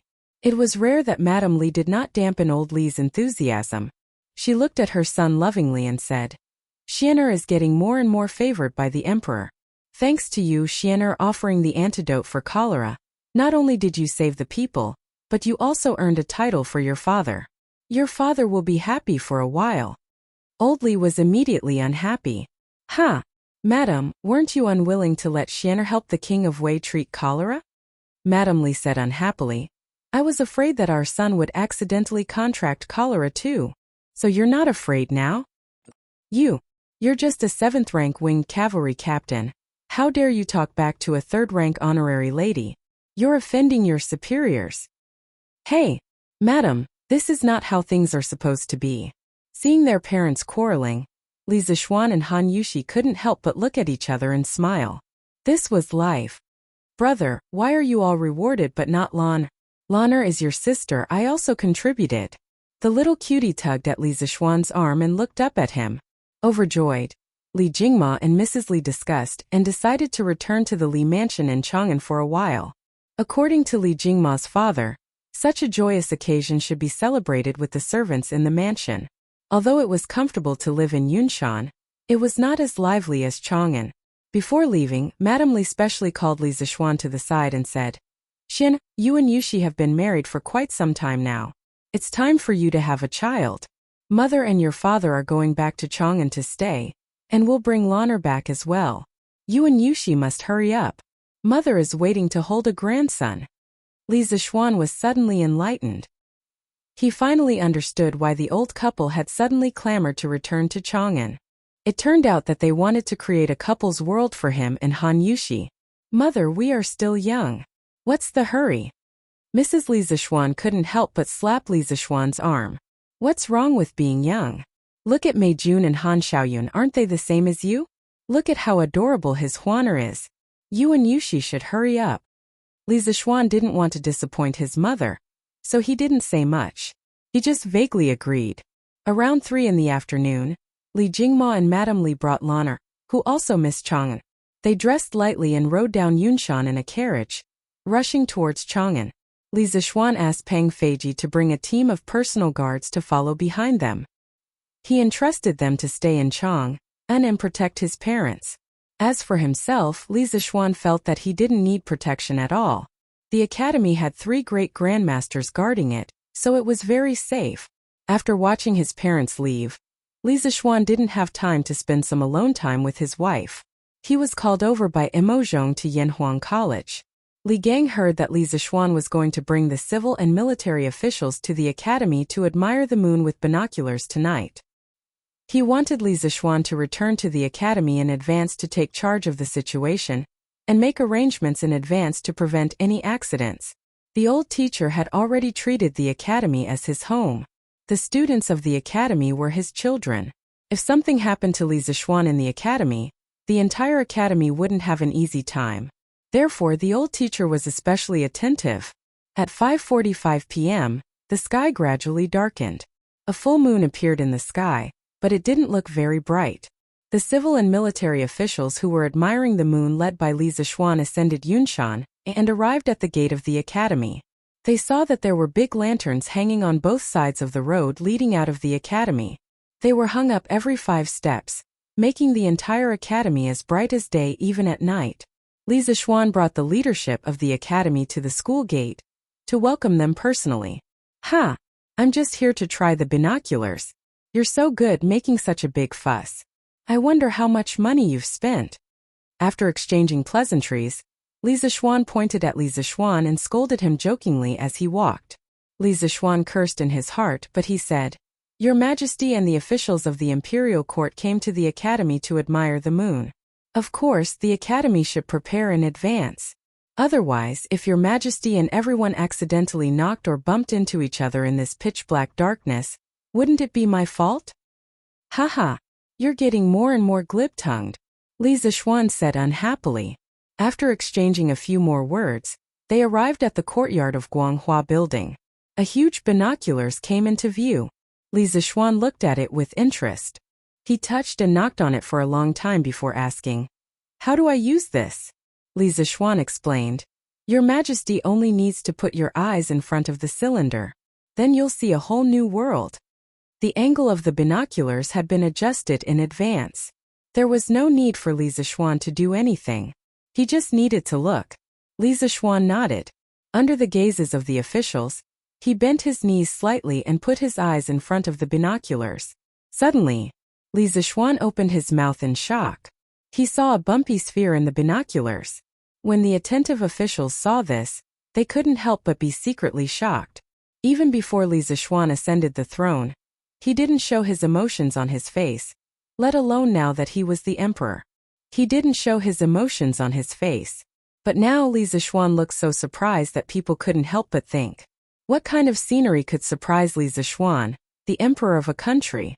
The more they thought about it, the more eager they were to use the binoculars. But here came the problem. Li Zixuan had been in front of the binoculars for almost 15 minutes, but he still didn't have any intention of leaving. What could the officials do? Could they go up and kick Li Zixuan away? So they could only wait at the side for Li Zixuan to finish using it.